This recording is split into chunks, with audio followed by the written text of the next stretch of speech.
the science, right? But they predicted everything. The prediction was bound to come right because they predicted not hitting, partial hitting, and full hitting. So one of those predictions was going to be accurate, right?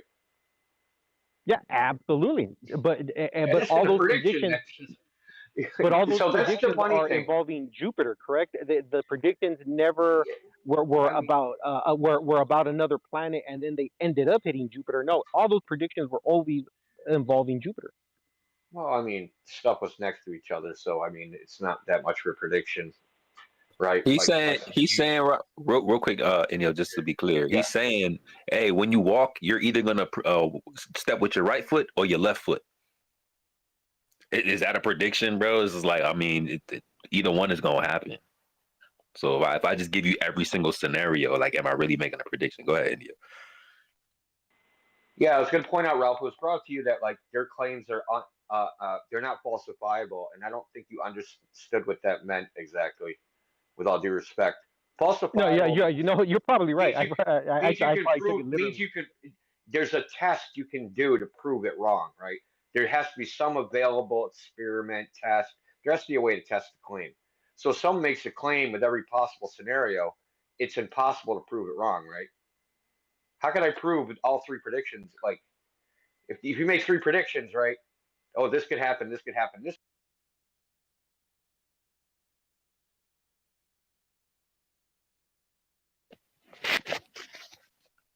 Elon mute. Go ahead, India. Oh, was I muted the whole time? No, like the last 30 seconds. Oh, okay. So it like a claim or theory has to be falsifiable or it's pseudoscience. So if they make claims which you can't falsify because they cover everything, right? They basically are untestable. Doesn't matter what the test is. It's going to confirm the prediction no matter what it is. Because they made the prediction so broad that any observation is going to have to fall into that. So it is going to be like it's not really a prediction, it's just like a pseudoscientific claim. Because they covered everything. They covered the whole spectrum of possibility.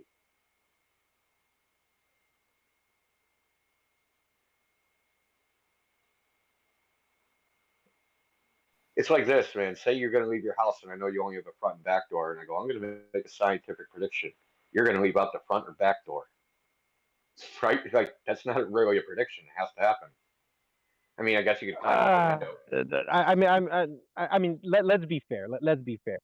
The proper way to create that analogy is, I observed this person leaving their house, and my prediction is they're going to go to the grocery store. But you're making that observation just from them coming out of their door. To say that, oh, this prediction was either A or B, no, they observed these comets, and then they were able to deduce, hey, it's going to hit Jupiter. It wasn't this prediction where it said, oh, it might hit any of the 4 or 3 outlying planets. It was very specific to one planet. Yeah, but they're right next to each other, right? The so-called comets in Jupiter, they're right next to each other visually. It's like saying this car might hit, like I see you next to the car. It's not a bold prediction to know like the car that's near you is going to hit you and not some car that's, on some other street. Because you got to remember, these planets are supposed to be so far away, they're not even remotely close to each other. You can only hit what it's near. It can't hit something that's not near, right? And real quick, right? Just because you could predict like the destination doesn't mean like the mechanics behind how it got there is facts, right? That person could have left their house doesn't mean that they made it to the grocery store on a Dragon Ball Z flying Nimbus. So Sacred, I'll agree with you on that, and I think I can embrace a different mathematical framework because I have no academic horse in this race, right? I don't have my hat in the academic ring. I didn't go to school for X amount of years to learn one model, so I have this emotional attachment to it. No, if the math changes tomorrow, good, let the math change. It means nothing to me. But I could understand why some people in academia might have either some ego or financial interest not to embrace new math. So I can see your point of view on why you would say that. Absolutely. Yeah, and then just go. I'll let you finish, India, and then we'll get to. Okay, so I was just going to say that math already exists. It's existed already. They changed like, so there was a Ptolemaic model of planetary motion. They, without getting into the history of it, but they arbitrarily decided that they were going to change to the heliocentric model. And they went from a circular to elliptical to, they don't use general relativity planetary orbits, but they would if it would work. So like these mathematical models that make predictions, there's many of them, but the one you pick and say is like physically real in the real world, that's like a philosophical choice. It's actually not science. It's basically saying, I believe in the Copernican principle, so I'm going to choose this one. Or I believe that this particular model has a causal hypothesis, so I'm going to believe in this one, right? And that's literally what they did with the heliocentric model. They didn't like epicycles, even though it worked, but it didn't have a hypothesis behind it, right? It didn't have like this causes the planetary motions, right? They just had a model which would say, hey, the star's going to be at this, the planet's going to be at this place at this particular time, and that's all they cared about. They didn't care about the why and all that stuff. But at some time in the future, they cared about the why, and they were like, hey, this will explain the why, so let's use this. It was just a choice, just philosophically, right? Because people like explanations and stories, so it became, I guess, more palatable for the general masses because they had a story that goes behind it. People don't like saying I don't know, and you even alluded to it yourself. You don't like saying I don't know. I mean, but there's a lot of things we don't know, and we just have to live with it. Facts, facts. So again, just to quickly recap, and I think we'll go to I will do ladies first, and then we'll double back to flatless, and then we'll have Alan close this off. But originally we was talking about, you know, is this observation like an exclusive globe or heliocentric, observation? We found out that some of the things that was laid out by Ralph wasn't actually like 100% correct. There may be some credence to it, but we still haven't seen the evidence. Even though the prediction might have been made within a reasonable amount of time, which wasn't even a specific day. I think Wizard told us they got within like a 5-day window, which is not that bad if you're talking about from 93 up until that point. But it wasn't an exact prediction. We know that there's a kinematic. Just to clarify, because let's just let's serve it up right. The impacts happen over the course of 5 days. Okay. Whatever, maybe I didn't fully finish reading it, but there's a kinematic equivalence for this motion. That doesn't mean the mechanics behind it is true.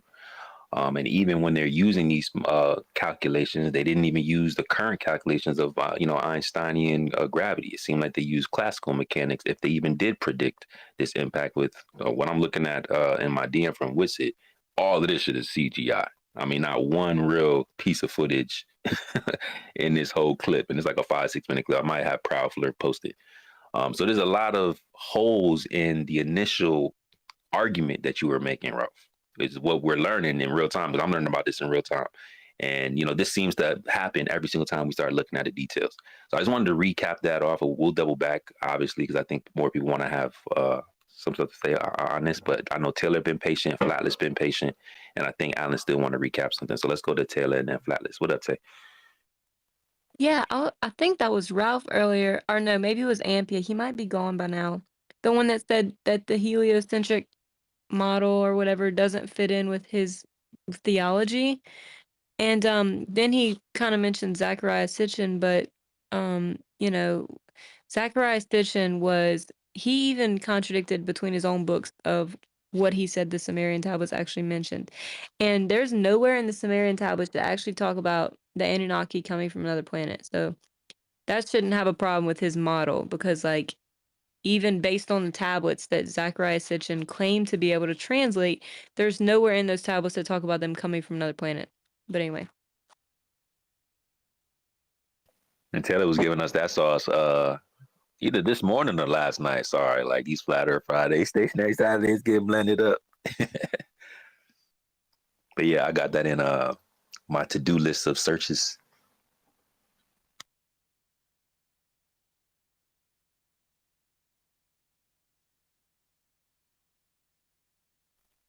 Hey, I don't know if you... Oh yeah, go ahead.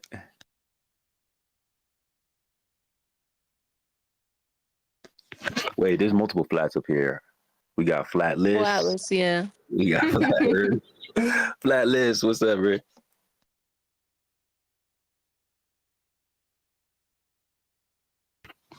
Oh no, he fell into a temporal pocket.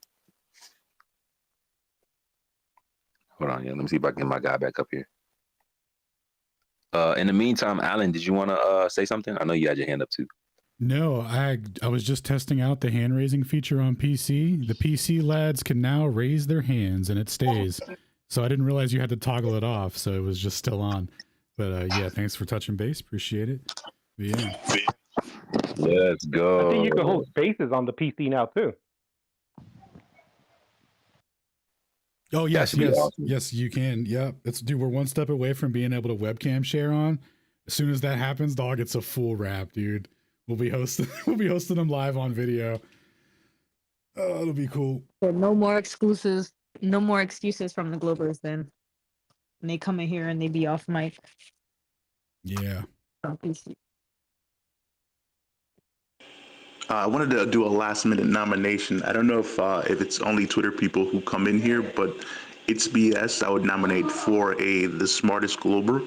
I don't understand how somebody could be so meticulous and devastating relativity, but still, hang on to the globe. I think if somebody has a conversation, maybe wants somebody that's on the panel, maybe the Ether Cause guy or Sacred, I think he definitely would come around. But he's awesome. If you ever get a chance, I put his work on the Nest just now. Dude, PZO, Hey. PZO's was been reaching nominated out. for most honest or most coherent. Which one was it? Maybe it was both. Most honest, most likely to represent us honestly, or most coherent. Oh, yeah, I already had him. Oh, okay, bet.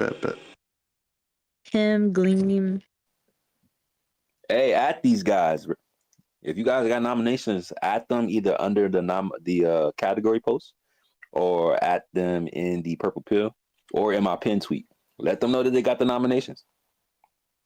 I don't think we got Indios or Witsits.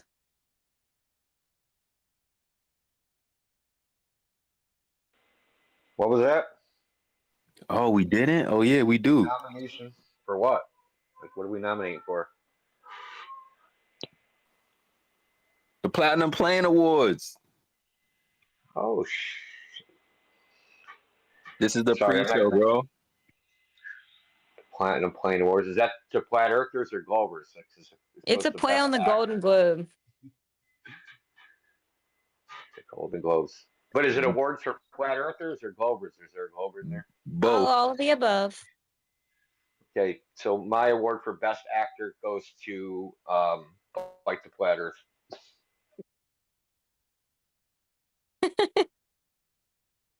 You got most incoherent.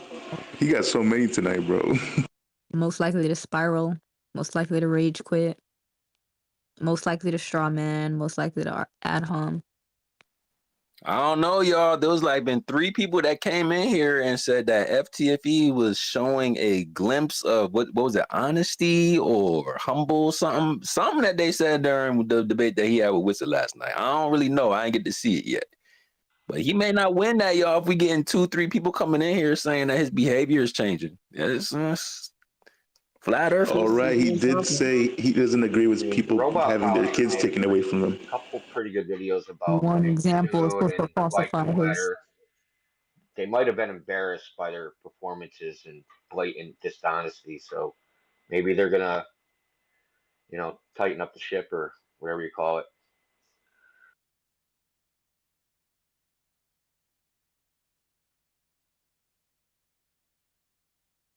I ain't say ignore everything. I'm just saying if he's inching in the right direction, we should acknowledge that.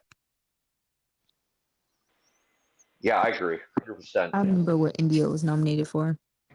It's the first tweet from Jumbotron all the way over. Okay, let me check it All out. the categories, yeah. You can nominate a Flat Earther for either one, and then a Globe Earther for either one. And he was the only Globe Earther to go on camera from what I seen. Maybe some others, but from what I seen, he was the only one that shot Jeranism some reality, some truth, and say, hey, they misrepresent them in that documentary.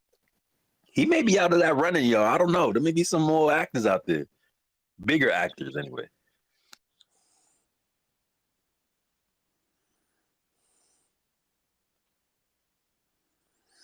He may not be deserving. What about Witzer? You still there? We got to get your nominations, brother. You've been on Twitter long enough. Twitter Spaces, anyway. Hold on, Gary. We'll get to you in just a second. Maybe some more actors out there. Or maybe on daddy duties. We have to get the nominations from the little ones.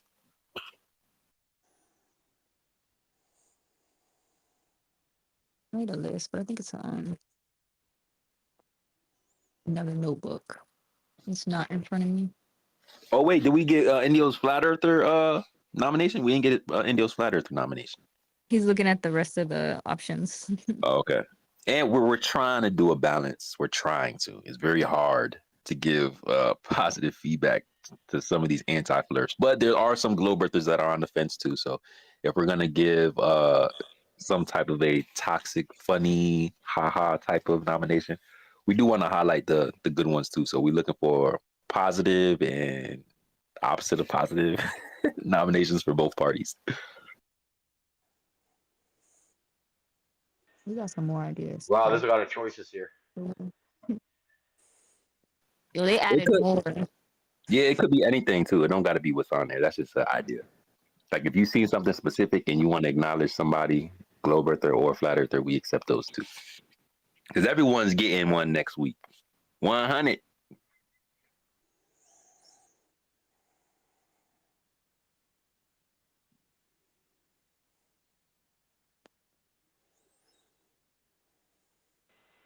Well, I got most likely to fail a space host. That would be Peter. That's easy.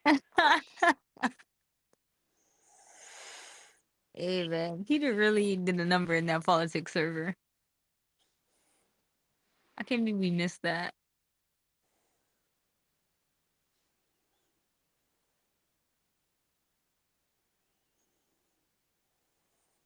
Oh shit, where did Flatless go? Did he drop down? I knew there was somebody else that we was missing.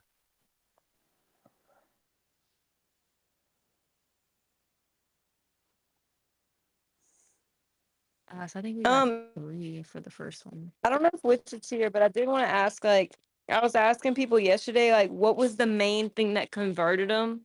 And something that was interesting to me was like that we've always seen the same stars and things like that. But yeah, I just wanted to get people's opinion on that, just to have the best elevator pitch to people.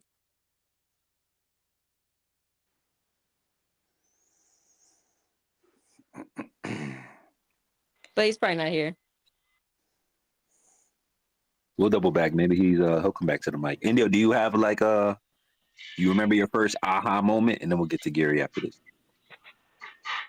Well, I know what, like, the last step. I remember the first thing where I was like, damn, it really is flat. Like, but I remember what alerted me to it was the Chicago skyline. The Josh Nowicki, the news broadcast of the Chicago skyline, and the dude's like, "This, what you're seeing here is a mirage," and I knew instantly that that was just nonsense, right? That mirages are double images; they're not like you can see stuff farther away, regardless of what Glober says. If you look up mirage definitions, superior, inferior, fata morgana, right? Those particular types of mirage, they look a particular way, and there's no way the Chicago skyline is a mirage. Explain the problem with the observation of the Chicago skyline, Indio, for the new listeners that may be hearing this for the first time. Yeah, so the Chicago skyline, there's a guy named Joshua Nowicki, and he takes photographs across Lake Michigan. So it's the eastern side of Lake Michigan, all the way across 52 miles from a place called Warren Dunes. Now, the highest mountain in Warren Dunes is something like 200 feet. Now, assuming he's at the highest one, Chicago should be something like 1,400 feet under the horizon. But the tallest building in Chicago, Willis Tower, including the antenna, is something like 1,700 feet. So it should only be like, the top 20 stories of Willis Tower sticking out, right? But that's not what's observed. And this guy's made lots of observations. So 52 miles across Lake Michigan. he's taking pictures where you can actually see, well, video, where you can actually see there's a road that runs along Lake Michigan that's 7 feet off the lake level. And there's a video he has where you can actually see the cars going down this road. And the entire city of Chicago and the road and everything else. So mirages, it can't possibly be the explanation. So that just got me like, this is curious, right? Like, this is odd. So I looked at some flat Earth stuff for about, I don't know, a couple months, and then I just stopped, and I was like, nah, man, like this is crazy. No, this ain't possible. I'm gonna go about my business. And then, like, not to have another corny Matrix analogy, but it was like a splinter in my mind, man. It just kept bothering me and bothering me and bothering me. So I didn't, when I looked into it again, I didn't go like, oh, I'm gonna look at like flat Earth stuff. I'm gonna comb through Google Images and just look for like long distance observations. So like you go on Google Images, this is like before the topic blew up, right? So I'm just looking at images, pictures that just random people took and posted on the internet. Just gonna look at them and look for images that show basically globe busting photographs. So one particular one was the guy, there's a bird sanctuary out in Washington State, and he took a picture of a meteorological station that the U.S. Coast Guard has out. It's like 11 miles from him. And this meteorological station is 28 feet. And at 11 miles, like from his height, that station, you shouldn't be able to see it. It should be like, I think like 60 feet under the curve of the earth. But you could actually see like the waves lapping across, because it's on like a rock, a bunch of rocks. They stuck basically a tower with like a wind monitor and temperature monitors and all that stuff. You can see the waves crashing against the rocks. So it's like, this isn't biased. This isn't like cherry picked. This isn't anything like that. It's just a regular dude. Just, I'm out, at the bird sanctuary taking pictures, disproving the globe inadvertently. So yeah, that was when I hit that aha moment. I was like, just it kind of blew me away. It was like, I wasn't surprised, but I was like stunned. Right, like a lot of things kind of like fell into place. As they say, there's always like the big lie. What's the big lie? The globe is the big lie.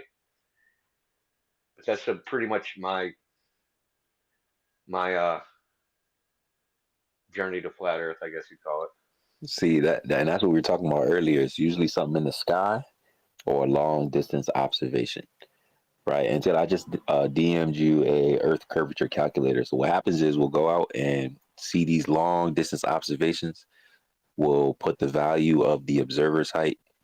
We'll put the value of the target height. And then we'll see, okay, if we see this observation, does it exceed the limit of the geometric horizon of the curvature of Earth? And most of the times, we'll still see it when it's supposed to be blocked by curvature. So if the Chicago skyline is supposed to be blocked significantly by the curvature, but we can see significantly more of it, this is a problem because it doesn't align with the predictions. So they invokes things like refraction and say, hey, when things are more distorted, it creates a line of sight. But yeah, it's usually something in the sky or another long distance observation that falsifies the radius. And you could, plug in your own values for different observations and you'll come to find out. I mean, most of you guys, you look in your weather app right now, it'll probably say something like you have a visibility of 10, 15, 20 miles. Go put that on an Earth curvature calculator and see if that's supposed to be possible.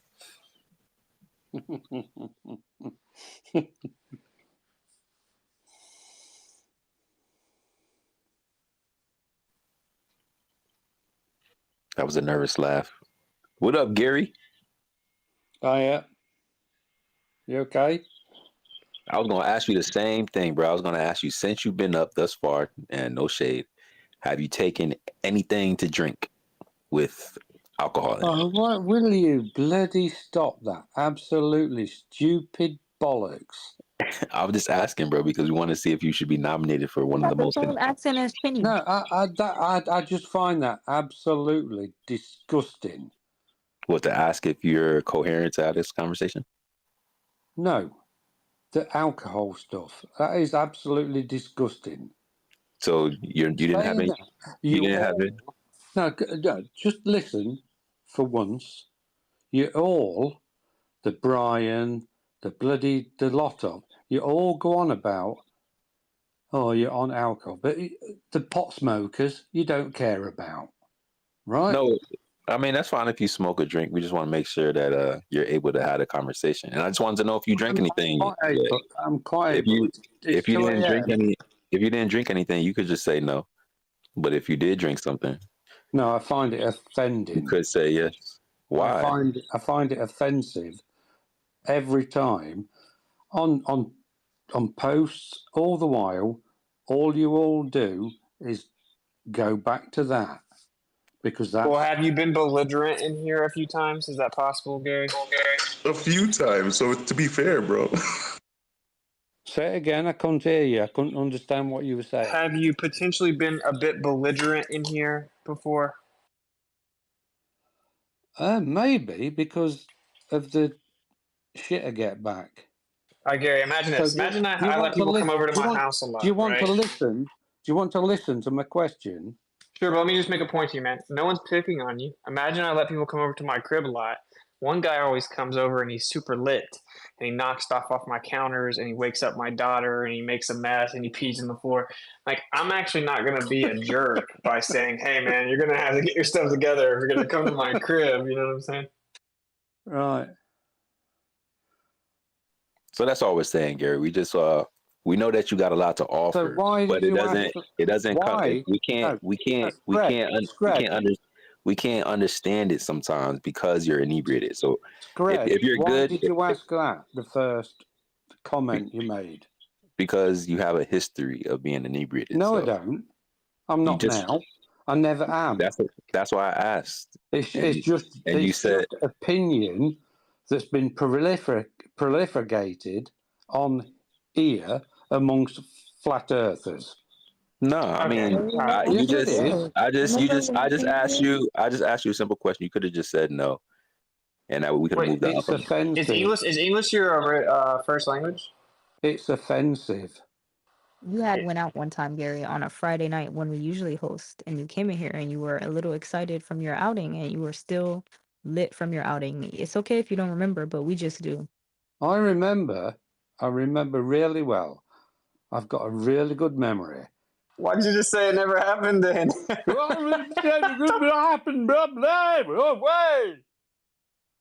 right, bro. Where's your question? Why don't you just talk normal and let me make my point? All right, go ahead, man. You just want to take the piss, don't you? Oh, man. Just go ahead, man. So, you have these conversations, and it's all about proving Glober's theories. Why don't you ever have nights that prove and you give evidence of flat Earth theories? Hey, are you gonna give me some? I'll give you some evidence right now. All right. So, if the Earth is flat and stationary, then when we use technology that requires accounting for the terrain, right? Then we would actually have to treat the Earth as flat and stationary in order for that technology to work. If we then use that technology and it did work, the practical use, so the efficacy of the practical use would be positive physical evidence for that utilization of a flat Earth.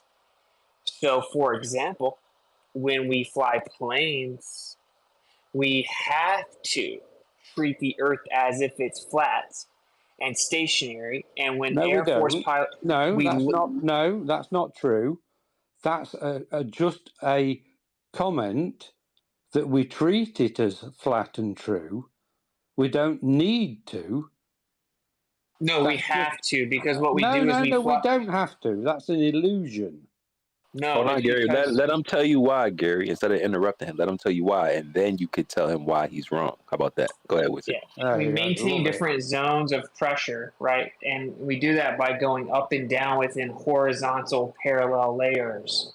We fly parallel to the Earth. So when we maintain level, we're doing so parallel to the Earth, and we move up and down in relation to that. We have to fly the plane like the Earth is flat. Gary, you got to wait until he passes the mic back to you. It's called mic etiquette. So I hope you heard what he said so you can respond to him with specificity. You can unmute, but please do not talk through somebody else's mic because you're going to complain if somebody did that to you. Go ahead, Gary. So, can you tell me what parallel to the Earth means? Yeah, we fly level in a horizontal path, So, parallel to the Earth, and we actually go up and down within parallel horizontal. This is a fact. Your model claims, oh, well, sure, it looks like that, and you can treat it like it's flat, but it's just an illusion. Okay, so then therefore it is positive evidence for a flat Earth, and you're claiming that it's just an illusion. Whatever, the fact of the matter is it's positive physical evidence of a flat stationary Earth, and we have to utilize the Earth as if it's flat and stationary to actually fly the plane. That is the point. no, that's not the point at all. Can you prove to me that we have a flat stationary Earth? Yes. Again, that's positive evidence for a flat stationary Earth, right? And No, for it's not. example, like when Air Force pilots fly right above the water, like as low as 20 feet, and they'll fly over 700 miles per hour. They'll fly super fast. They fly as if the water beneath them is flat, and they fly parallel to it. When my buddy in the Air Force for over 20 years, whenever he does target acquirement, right, they extend a horizontal out from their local, and then they do nothing but plane geometry out to over 300 nautical miles. So everything that they do with planes and in the Air Force is as if the Earth is flat, and they utilize that plane geometry and the flat stationary assumption to So can you actually stop? fly the plane. So you don't understand what parallel means. You don't understand what level means. You don't understand what flat means. What's parallel to horizontal? What's parallel to horizontal is perpendicular. What? Parallel, bro. Parallel. So Yeah. I'm an aerospace engineer, right? I don't know. No, I'm telling you, I am an aerospace engineer. Okay. What inertial forces are used in your equations? Why should I tell you, So or you don't know. even give you that question as an answer? Oh, I just think you should be able to answer that question immediately. No, I would like a flat Earth Friday, a flat whatever, proof of flat Earth Friday. Because all I ever see, and I'm sorry, I'm getting a bit scred now. My voice is going a bit squeaky and a bit high pitched. Why don't you do a proof of flat Earth? Because all you ever do is take the piss out of globe Earth. You mean falsify it? Well, let me help you out here. Let me ask you a question. If the surface of the Earth is not curving, what is it? Say that again. If the surface of the Earth is not curving, what is it? Well, that's not a question because the surface of the Earth is curving. No, dude, it's a simple question. It's if the surface of the Earth isn't curving, what is it? No, it's not a question because it is curving. If the surface It's a of hypothetical. any object, Gary, if it's not curving, then what is it doing? Well, it's not a question because it is curving. So it's a non-question. if any surface that we're referring to, any surface, no, nothing specific. If any surface is not curving, then what is it?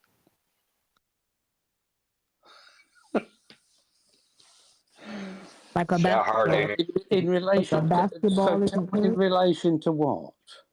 A Oh my God. basketball. If a basketball isn't curving, Gary, then what is the basketball? It's a basketball and it's curving. Okay, if the surface of the table does not curve anywhere, what is it? It's a snooker table which is perfectly flat and balanced, so all the balls run in a true line. Okay, so if it's not curving, then it's flat. Okay, so if the surface of the Earth is not curving, what is it? No, you're missing my point. That is that a snooker table is a complete manufactured surface.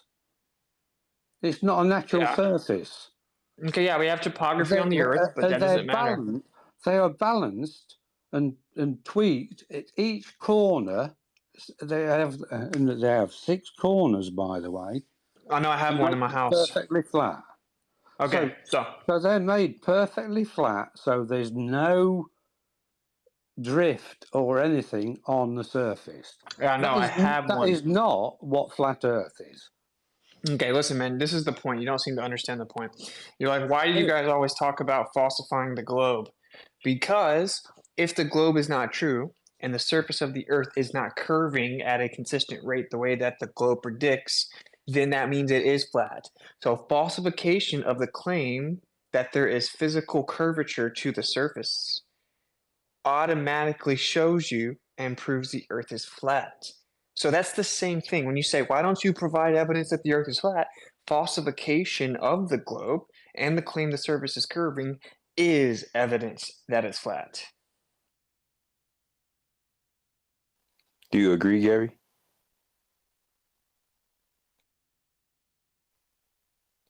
If we disprove the notion that a surface is curving, then that automatically means that it's flat. Do you agree? You might be talking to your muted phone. You gotta unmute.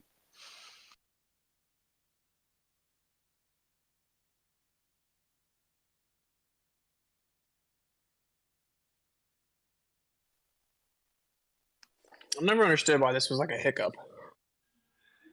It requires honesty. And those the word of it. Bundy zealot. So Gary didn't tell the truth completely, because when he came in, I was talking about the Chicago skyline, which is an observation of a flat Earth. So I don't really understand being why he's talked saying we never over give any again. positive Muted. claim. No, we said to unmute. You were talking to your muted phone. Yeah, no one muted you, bro. I asked, what does flat mean?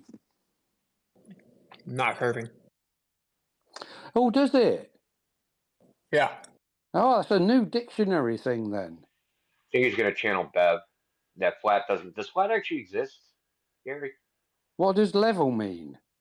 Does flat? Oh, here we go. Does flat exist? Is anything flat, Gary? Anything. I personally, I think flat Earth is the wrong term, because we all know that the Earth isn't flat. Even if it's a level, even if it's a level whatever thing, flat Earth is the wrong term. Yeah, it's topographical plane, man. Thanks for the semantics. Okay. Listen, I agree. I flat? completely agree with that. Flat Earth is a disruptive nonsense. Yeah. Is anything flat, Gary? Anything at all in the universe? Yeah, but I'm an engineer. I made a flat plane. It's How flat was part it? of my job. It was within 2 microns. Okay, so the horizontal to vertical scale, right? That 2 Horizontal microns to vertical. Yeah. Hold So on. your vertical deformity, your vertical tolerance, you just said was 2 microns, right? So that's your horizontal. That's your vertical scale. No. What was your I'm talking about horizontal flat. scale? No, hold on, you're talking something different. I'm talking flatness. Yeah, that's the surface roughness, That's not right? vertical. There's nothing vertical in flatness. Oh my gosh. Okay, listen, real simple. The surface roughness was within 2 micron, right? Which was vertical, by the way, Gary. Vertical, off the horizontal, vertical deviation. So if you go get, I don't know what you do. Was it a piece of sheet metal? Like, think about it orthographically, like you're looking at the side, right? So the length and width, right? That's your horizontal, and your deviation from perfectly, flat. You said was 2 micron, right? Yeah. Which would be a vertical deviation off of that Yeah. horizontal. Right. So you know the surface of the Earth is deviation. smoother than the surface of the Earth is smoother So than none that. of you. The surface of the Earth is smoother than so your none flat of you plate. are engineers then. Okay, but the surface of the Earth is smoother than that. You know that, right, Gary? What? Smoother than that. What? Yes. The vertical to horizontal. If you scaled up your little 2 micron deviation, it would not be as smooth as the surface of the Earth. All right. So send me the proof then. Okay, 100%. Well, I mean, you got the surface of the ocean. I'd love to see. Gary, you have to listen to him, man. Well, you have you're to an stop engineer. It's real simple. Even take the globe, right? So 193 million square miles. No, I understand mathematics. A vertical deviation of 5.25 I understand mathematics. You're just being a Gary, bit stop interrupting him. I'm giving you the numbers. You just asked for them, right? So I'm giving them to you. No, I've not. I've asked for flatness, and I've asked for proof of flat and Earth. I've given you the range. I've asked for proof of flat Earth. All right, look, Gary, here's the deal. Don't make me mute you, Gary. Don't make me mute you. He pointed out that when you said, listen real fast, Gary, stop interrupting, dude. Get a grip. You said that you made something flat, and it was like a 2 micron error, basically deviation error, right? Yeah. Okay, stop. He's pointing out to you that if you were to put the Earth to scale, it would actually be less than that, smoother than that. You didn't ask for evidence of that. He tried to start explaining it to you, and then you just like freaked out. So can you take a breath? Hold on. Can I ask you a question? No, you can let India finish. No, I just want to ask a question. So if you look out across the road from where you live, is it 2 microns? I'm losing brain cells. Do you understand scale? I'm glitching right now. Oh, here we go. Do you understand scale? I'm a bloody PhD engineer, mate. I understand scale. Okay, so say your part that you made that was 2 microns high was 193 square miles. How listen. Yeah, say your part was 193 million square miles, right? How big does 2 microns scale to that? So 193 million square. No, I just want to come back. 193 million square miles. So the Earth is your flat Earth isn't that big. How big is it? Well, I don't know. I've been asking for years. How big is the globe? You know how big the globe is. Because we've told you many times. See, that's the diameter and the circumference. Okay, so I just gave you what they claim the square mileage of the surface of the Earth is, and you'd have no idea that I did that. That's hilarious. Yeah, you don't understand the point, Gary. The point is that you were trying to make a point that it's not actually flat because we see topography. He's making a point that even when you scale it down and try to make the smoothest, flattest thing you possibly can, if you actually zoomed in on it enough, you would see, well, it's not actually perfectly smooth and flat. There's small deviation. He's saying that the thing that you made that you claimed was really flat would actually have more deviation at scale than even the surface of the Earth. Your own model acknowledges this. And that is absolute rubbish. Yeah, I would really like that person to prove that to me. because it is absolutely garbage. He's trying to explain to you how simple math it is, and you're not even listening. I know, I understand maths. Okay, and what just what he tell us. explained is absolute garbage. So Okay, that not is not a reputation. Himalayas to Uh-huh. to sea level is 2 microns across a flat plane. Okay, how big Right? is the flat plane? Is that what you're saying? So the How big is Himalayas, the height of the Himalayas across a flat plane is 2 microns. Is that Yes. what you're really saying? To scale, yes. Yes. To what scale? To the scale of the horizontal surface area. No. Think again to what you just said. It's just so stupid. So how high is the Himalayas? Okay, the tallest mountain in the world is Mount Everest. It's 5.25 miles above sea level. So down to sea level and then across the diameter of the Earth. Yeah, let's imagine the entire Earth is just a bunch of bumpy Mount Everests. Yeah. So is that 2 microns? Stuck on a plane is that 2 microns from one square miles. From one radius to the other radius? Is that 2 microns? Fine. Listen, are you being serious? Oh my God. Okay. I just muted the entire space, Gary. Don't get your panties up in a bunch. Everyone is muted. Indio can't speak. No one can speak except the Coles right now. They are saying when you gave your measurements of 2 micron flat surface, they say you scale it up to the size of the Earth, it's not going to be as smooth as the Earth. Scale up. If you have something that's scaled double the size of 2 microns, it's no longer 2 microns. Now it's 4 microns. Double that, it's 8 microns. So scale that all the way up to the size of the Earth. Your flat surface that you believed in is not as flat as the Earth itself. So your evidence for flatness isn't even as flat as the Earth when it's to scale. They're not saying that the Himalayan mountains are 2 microns, bro. It's just scale. Does that make sense to you now? No. You don't understand scale, man. Oh, yes, I do. Oh, so yeah. what's your job? Hold on, mate. What's your job? What's your job? I'm a network engineer. So yeah, what's up, what? Listen, I could be I clean let's say I clean toilets. I'm still right. No, you're not. Okay. Prove it to me. Send me the data that shows Mount Everest to sea level across the diameter of the flat Earth that you don't surface even area. It's the surface area. Stop saying no. Stop right there. Surface area. Stop interrupting.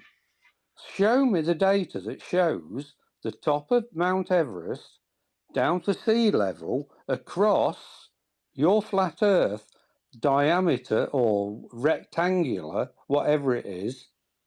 Show me the data. And it will not be bloody 2 microns. It's absolute garbage. Now it's 32 microns. You were saying 2 microns a minute ago. I said 2 microns. Okay. Now, if Mount Everest was scaled down to 2 microns, in the surface area of Earth is 193 million. Well, you're clutching at bloody straws. Are you ever going to let me finish talking? Ever? Even once? How about this time? Let's try one more time. We can imagine that the entire surface of the Earth is a bunch of Mount Everest down to sea level. And that would be the surface roughness, right? If that is spread, that's wrong. That bumpiness spread across 193 million square miles, 5 miles vertical, 193 million square miles wrong. Horizontal. That's completely wrong. Okay, because that isn't a surface. He can't. You can't even let him finish. I give up, man. I give up. He's talking volume. No. He's talking volume, not flat. Everybody understands me but you. Yeah, and even your own side agrees with this. They say like everyone can envision like a basketball. You know, like the basketball has these little bitty dots on it, right? And you know that you can zoom in on the basketball and you'll see all of this roughness, right? But you zoom all the way out at scale of the basketball, it's relatively smooth, right? That's actually even more exaggerated. It's a simple concept. People actually misquote how smooth it is. I think like Neil deGrasse Tyson said, if you shrunk it down to a pool ball, it'd be smoother than the world's smoothest pool ball. And I think people dispute that's not quite true. But the point is that that's the general idea. Within your own paradigm, it's known, right, that to scale is actually very smooth overall when it comes to deviation. Yeah, I'd agree with. I'd completely agree with that. The Earth is quite smooth. Okay, that's the whole point. That's the whole point. The whole surface is quite smooth. So to scale with how big the Earth is, right, it would be flat, even flatter than the flattest thing you could make that you invoked. That's the point. No, because that's what you don't understand. You don't understand what flat means. You don't understand what level means. What does level mean? Gary, we let you set the meaning, and we met your definition, and now that's not good enough. No, you've not. The whole exercise was to show that you're dishonest. No, you've not met my definition at all. Okay, what's flat mean? Let's do it again then. Let's start from the beginning. What's flat mean? That's my question to you. No, it's my question to you because you keep saying. Oh, so you're just retorting the question. No. Our claim of flat is not good enough for you. You're saying the Earth is not flat. So I'm like, okay, what qualifies as flat? No, what I said was flat is the wrong definition if you want to believe in a level Earth. Then what is because it's not flat. It's never ever going to be flat. Okay, then what is flat? Name anything in existence. There is nothing in existence. There we go. Completely flat. Exactly. Hold on. That is not man-made. Oh, flipping heck! Hold on. That is not man-made, because man can make things flat. Like what? A surface table, because that's what I bloody chiseled down to 2 microns of flatness. Can you quantify when it goes from flat to not flat? Is it 2 microns, 3 microns, 10 microns? Why should I quantify it? Well, because you're making up an arbitrary definition. No, you're making up an definition. No, I'm not making it. Then quantify it. I didn't define flatness as 2 microns. I said that listen. I said that I made flatness at 2 microns. Because I'm an engineer. Was that if we were in that movie where it was like Honey, I Shrunk the Kids, Gary, scraped it over a month to get all the little top bits off and make it flat. For doing that, like, who cares at this point? Wait, Gary, real fast. Let's say we jump on your table and we're in the movie Honey, I Shrunk the Kids. Okay, and we get zapped and we turn into little bitty tiny people on your table and we start looking around. Right? Are we gonna see what looks like big bumps? Depends what size the little people are, really. 1 there micron. You go. There you 1 go. micron. They're 1 micron. Will they see? If they're 1 micron, then they'll see like a little wave. So in relation to the Earth, we'd be way less than 1 micron, right? So this is what's so funny is you've just proven his point. Wait, time out. You've just proven his point that like the little bitty people, after we got shrunk, right, in relation to the big table, they're going to see deviation, although on the grand scheme and scale, the table is very flat for all intents and purposes. It's a semantical, pedantic, bad faith correction to say it's not flat. Excuse me, why are you pursuing this path of micron flatness when my question was, can you prove the Earth is... I won't say flat now because it's not the right term. Yeah, pulling a ripcord on your. What would you like? What would you prefer it to be called? Well, see, this is what we're talking about, Gary. When you say Well, just real quick, India, Yeah, when you go say, ahead. hey, flat is not the right term, so we say, okay, so now what we're trying to do is just find something devoid of curvature. Right. Because it's hard to define flat. So when we It try is. to It is. so when you say, hey, we're not gonna Flat Earth Fridays, all you guys do is focus on the globe, is because, hey, well, we're trying to falsify the curve. Because if we falsify the curve and we find that there's no curvature, then we can claim that it's flat. Now do Yeah, you it's a understand? topographical plane. It's a topographical plane. I started using that phrase to literally avoid the bad faith tactic that you're using right now because it's so stupid. When everyone knows, like, the surface of your table, if it's not curving, what is it? It's flat. Oh, but if you zoomed all the way in on it with like the really strongest microscope ever, you would see it's not perfectly flat. And everyone in Yeah, the I room is like, agree. I okay, agree with you're that. retarded. I agree Leave, with that. please. Leave. You're ruining everyone's time. This is So stupid. Like, you understand that it's just stupid and pedantic and it doesn't mean anything? yeah, Well, I completely agree with that. So so get so my next question is okay, what is Gary. it? Okay, Let me let's move address on what you from just that. Let's said. go to You're No, well. I'm I want listening. to just I'm recap. listening. I'm I listening. want to recap why I asked that. You asked for what's the proof of flat Earth. Well, Yeah. if we're saying the Earth's flat and we give you a piece of evidence and you say the Earth's not flat, we need to know what your definition of flat is so that we can meet the burden of proof. So We need to know what that's it why is you want before we can. Okay, that's please why don't I've talk over me. changed. Please don't talk over me. Please don't talk. We need to know what your definition of flat is so that we can meet our burden of proof. If you just keep moving the goalpost on what flat means, No, then we're never don't. going to hit the target. Don't, because I've already explained. I don't believe the Earth's flat, and I don't You don't believe believe flat. anything's flat No, and you at the same no, time. you're talking over me now, right?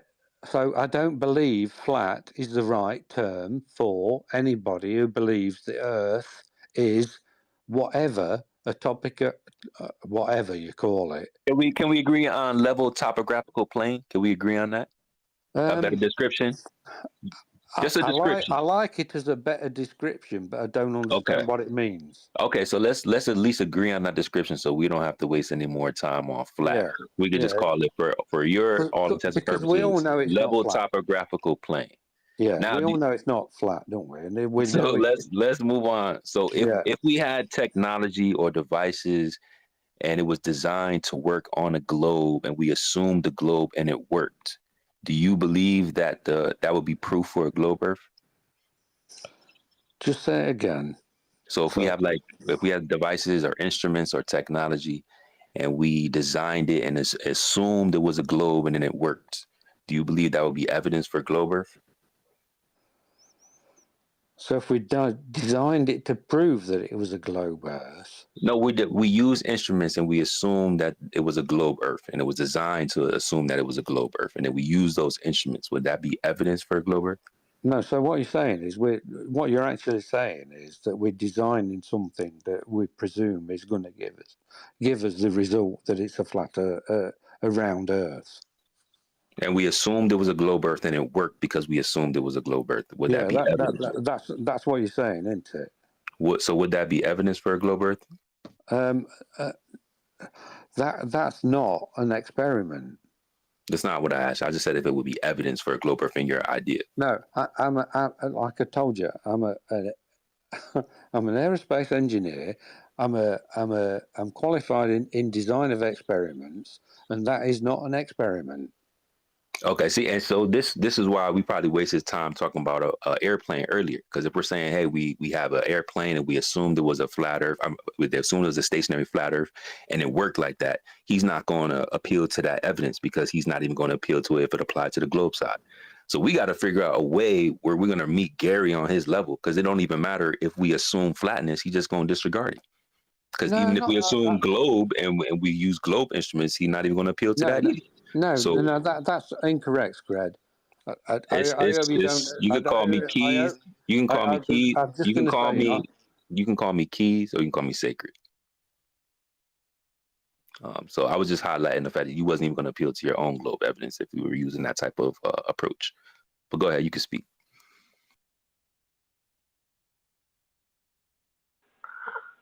We just want to know how we can meet what it is you want, but you just keep moving it everywhere. So basically, we can never meet it. He's saying experiments. I So don't know yeah, how you yeah. prove geometry with an experiment. I don't know what type of experiment that is.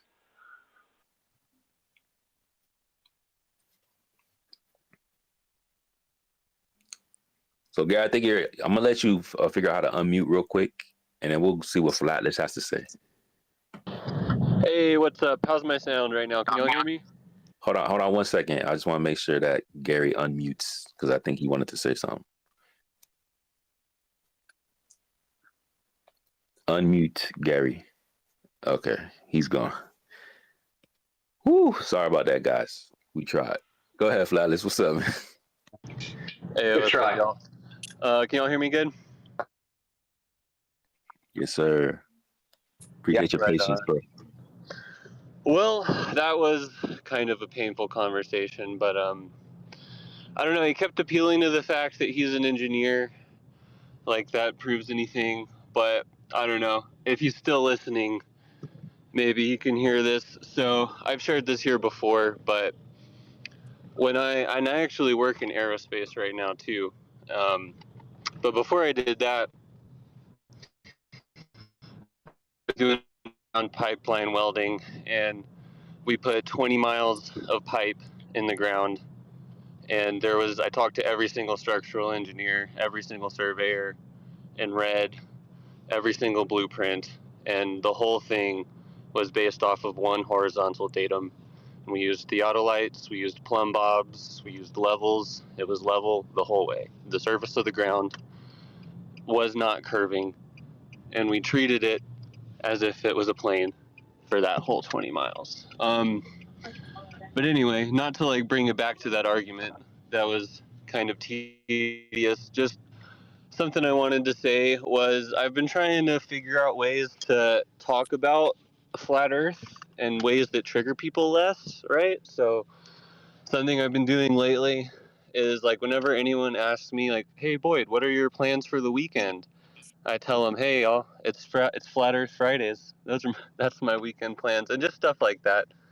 Just like without making without telling them they're wrong, just just bringing it up, I guess is what I'm saying. Get some thicker curtains. I can see straight through my damn curtains.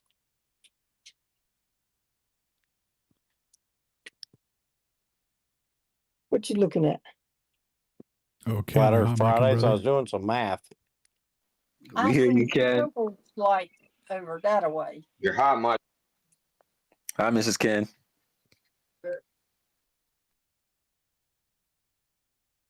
You said it's Sorry. Flat Earth Friday, baby.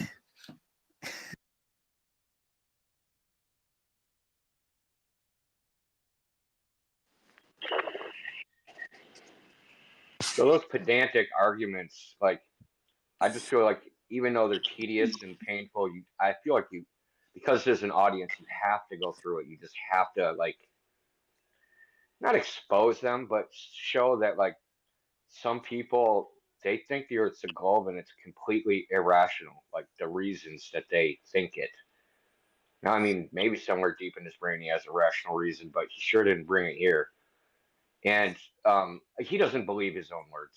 I should, if like he bought a new marble table and he invited people over to his house for dinner, and someone was like, "Oh, look how flat this table is," he wouldn't start arguing with them that his new marble table wasn't flat. It's such a disingenuous argument.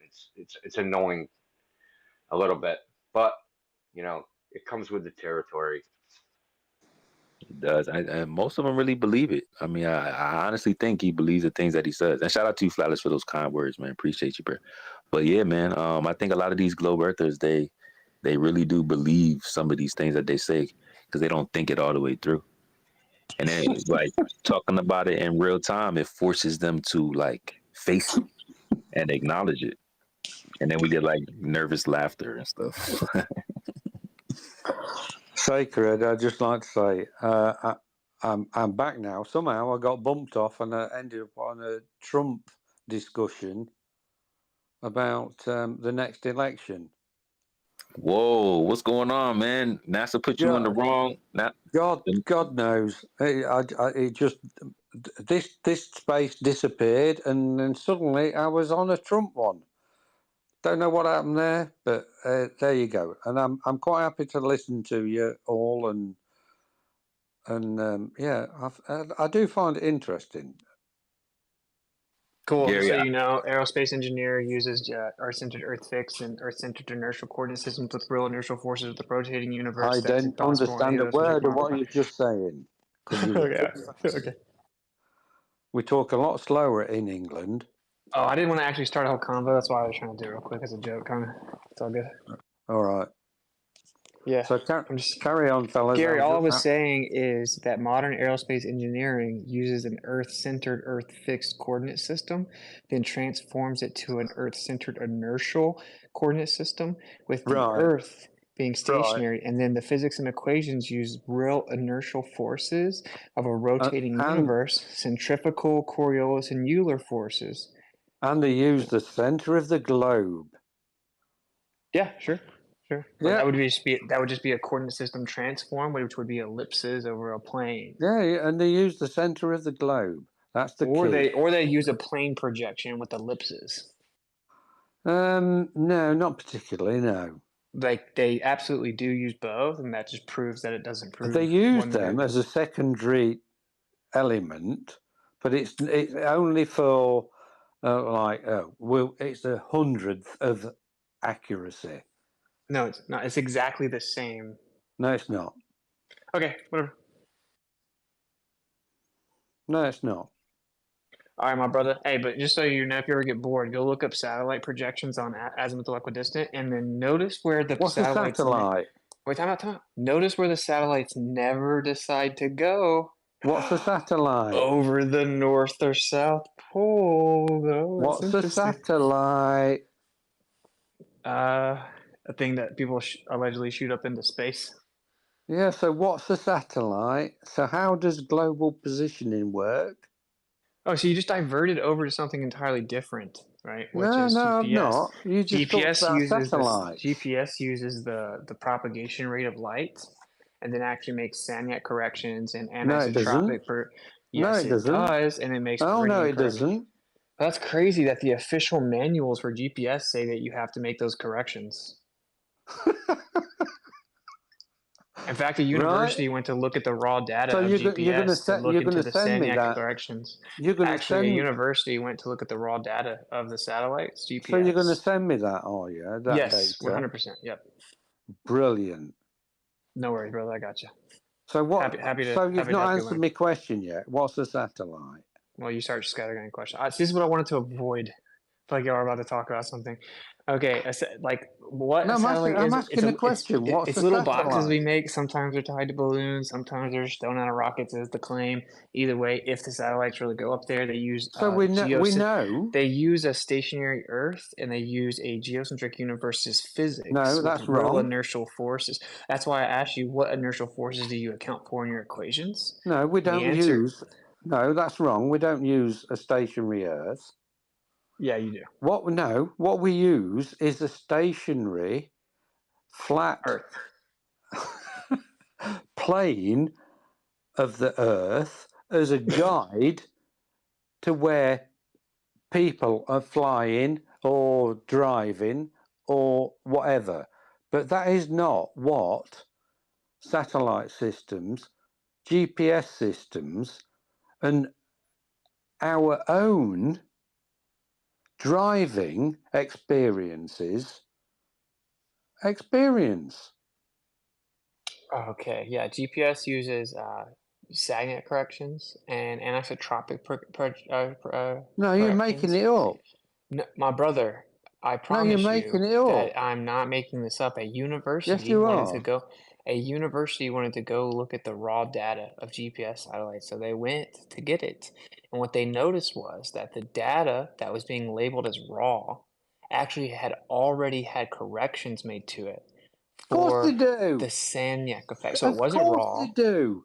Because each satellite from each different direction corrects the data from each satellite. And that's why you can get down to 3 meters point of Earth.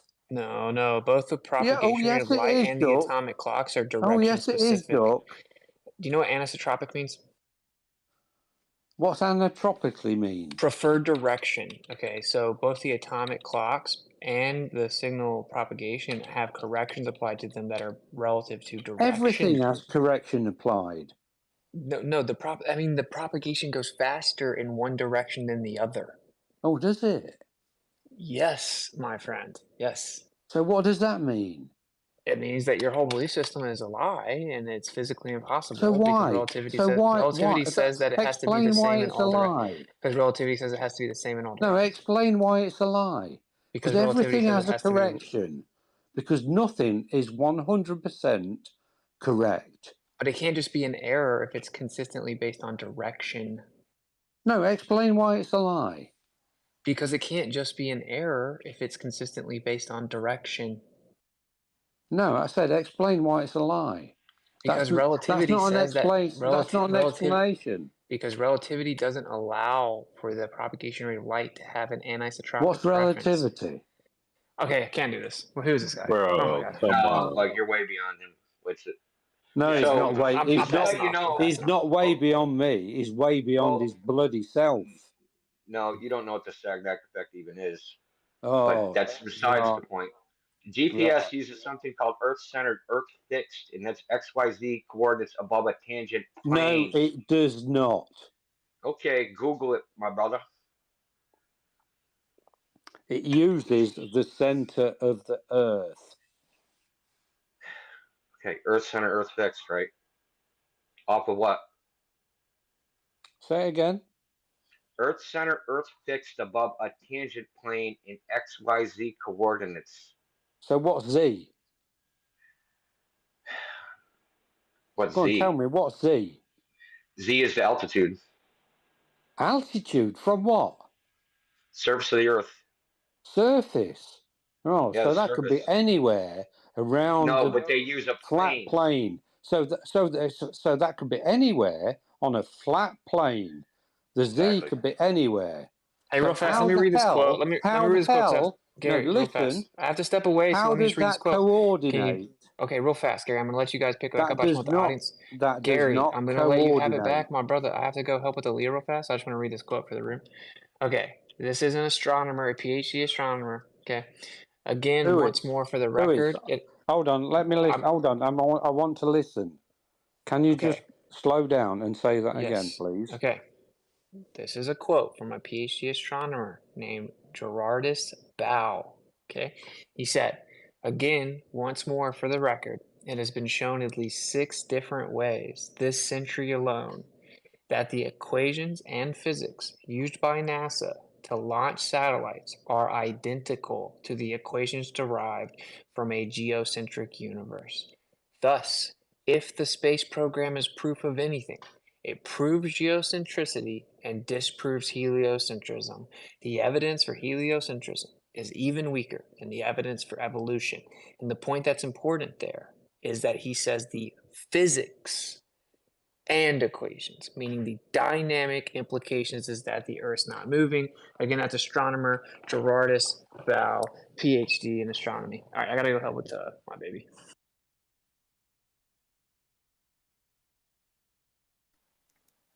And I see Alan dropping some sauce in the nest. Gary, I hope you can navigate yourself. I tagged you in a couple of them, but hopefully you can navigate to the nest by this time during your 10-year in Flat Earth Fridays. If it's what I posted. Hold on, mate. I don't know what you're saying.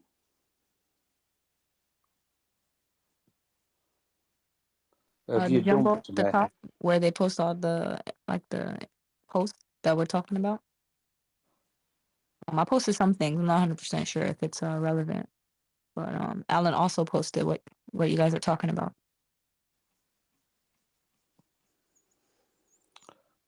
Oh yeah, I don't know whether you can hear me or not, but have I been dumped? You can't hear me, Gary? I can hear you. Yeah.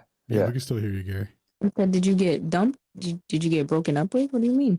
Yeah. Where I was talking to, it just all disappeared. Yeah, what's it had to go AFK? Right. So he'll come back in a second. But while we wait, you could go ahead and look at what Alan was talking about. Just so I'll just sit and listen.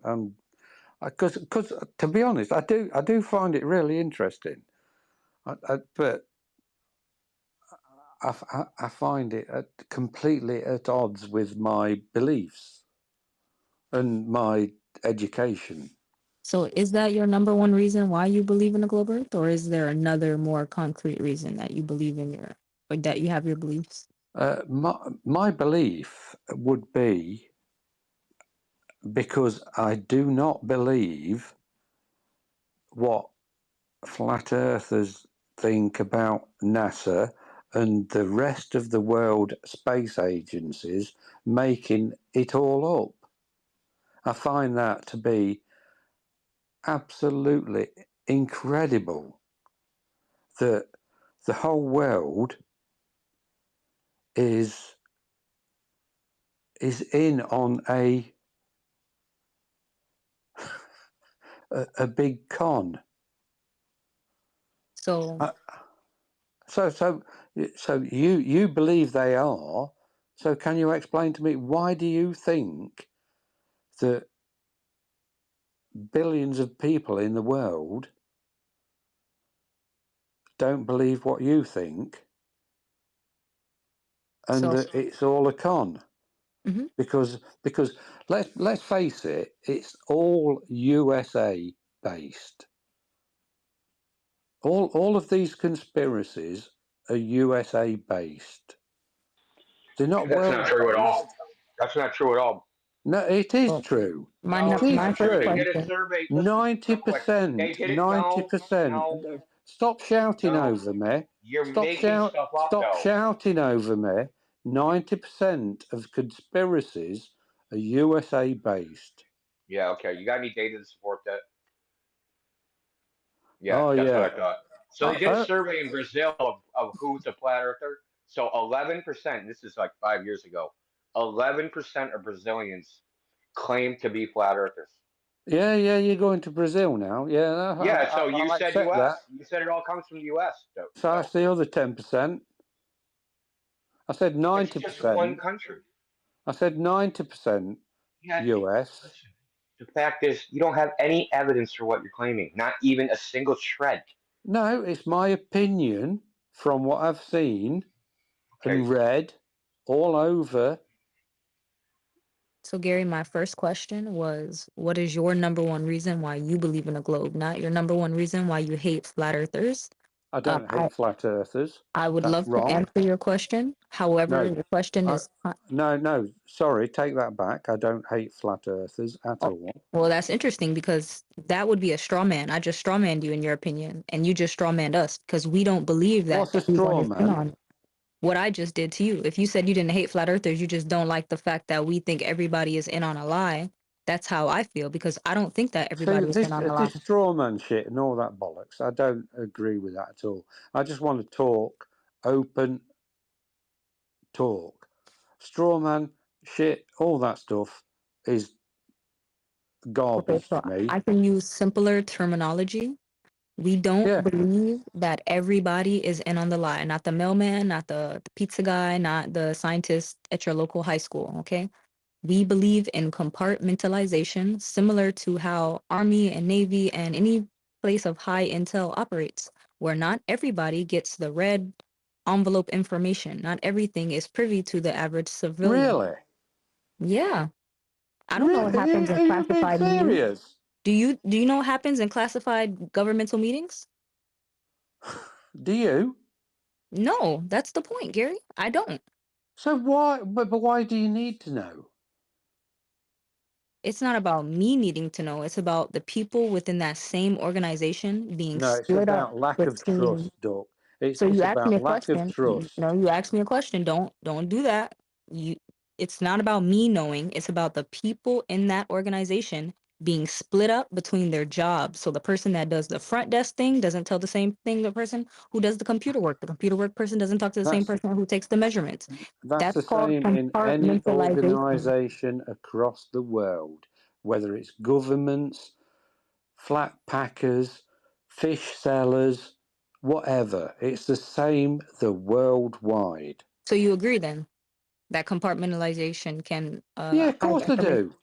Of course I do. That it hides information from everybody. Not everybody will know things because But some I information don't. is Yeah, compartmentalized. I agree, but I don't believe in the conspiracy side of what you believe.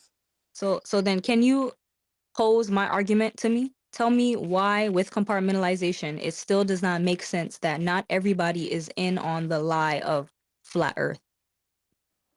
There is no lie about flat Earth. The Clip it. Earth is a Clip globe. it. It is not flat. I can feel the brain cell melting. What is this? Okay, so one more time. Go on, Doc. So if there is a job, you could pick any job. We could start with NASA. I don't want to go to NASA if you don't feel like we trust NASA, but we could start with NASA. If there are multiple sectors in NASA, you got to believe that there's a higher up. So the person who makes the final decision for everything that happens is not the same clearance as the person who checks everybody in at the front desk. So we don't think that the person who is checking everybody in at the front desk of NASA thinks that everything is a lie or believes that Earth is flat and they're lying to people. We don't think that. We don't think that the front desk person So, is in on the lie. Okay. so can I ask you what your name is? I thought You you don't. could You read, don't have Gary. to. You don't have to tell me. I just It's want to proud. ask. 'Cause It's proud flurf. no, I can't call you that. My name's Gary. I can't call you Proud Clive. You can't call me proud. No, I'll just call you. I'll just reply. If you can't, if you can't own up to your name, then that's your problem, not mine. The old question about the space, is it real? Can I ask you, are you a real God believer? Okay, I didn't exactly Non ask if sequitur. space was real or not, but am I a God believer? Yeah. To some degree, Gary, I can't say no because you won't understand the context of that, but I can say that I I believe will in understand because I've got really close relatives and my cousin's a priest, so I do understand. I believe in creation. So I don't believe in creation.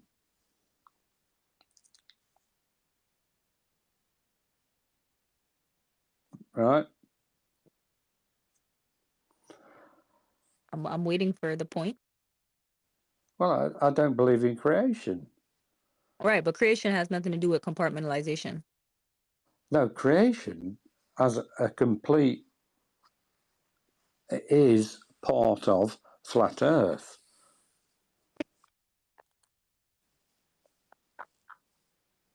Isn't it? That doesn't follow the conversation that you were just having with Proud Flirt about. That doesn't matter. That's just a digression. It does. It does because we can't have a coherent argument if you say Right. So, rant. so If you ask the say question. Ask the question again. so, you said that everybody would have to be in on it. So we're trying to highlight the concept of compartmentalization, where not everybody has to be in on something for something to actually happen. Right. So And then you started talking about. I'm with. I know. I'm with you now. Okay. I'm with you now. So you're talking about microcarp. I can't say it because Compartmentalization. that's it. Spot on. So you're talking about micro, where there's only a few people. I'm sorry, Gary. I've been up for like 17 hours. I'm a little tired. Well, you're lucky. I've been up 24 now. Okay, so you got us by a couple hours. So that's the difference, you see. I'm in England.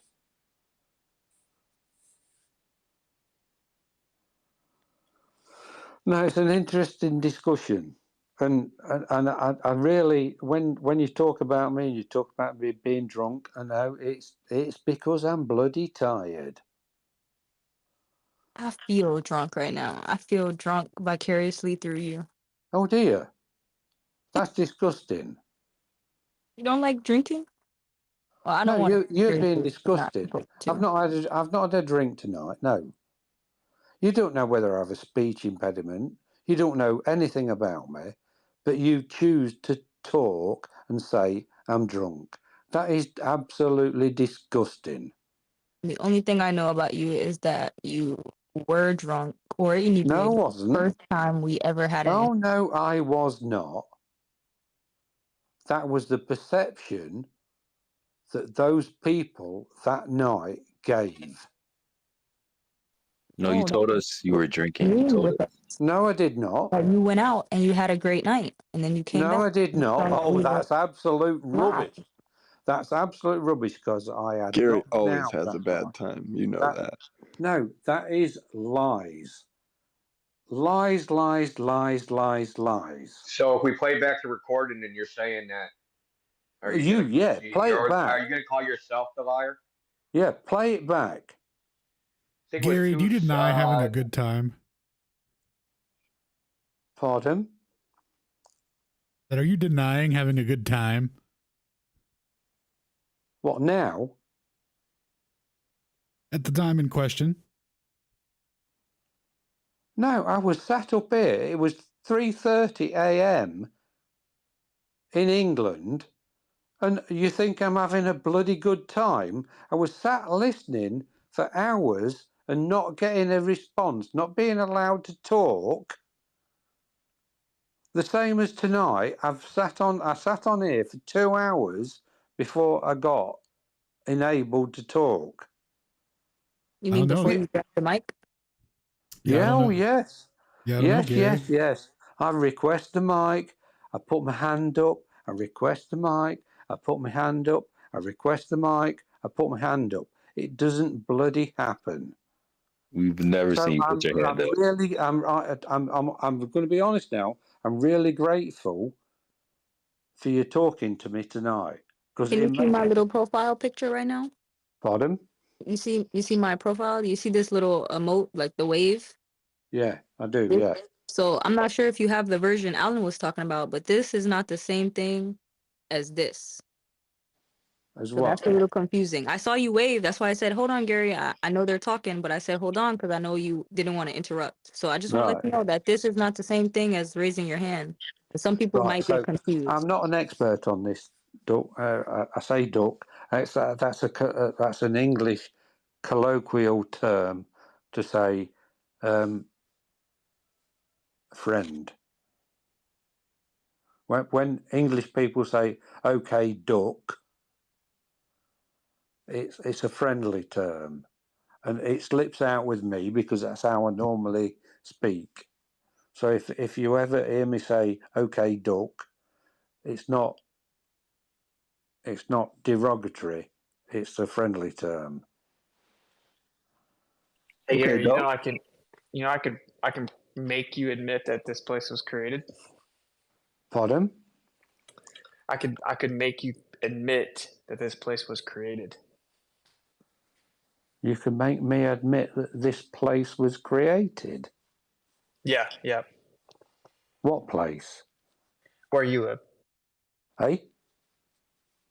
Okay, look. Do you know what the first and second law of thermodynamics is?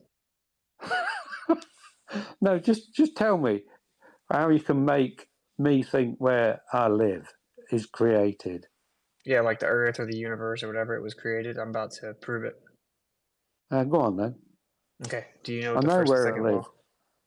Pardon? Do you know what the first law of thermodynamics is? I'm not going to answer any bloody. Okay. It's Just that get to your matter and point. energy Get to your cannot be point. created. It's that matter and energy cannot be created nor destroyed, right?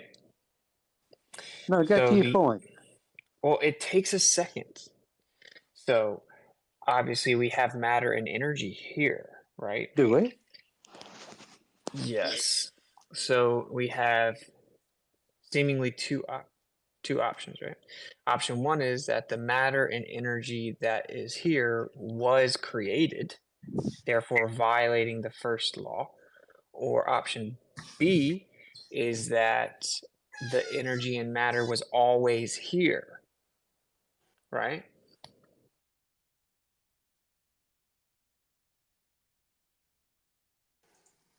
Pardon?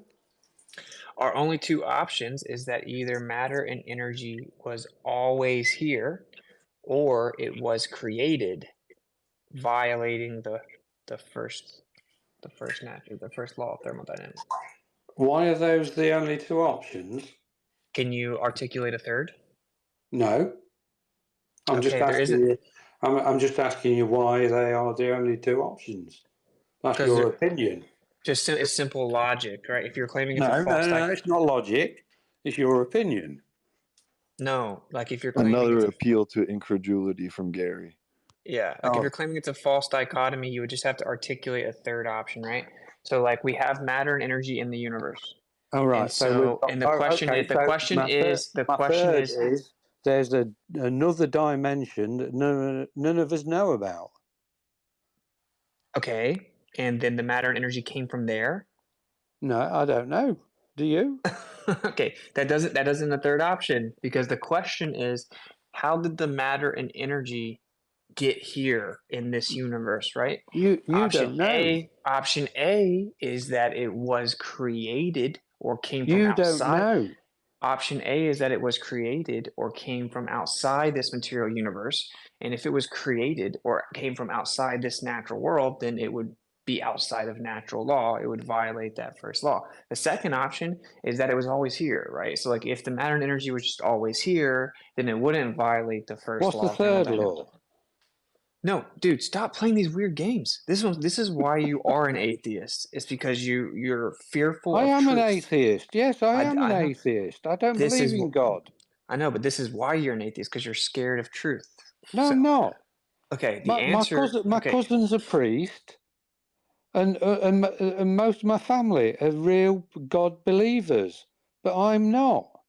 I know I'm about to show you that you have no choice. Okay, I don't so have any choice. No, that's ridiculous. Because God, tell me. So, how old is the Earth?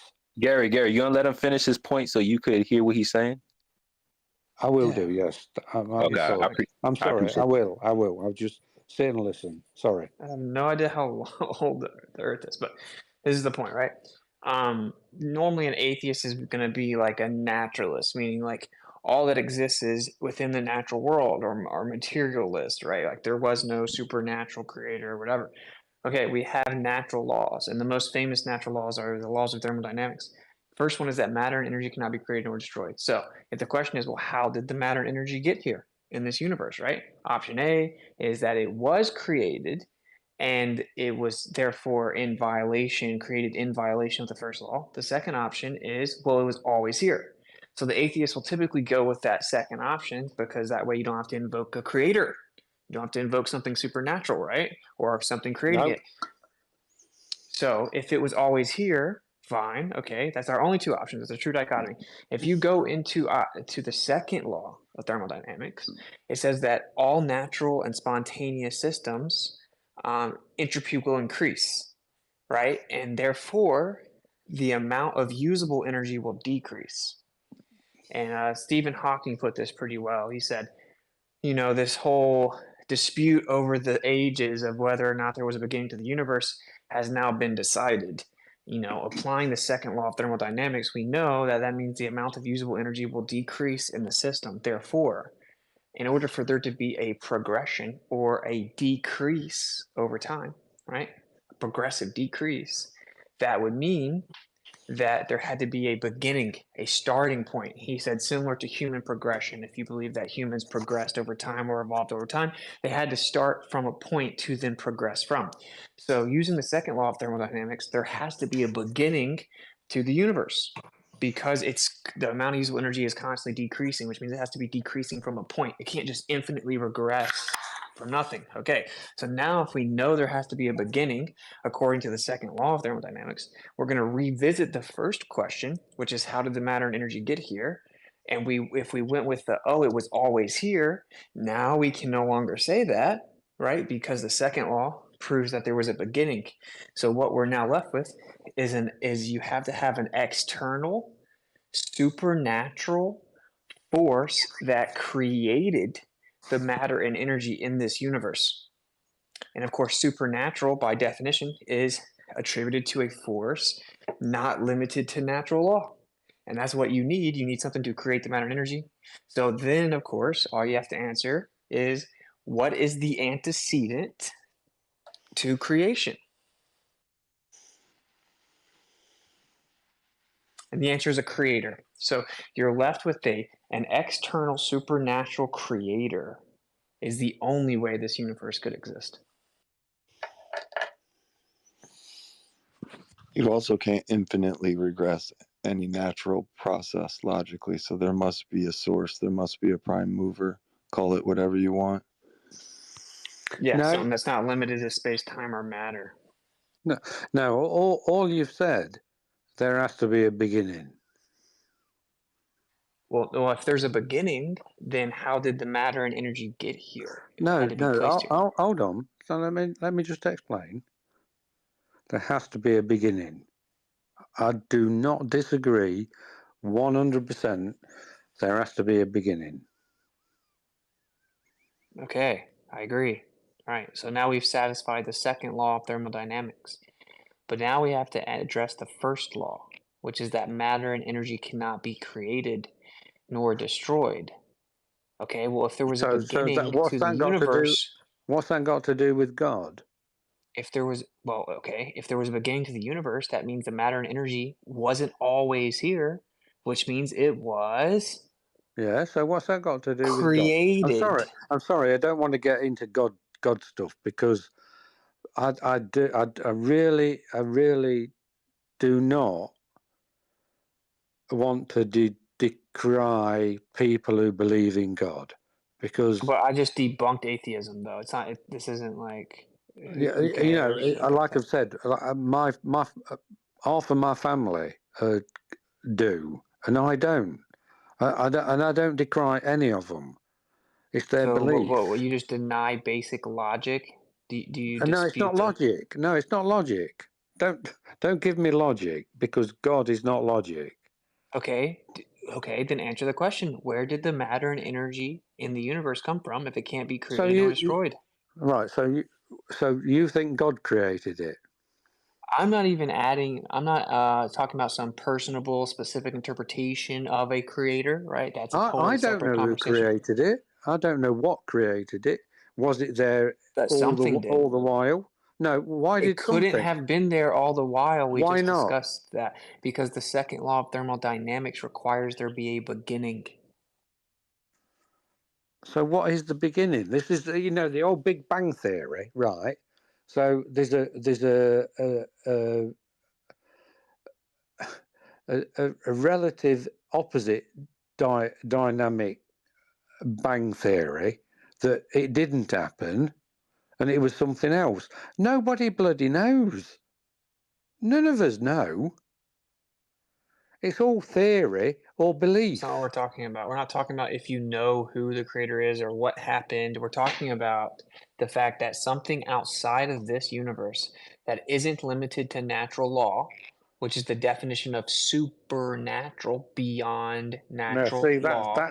Let's get back to that, because that's the definition of God belief, supernatural, isn't it? Well, it's very related, yes. No, it is the essence of God belief. It's supernatural. And? Yeah, okay. And yeah, I don't believe it. You believe it. I'm fine with that. Okay, can you define supernatural?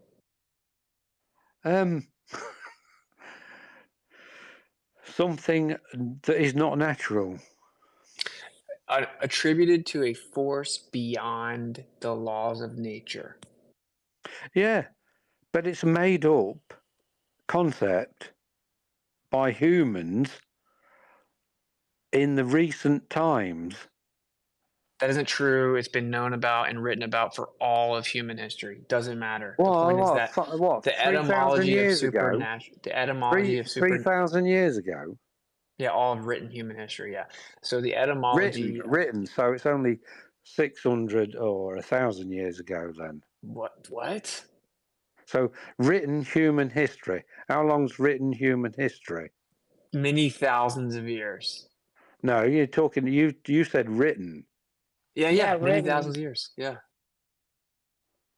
Oh, so what were they? Well, it's disputed what the oldest thing that was ever written is, right? I mean, the Sumerian Uniform, for tablets. example. Yeah. Pardon? Uniform. Actually, Linear B is supposed to be the oldest written text. But it's like Nobody agreed can read it, upon though. even in mainstream. It's like 5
No, I didn't.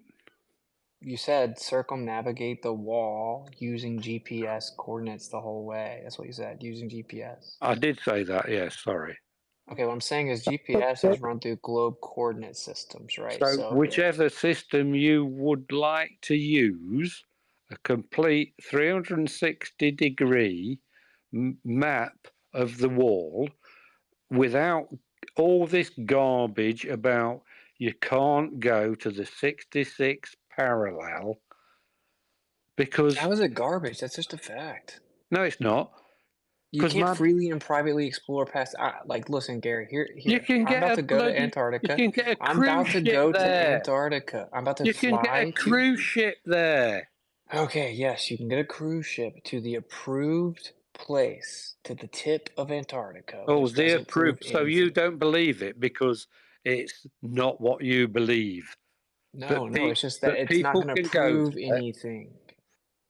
Right. So Admonson and Scott, you know, Scott and his crew died trying to get to the South Pole, and Admonson got there and put the flag up. But you don't believe that. No, I don't think they actually went to the geographic South Pole, even in the official story. But Gary, here's what I want you to know, okay? Supposedly, I'm going to be going to Antarctica in December. Oh, lovely.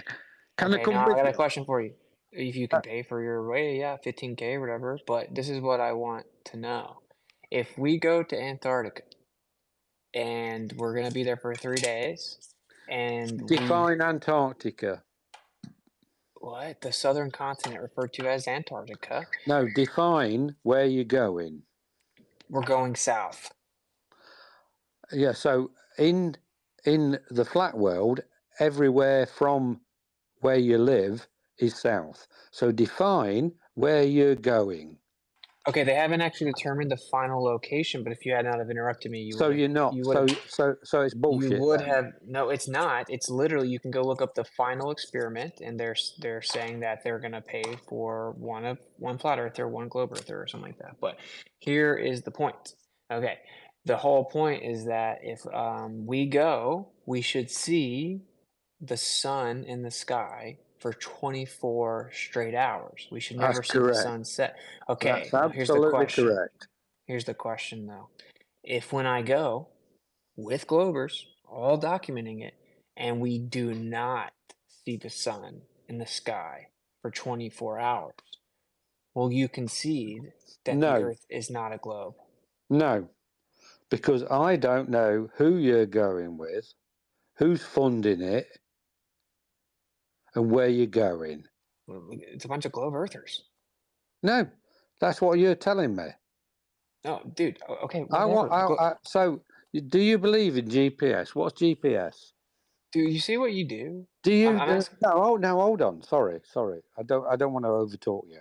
But do you use GPS? Do you use maps when you want to go from one to another?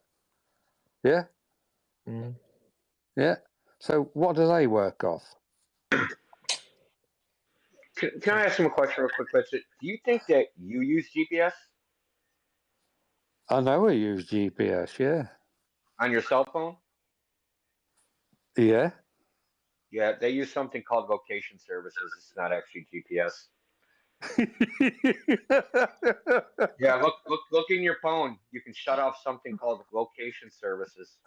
Yeah, I know. Yeah, it's not a GPS chip. Oh, you're talking bollocks. Yeah, like it's actually not a refutation. You don't have to use your phone. Okay, so on your phone, there's something called location services. And Yeah, it tells there you is. your location. Yeah, and it tells you your location based upon trilateration using cell networks. Sorry. Can I ask who I'm talking to now? This is Indio. Right. It says no one's special, though. That's what it says, no one's special. So uses something called location services. This is well known. Okay, it's not flat earther made up bullshit. You can find all this out yourself. You know, I find it very odd that all it does 20 different things, and all you said is you're just lying to me, or No, I'm making not. it up, or it's wrong. But you're only saying that because You don't have knowledge of that. You don't have knowledge of the situation, Oh, and you're really? just trying to cope. Oh, Yeah, really? you don't. You didn't know that GPS used Earth-centered Earth fixed. You didn't even know that. I didn't know what? That GPS uses something called Earth-centered Earth fixed coordinate system, which is a plane. You Is didn't even know it? that. Is it? Yeah. Right. So you know there's two sorts of GPS. There's a satellite positioning, and then there's finite positioning on local. What does that even mean? So you haven't got a clue, have you? No, You a just GPS really don't receiver know. receives. Listen, there's L1 and L2, right? What's That's the L1? frequencies. What's L1? L1 is the civilian band, and L2 is the military band. No, that's bollocks. What's L1? Okay. What's L2?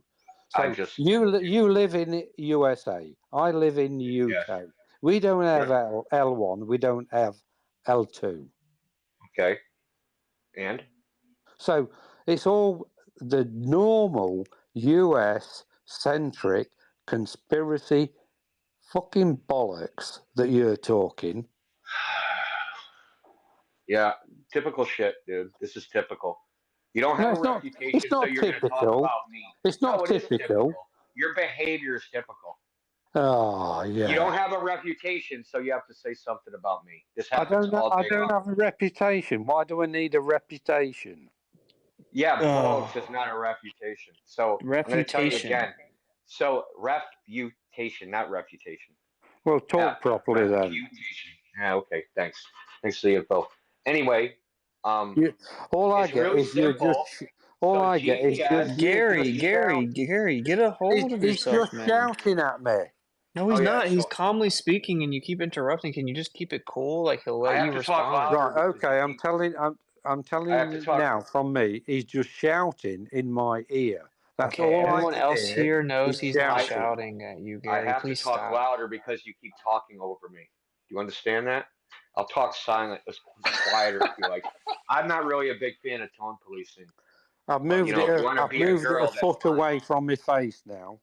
Yeah, well, I'm actually using earbud headset, so it's not even near my mouth. So I have no idea what you're talking about. Maybe you should turn your volume down. So Well, you're anyway, very, very loud. Gary, you're louder than him. sorry to hear that, Gary. Are you That's done 'cause I'm crying? shouting. Are you done crying? Okay, Gary, turn your volume down. Let India finish, and then we're gonna get to the hand. And you Hey, did kind of yeah. skip over Witz's point, but go ahead, India. Yeah, I know the Gestalt is off the hook, but so GPS receives a message called Rhinex data. That coordinate data is in 3 coordinates. That coordinate system is ECEF, Earth-centered, Earth-fixed, right? Is that all correct, Gary? Because you seem to think I'm full of shit. Is that all correct? It's the center of the earth. Yeah. Oh God. Earth-centered, Earth-fixed, but the It's not coordinate earth. system. It's not are- earth-centered. You're reading it wrong. So It's the acronym ECEF does not mean Earth-centered, Earth-fixed. Earth center. Whether it's centered or center, you're thinking it's not the center of the earth because that's what you want to believe. It's literally centered, Gary. Literally. Doesn't matter where the center is, and only all that matters. Where's the Is center of what the is flat this? earth? What is the coordinate system in? Where's the center of the flat earth? See, here we go with the Gestalt again. Okay, I'm done. Like I'm not playing whack-a-mole. Yeah. It's. I mean, anyway, just for the audience, it is objectively Earth-centered. ED. It's about the coordinate system being centered on your position on the Earth. They use plane, coplanar coordinates. All right, if you guys want to go to the hands, Gary's clearly kind of in a troll mode. Let's be real. But where's the center of the flat earth? No, I'm not. I'm asking a question. That was hilarious. Okay, Gary. Let's get to the hands and let everybody else get a chance to get their questions off too. I don't know if Ralph or Heavenly was next, and we do have Amphibian on stage as well. Yeah, Ralph was first.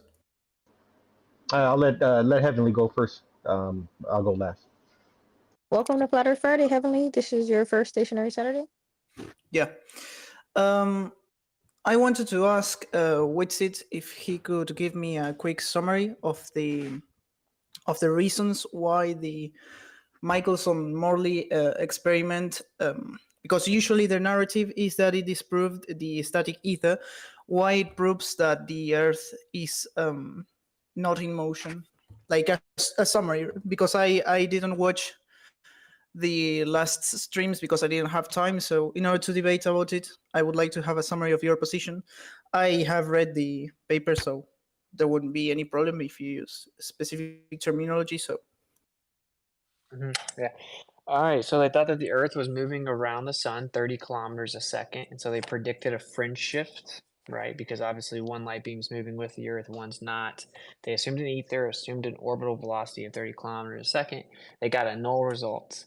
And so they either had to explain it away, right? Explain why you couldn't measure the Earth moving through space, or accept the result that the Earth was not moving through space. So obviously they went the route of trying to explain why it appeared as if the Earth was stationary. So what they did was got rid of the ether. So the paper will say we've disproved a stationary ether. But what happened is Einstein comes in and gets rid of the ether and then changes the orbit to a linear path. He called it a curvilinear path, meaning that it's going in a curved path and it's going straight at the same time. And it's free falling in that linear path due to the bending and warping of space-time. So the interferometer couldn't detect it because it was actually going in a straight path while you're on the Earth. And time dilates and slows down, and the distance contracted. And so it created the illusion that the Earth was in the center. That's the official model's excuse. The problem is there actually was a fringe shift measured. It was just roughly 1/6 the predicted value. Now, what they said was that it was just instrumental error, right? Because they had to come in and say, oh, you can't detect the motion of the Earth from the Earth, right? Because the only other option is that the Earth is stationary. But again, it did detect some type of motion. It was nowhere near what they needed it to be. And then when it was replicated, it continued to detect some type of motion. And it was disproven that it was an error, simply instrumental error, because it consistently happened. And it happens based on direction, the actual direction that the test is performed in, and it changes with altitude and changes even in terms of periodicity of the sun and the moon and stuff. And so what it shows is that there is a fringe shift that is measured on the Earth in the Michelson-Morley or replications like Dayton-Miller and after that. But it can't be the Earth rotating because it has to be 30 kilometers a second. So just like Einstein himself said, if Dayton-Miller's results are confirmed, which was him just replicating and confirming Michelson-Morley's results, then my theory of relativity is wrong. So long story short, they used interferometry to measure the Earth moving through space. They did not get it. So then in order to try to keep their model alive, instead of accepting that it showed the Earth was stationary, they threw out the ether. They said time slows down and that matter contracts just the right amount to create the illusion that the Earth's not moving. And yeah, it's curving around the sun, but it's also going straight at the same time. So you can never detect the Earth moving from the Earth, and it'll always appear as if the Earth is at rest. Problem is that there was actually a measurement and it has been replicated multiple times. And that's what proves that the Earth is not moving through space. There's obviously a lot more to it because then you get into Michelson-Gell-Pearson in 1925 that then does actually measure a rotational displacement, which is a major problem when they were claiming that you couldn't, and then they do mental gymnastics to explain it away, blah, blah, blah. But long story short, yeah, it's just the interferometry was over 10 times more sensitive than it needed to be to measure the motion of the Earth, and it did not. And there you go. yeah, I wanted to go through 2 points very quickly. First of all, I would like to ask you about the change in the ether drag, in this case would be, based upon elevation. I remember that Bob, I guess, talked about it in one of his videos, and he said something that you try to measure it, changing the elevation, and you got different results. I would like to ask you if you have any documented data related to those experiments that Bob made, And also, I would like to go more towards the point of just because it has direction, the error in question, it doesn't count as an error. Well, there are some occasions in physics in which you have a consistent error in terms of direction. For example, if you are trying to measure the force with which you are extending a spring, for example, obviously the direction of the error will be more biased towards the direction in which you're tensing the I don't remember the word that I used previously. Well, sorry, I'm not a native English speaker, so I don't remember the word. Winding was it? it? No. Like the winding of the spring, the direction that goes? The spring, sorry. Yeah. I don't know why I didn't remember the word. Well, when you pull the string back, the spring back, you are going to see a consistent error when you try to measure the force that was exerted upon the spring that goes towards the direction of the force itself. So in this case, you're going to have a persistent error, but it doesn't transmit any information about there being some kind of secondary thing acting upon the spring. So that cool. All right, cool. I got you. So first thing with the Bob thing, apparently the data has been examined by my boy Stone really precisely, and they had it set up to take way too many measurements way too frequently, and it's basically impossible to sift through the data. And so then they were getting a much more generalized, inaccurate output for every part of it, even whenever it was allegedly 15 degrees. So they did show deviation like up to over a degree at different altitudes and stuff, but apparently whenever you intricately look at the data, they kind of set it up wrong where they made way too many measurements, overloaded the ability to get an accurate reading. So basically all of that data, every single bit of it's kind of a wash. The real evidence is the more valid and empirically verifiable tests that were done in like the 20th century or 21st century outside of Bob, right? There have been different tests by many people like Wang and different people. Richard, can I bring something up real quick about the Bob the elevation thing? So what they ended up doing was, as of getting those results, they ended up putting the fiber optic gyro in a vacuum chamber, and they got a lower value of Earth rate drift depending on as they lowered the pressure in the vacuum. So they put the fiber optic gyro in the vacuum chamber and lowered the pressure, and as they did this, and all this data used to be on YouTube channel, a guy named Rick Zimmerman. His YouTube channel was Seventh Day Truth Seeker, but he made some comments about the pandemic and got his YouTube channel deleted. So there is a published paper. It's in Russian, unfortunately, where they actually observed this effect as well. So it isn't just like something that only Bob or Rick Zimmerman got out of it. So just to sum it up, they took the fiber optic because they did this because Bob lived in Colorado. So they figured, hey, maybe it's the air pressure, right, that changed the readout because they got a different result at a higher altitude than a lower altitude. So then they're like, let's just put it in the vacuum chamber and figure out what it is. And then when they did, they got a lower value. I just wanted to bring that up. Nice. Yeah, dude, if you can send me that paper, actually, bro. I think the only problem is with Stone, you should look at Stone's breakdown if you haven't seen it. He really breaks down that they said it. I think they was I haven't. Yeah, they were trying to be over the top with how many measurements they got, but they set it up way like to take way too frequent of measurements, and they overloaded any like realistic so computing. Karen sent me the data way back, probably like way back when they did it, when like Tesla's Apple and like all those guys were involved, and like they were taking like measurements like every I don't remember, it was like once a minute or something. It was ridiculous. Like why are you polling it that much? But no, it's insane. It's insane. So it overloaded the system. Any like realistic ability to compute it in. But Stone did pretty good breaking it down and showed that it's basically it's a wash. But I will say, with the altitude relationship, like Galev did it, right? And there are different people who have done that. Galev did it 2002. And so there are things outside of like Bob that show that there's an altitude relationship that are much more precise, and even with like top level like Navy equipment. As for the second part, the point you're making about like, oh, well, you can find error based on direction. In other terms of physics, you use a spring as an example, and you're like, okay, well, you'll find an error consistently based on the direction you pull the spring back. The reason that doesn't work, right? The reason that that's not relevant is because, yeah, if you pull the spring back over and over, there might be an error based on, say, like the base of the spring or whatever. If you turn that spring, say 90 degrees, right, the error will now be in a direction 90 degrees to the initial one, right? It won't only give you an error based on cardinal direction, but with these measurements, it changes with cardinal direction no matter which way you orientate the test. So like the actual rate of propagation of the light and the interference pattern you're getting is changing based on direction and altitude and periodicity of sun and moon. So it's not the same as like moving the spring in different directions, right?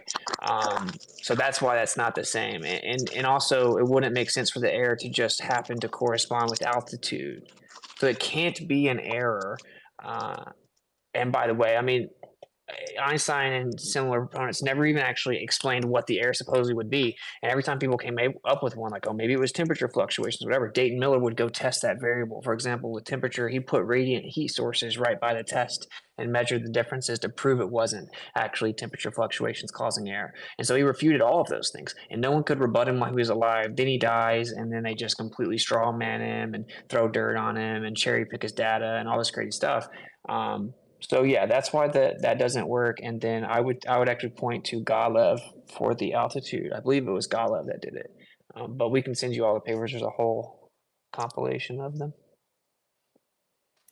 Yeah, I have to analyze a lot of papers because I have to go through Alan and Toby's papers, and also have to go through presentations and all of that. If we take in consideration the amount of hours that it would take to do that, it's almost 200 hours, and that's a lot.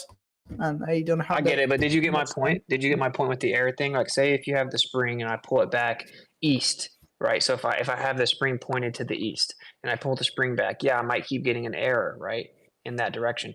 If I turn it to the south, well, now I'm going to get the error south. If I then turn it west, I'll get it west. North, I'll get it north, right? But I'm not going to turn the spring from the east to the south and then keep getting the error in the eastern direction. I'm going to get it based on the actual orientation of the device. But this is showing that it doesn't matter which orientation the device has. You start getting the different readings based on cardinal direction. And there can't be an instrumental error that's consistently based on cardinal direction, right? That doesn't make any sense. Same way you couldn't have consistent instrumental error with altitude. It's not like the instrument is sentient and is conspiring to only show you an error whenever it's in a certain cardinal direction or at a certain altitude, right? So yeah, that's kind of the point. And then we accounted for the variables of temperature and pressure and showed that that is not what's causing it either. So yeah, it's rough. It also changes throughout the year, right? So it changes based on solar motion. So again, the instrument's not like, oh, let me just show errors that are a certain amount based on the equinoxes, right? It's like, no, there's some type of motion in relation to the sky and the solar motion in the sky and the periodicity, like the cycles of the sun and the moon, that these interferometry measurements are detecting and changing relative to solar motion, time of year, direction the sky moves, the path of the sun and the moon. And that is a direct refutation that you're detecting anything to do with the earth moving. And there's really no way around it. That's why they just have to say instrumental error, and then they can never rebut what I just said, because it's just game over at that point. Yeah, I would like to have the experiments that you're talking about with more confounding variables, or well, independent variables that could change the result of the interferometry experiment. But because you need replicability for science in general, so it would be very good to have more of those experiments. And also, I wanted to address the thing about instrumental errors. You can have a form of instrumental error, and this does not depend upon if the Earth is flat or a globe, because this happens because of the magnetic field. In Cavendish's paper, if you go, I don't remember the exact page, but the original paper. He had to account for the balls of lead and the instrument that he was using to be in perpendicular to north and south, so that the balls themselves wouldn't polarize with the Earth's magnetic field and create an instrumental error in the vibrations that he would measure, because it wasn't completely static. The apparatus was not completely static, and in order to get out of this problem, he basically had to put the device perpendicular to a direction north and south, so that he wouldn't have this error of the balls acquiring the same charge as the Earth, and therefore changing the vibration of the balls because of magnetic effects. So you can have some sort of cardinal-based errors. Well, Cavendish have to account for them in that case, and well, that would be my point. Okay, yeah, yeah, cool. Good. Well, just to tell you, I posted that study with it in the Jumbotron and link to that Russian study. Nice, thank you, brother. Yeah, good luck trying. I mean, you can look at the graphs. I mean, that's easy enough, but I mean, good luck translating it to English. Yeah, I'll do it maybe. Yeah, cool. So to add a couple of things on there, if you don't mind, I put a link to Man of Stone's video where he does the analyzation of the data. So I highly recommend that. It's in the Jumbotron, so check that out. Shout out to Man of Stone. And then a couple other things. So regarding instrumental air and periodicity, so you got to remember too, with this instrumental air so-called, we're looking at a periodicity that matches sidereal time daily and annually, right? So when it'll reach minimum and maximum peaks on the equinoxes, right? So that's not, you can't wrap that up under instrumental air. And then on top of that, so Miller's device, his interferometer, now he could get it sensitive enough to measure down to the thousandths of a wavelength, but most of his measurements, and like actually pretty much all of them, all the published stuff is done in the hundredths of the wavelength. So it's well within the sensitivity of that apparatus. So he's got the periodicity measured in the hundredth of a wavelength, right? And then Galev comes along with millimeter wave bands with radio interferometry, and he also does it with a laser. But so we got more precision, different wavelengths, and it's still producing the same periodicity that Miller measured. He actually measured it like pretty much 1-to-1. So there's and this is at like a different data point too, different altitude. So using his data, he was able to plot the vertical velocity gradient and how the increasing at altitude. So it takes away from the from the like whole thanks Bob thing, right? Because the causal mechanism in their paradigm is supposed to be a rotation with respect to a fixed point at the center of the Earth. So they can't have deviations at altitude or anything like that. So it shows that the cause is the sky, right? And then additionally, something really important in Michelson-Morley, not to be glossed over, is in the opener, right? He's talking about Aries failure, right? They call it, but it's actually Aries success, obviously. But what he says there is super important because he gives a little side note. And if you read that little side note, what he's talking about is the explanations that they gave for Aries failure. So I don't know if you've ever looked into the heliocentric explanations for Aries failure. They just say, oh, he failed to detect the ether. Well, guess we'll try again with an interferometer. But anyway, what they had to do to rectify heliocentrism with Aries results was they had to say, okay, if you believe that light is a corpuscle and it's like a little ballistic projectile, then you have to believe that when the light hits the water, the light accelerates in the telescope, in the water, so that you don't have to make up the difference in the correction angle. And that's obviously untenable because that would violate their conservation laws. So on the other side of that now, remember they had a static ether theory. So the ether is immovable, but inside of the telescope, for some reason, the ether is mobile and bouncing around. So if you're a wave lad, you would have to say that the wave is being carried in the opposite direction of motion, which is obviously ridiculous and even worse than the other theory, right? Of the light accelerating. So that's super important to touch on, because at the end of the paper, he goes on to say, they actually never say that they falsify a static ether theory or anything like that. They say that the relative velocity of the Earth and the ether must be less than 1/6 of Earth's orbital velocity, like the assumed velocity of 30 kilometers a second, and certainly less than 1/4 of it, right? Because they measured, 5 to 6 kilometers a second, right? But then he goes on to say, he talks about Stokes and Fresnel's explanation of aberration. Now, what it's like, oh, what does that mean? Well, we just learned about the being carried in the opposite direction of motion to explain the null result and how that's not tenable. Well, those are the lads that proposed those explanations, Stokes and Fresnel. So Michelson at the end of the paper saying that those aren't tenable positions. And even I think he touches on Lorentz's theory of contraction too. And he's like, yeah, I don't know about all that. Yeah, it says the velocity potential in his theory also fails. So yeah, he knocks out all three potential explanations there, and that's very important to clarify that, because they did get a measurement, but it doesn't correspond to heliocentrism. And it's like, well, what do we do with this measurement? Do we throw out the measurement? Do we throw out the ether? Like, what do we do here?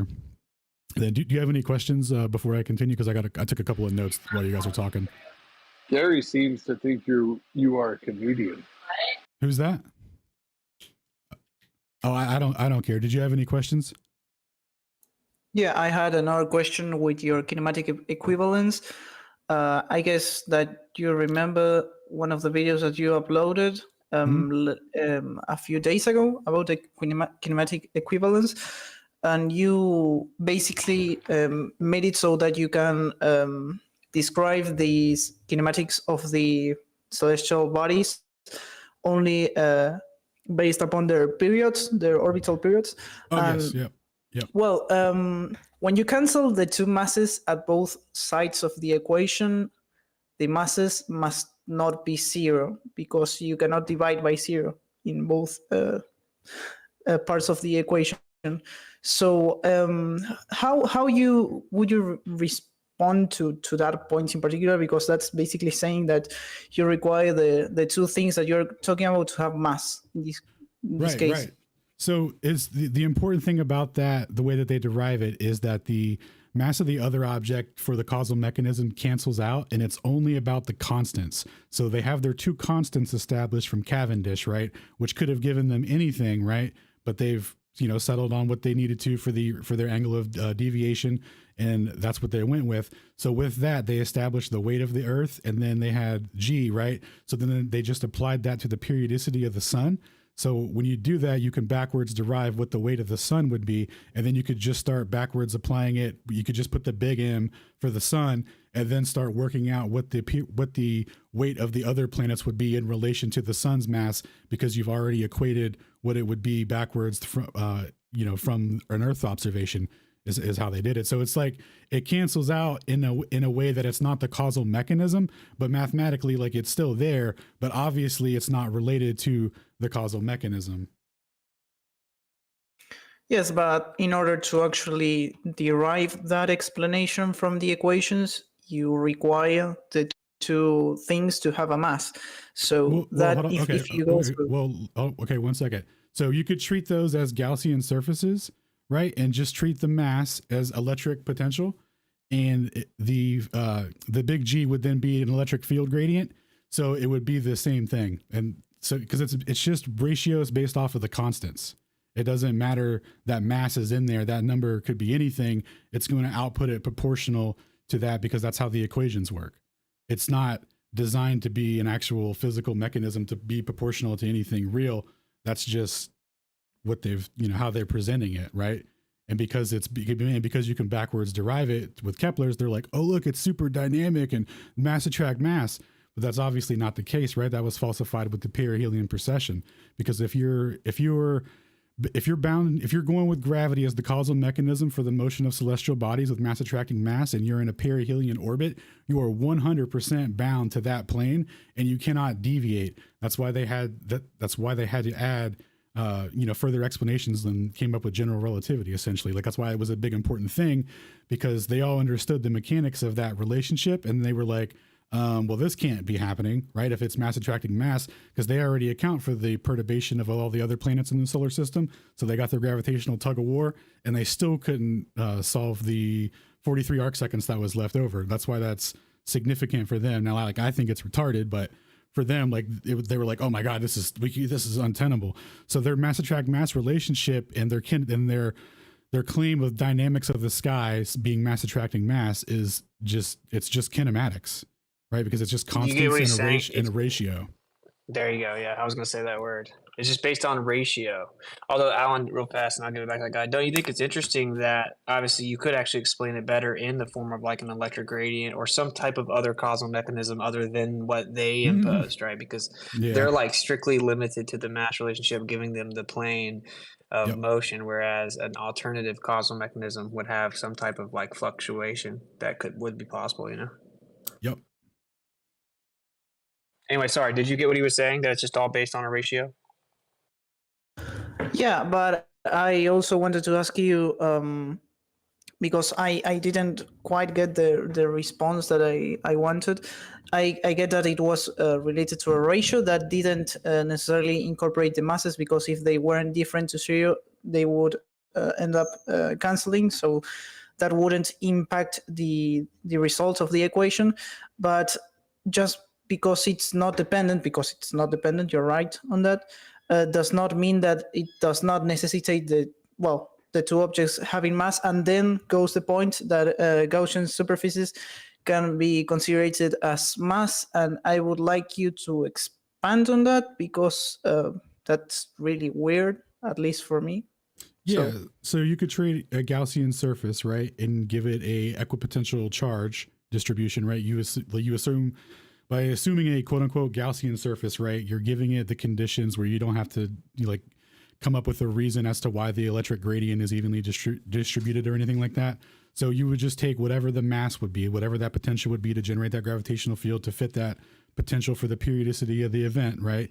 It would just be based on charge potential. So it's within the Gaussian surface, and that would create an equipotential electrical field that would permeate as the big G in the equation based off of the charge potential instead of the mass. Right. So, do you not see, actually, ironically, it's very low IQ what they did. They reverse engineered it and derive it from the kinematics, replace a variable and throw mass in there. So basically, in really simple terms, what they did was say, okay, let's just say that the ratio is based on how big things are. Just the size of them alone. Like, that was their genius. Yeah, that was their genius theory, was like everything moves because of how big they are. Or maybe it's something else, right? Like the magnetic properties, the electric properties of whatever they are, right? Like, it's what they came up with was so stupid and low IQ and overly simplified. It's wild that people think it was some like genius breakthrough. Because they poison us with neurotoxins such as vaccines, fluoride, hold on, and our food. Hold on a sec. So did you have any other questions? I'm sorry, I don't have your name. I can't see the thing. But did you have any? Great. You can call me Great. I guess that was most of the things that I wanted to know, but also I would like to see more about these that you're talking about in relation to Gaussian superficies, because mass is an inherent concept, like a primitive concept that does not necessitate anything else, I would say, because mass, as originally described by Newton, didn't have anything to do with the matter of the objects, but it had to do with the opposition to movement. That's why F equals ma.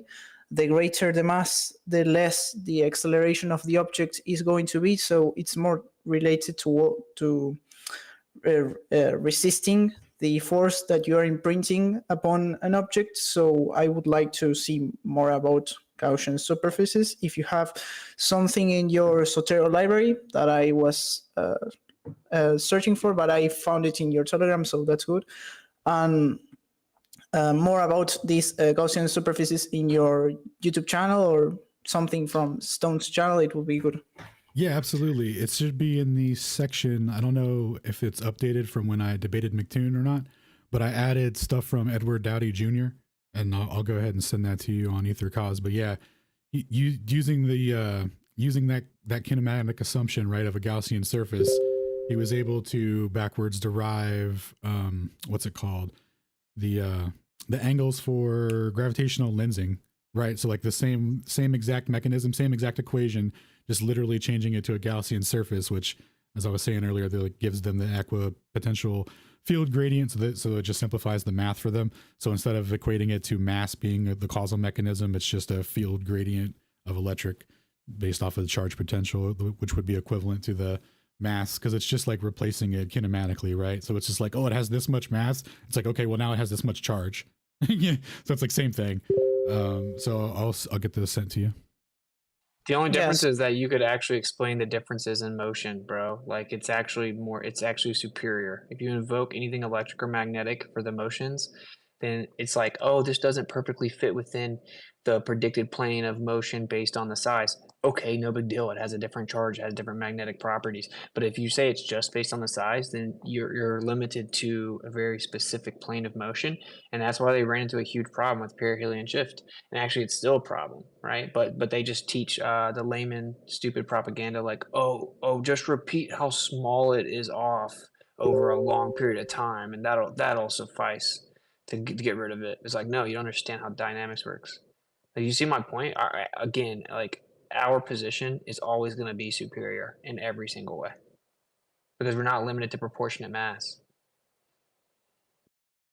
Yeah, I will try to see if I can arrive to that conclusion after analyzing all of the data. I have to analyze a lot of data, so it would take. You're cool, man. If you seem like you're just a flat earther in the making, my brother. Be real with you. Yeah, no worries, bro. It's no problem that you have questions or contentions or anything like that. And you're welcome on the Discord. I don't know if you have the link, but you're welcome anytime to pop in. You know, we host pretty much every day of the week. But yeah, you're welcome to pull up, man, ask questions. Yeah, that's also something that I wanted to ask you. How do you manage to do these streams all of the days of the week? I literally don't have like even 2 hours to watch your stream, so it amazes me that you can stream literally every single day from the week. Takes quite a commitment, I'll say, but you know, it's all good. Yeah, that's it. Well, I will analyze all of the data and then we will see if we can debate more about it. Awesome, dude. Looking forward to it. Yeah. Well, every time I see somebody like that guy that's like really into the info and wants to like honestly figure out what's going on, it's like, oh, you're welcome to the club. Dude, yeah, he already understands like so much of it. It's just once he sees it in their writing, he's gonna be like, oh shit. Yeah, and that's basically what I want to analyze the things. I already have some background knowledge about the scientific method, if you want to debate about that in some occasion. So that's something in which I am most specialized in. So like induction, deduction, logic, all of that. There wouldn't be any problem if we debate something like that. But yeah, I will look forward for the papers and then analyze them. Yeah, man, and pop in the Discord. We can just stay cool with them when you're cool with us, man. Yeah, well. Hey, bro, shout out to you for like doing your own due diligence, for actually looking at the information yourself. That's why they're saying like, you know, eventually you're gonna see what we're talking about, because people with that type of focus and the approach to that information is usually the ones that discover the truth. So shout out to you. Did we even ask Heavenly, like, what did he believe in? I think it's pretty safe to say he currently kind of leans towards the globe, right? And he's trying to look into our arguments further to either be able to debunk them or find out that they can't be debunked. I mean, I'm not going to fully speak for him, but I'm pretty safe in my assumption, I think.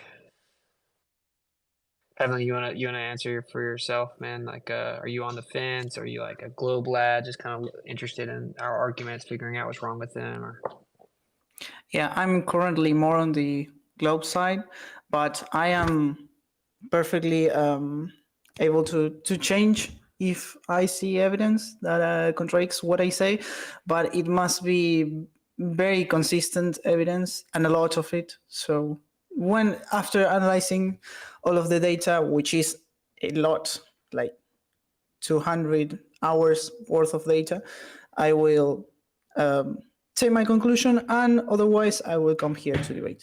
No, you're cool. He's on the fence. Hey, what I will tell you, man, a good little intro. I'm gonna plug my boy Sanjinis here. If you haven't seen it and you're maybe new to the idea, you should pop up The Principle. You should watch The Principle. It should be a mandatory homework assignment for anyone that's getting into this conversation. And that'll kind of give you a lot of, you may be familiar with all of that anyway, but The Principle is a very telling documentary. If you haven't seen it, it's definitely worth the hour and a half, whatever. Yeah, what's its name? Sorry? It's called The Principle, PRINCIPLE, The Principle. Yeah, it's on YouTube. Such a great movie with Jim Belushi. I'm just kidding. Yeah, you'll see it's a documentary, and it's by Robert Sanjinis. It's got a bunch of really big astronomers, astrophysicists, and physicists in it. It's very interesting. Yeah, I've seen some things about Robert Sanjinis, and also I saw that there was a book that he was talking about, geocentrism, that was responded to by some other flat earther. That I have the book right here, and I will look forward to read out it. So yeah, I know about most of the people that I have to search about. I have more than 100 names on my list, so. Word, yeah. Just don't even worry about like if you look stuff up about him, you'll see all kinds of ways to discredit him. But the main guy he worked with was Robert Bennett, who's actually been on my show, a couple interviews. He's been in the Discord with us. He's a PhD physicist who wrote his thesis on the motion of rigid bodies in relativity.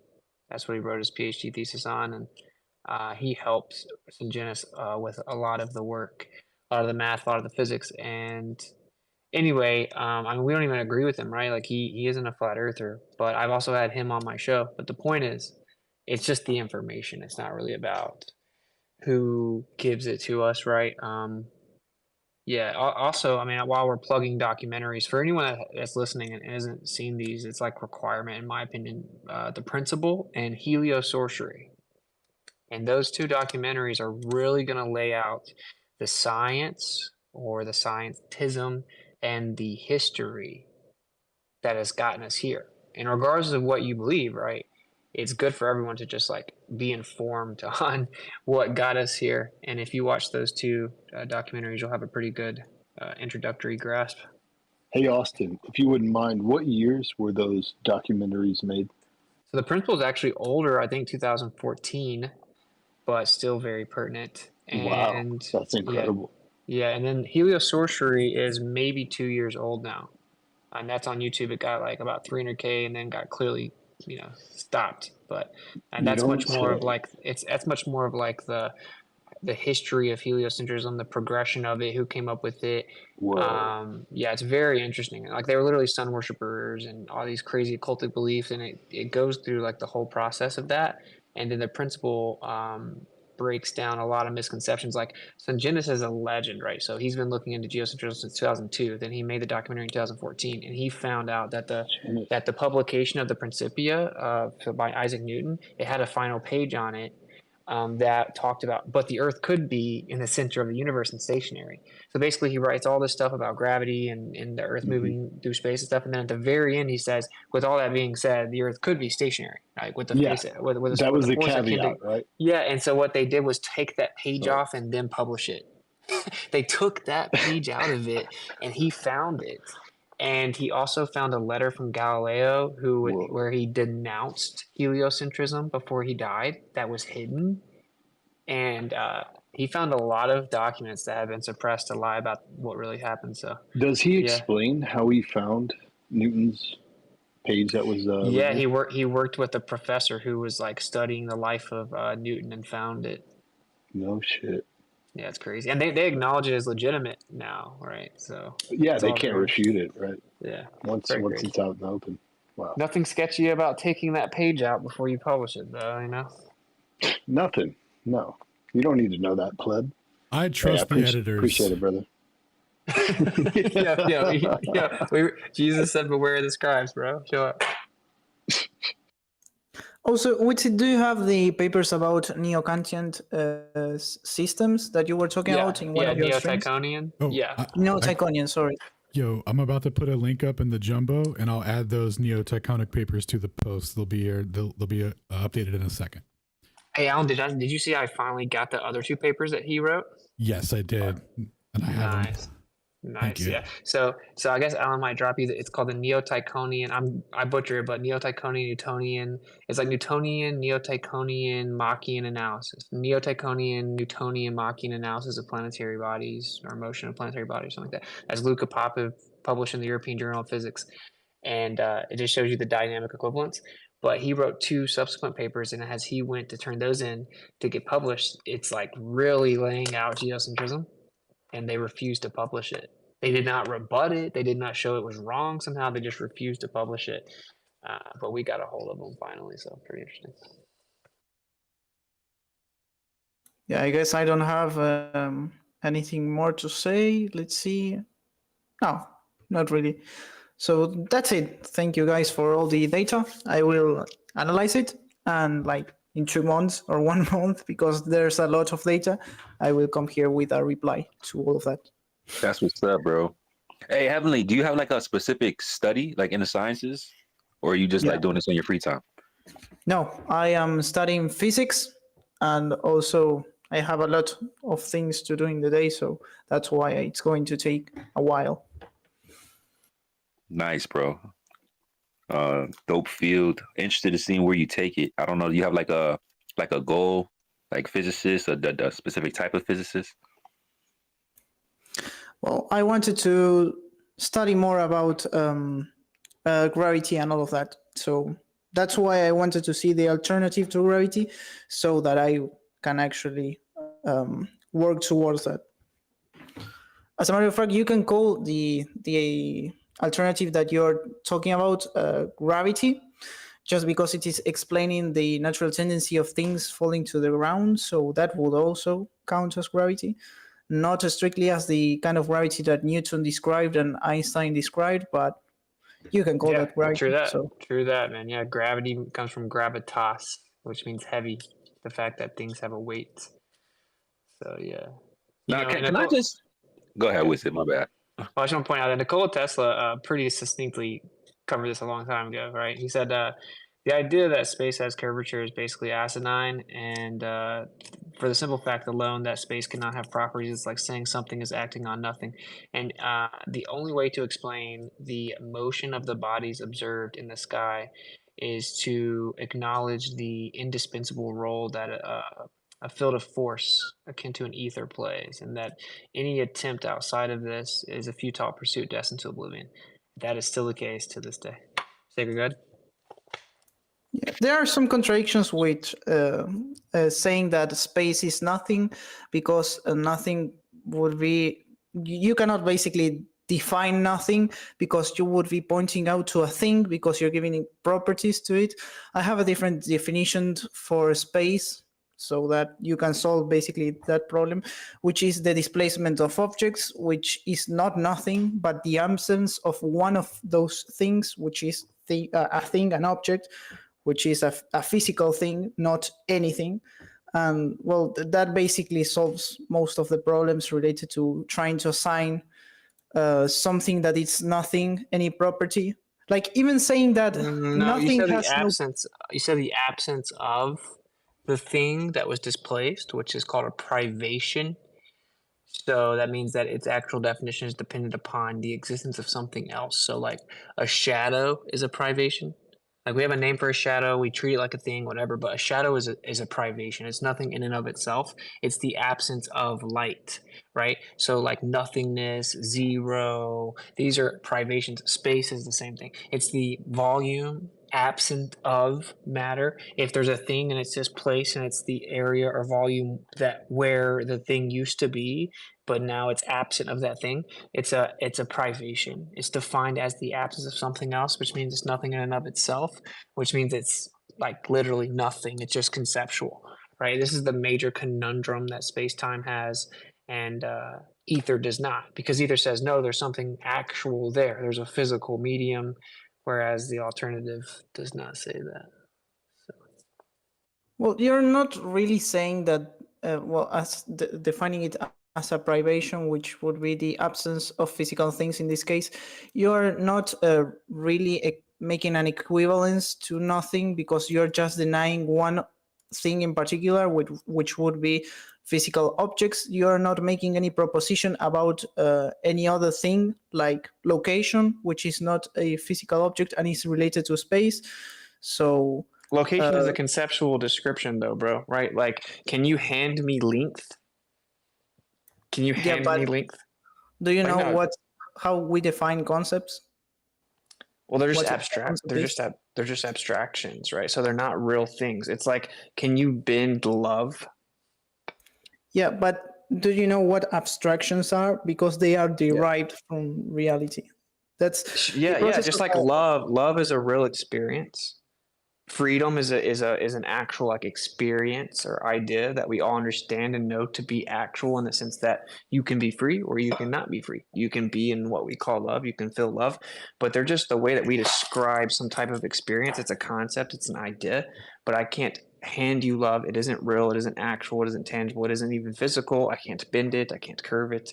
The only people that can bend freedom is the U.S. government run by Israel.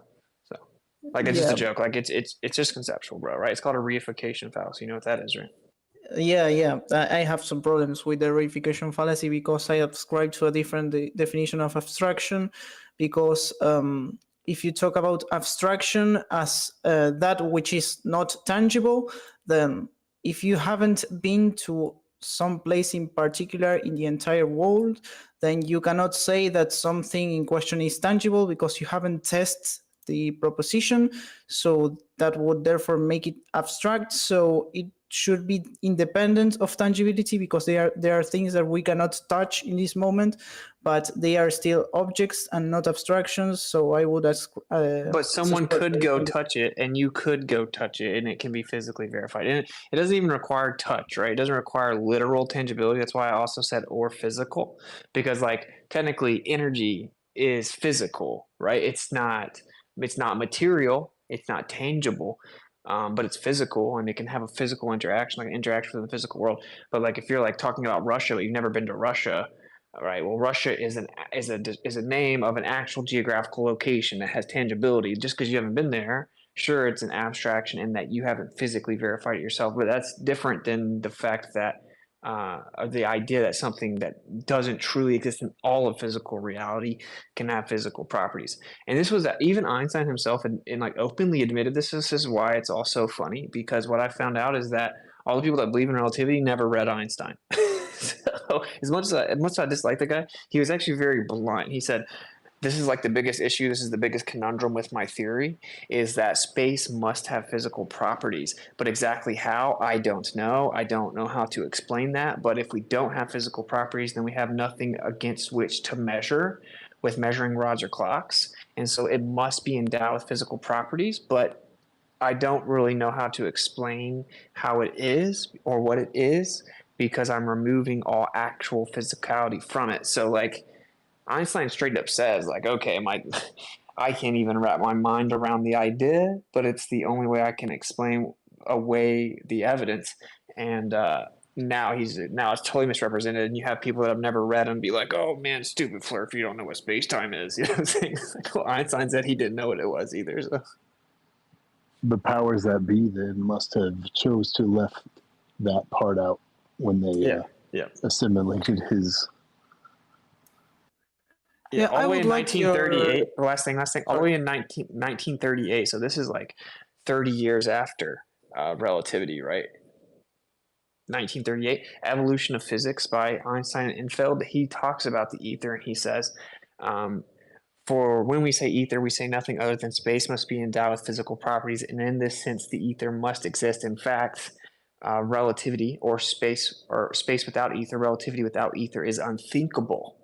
And that the idea of ether has changed consistently throughout time, and that its existence or its story is by no means finished, but rather continued by relativity.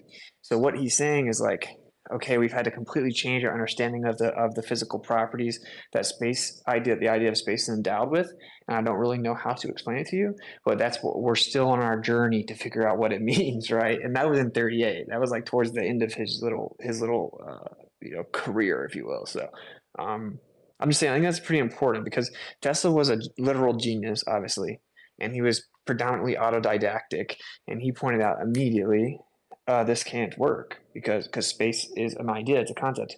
It can only have attributes. It cannot have properties. It's nothing in itself. It's like saying something's acting on nothing, right? And he also pointed out that due to the equal and opposite reaction in all of nature, that the curvature of space-time would straighten out, even if you could pretend that it could have physical properties, but it can't. And yeah, I'm just pointing out that in order to keep the heliocentric model, they had to go off into the world of paradox and reification. And that's a pretty good sign that your idea is wrong. Yeah, I would like to see your definition of physicality, because physicality itself would be a concept, so you would be defining objects in terms of concepts. So I would like to see your definition of physicality to avoid that problem. Yeah, interaction within the physical world, matter or energy. But we can continue this later. There's a problem with that definition, which you probably have noticed, that you have used a derivation of the word physicality, which is physical. So okay, interaction within the material world. Yeah, but material is a synonym of physical. Oh no, material world is in the actual perceivable natural world. So interaction within the natural world. Okay. Yes, but what is material has physical properties. So when you're saying that something is material and you are defining it based upon what is real, what is in the world, what we can perceive, you're talking about things that have physical properties. So you're defining something that is material based on physical properties, and you are going in a circle in this case. No, I said any type of interaction that actually occurs within the natural world. So like if that isn't the case, right, then it is not going to be what we define as physical. And mind you, I actually hold to the idea that there is in fact something that is immaterial. It's an immaterial medium, right? I think there's an ether. The difference is I say it's actual and it's substantive, right? And thus being actual can have physical properties. So really this is going to get more philosophical, but it would be actual, and then you would define actual, and then you know, the point is that it's the actuality of it. Like space is not actual. Space is a description. It's length, width, breadth, height. It's like, okay, it's this tall, it's this wide, it's this long. I cannot hand you length or width. If I say there's a background medium and it's oscillating, well, you know, that's a real thing, right? That's an actual physical interaction. That's physical displacement. So that's the difference. It's a fundamental axiom that's different. Yeah, but I cannot hand you an oscillation, even though it's physical. Correct, because it's a description of the motion within a medium. So the important part actually is that you can't have an oscillation without a medium. You can't have, because I can't hand you a wave, but I can wave my hand. And if I see a wave in the pool, I can't pull the wave out, but I know that the pool is waving.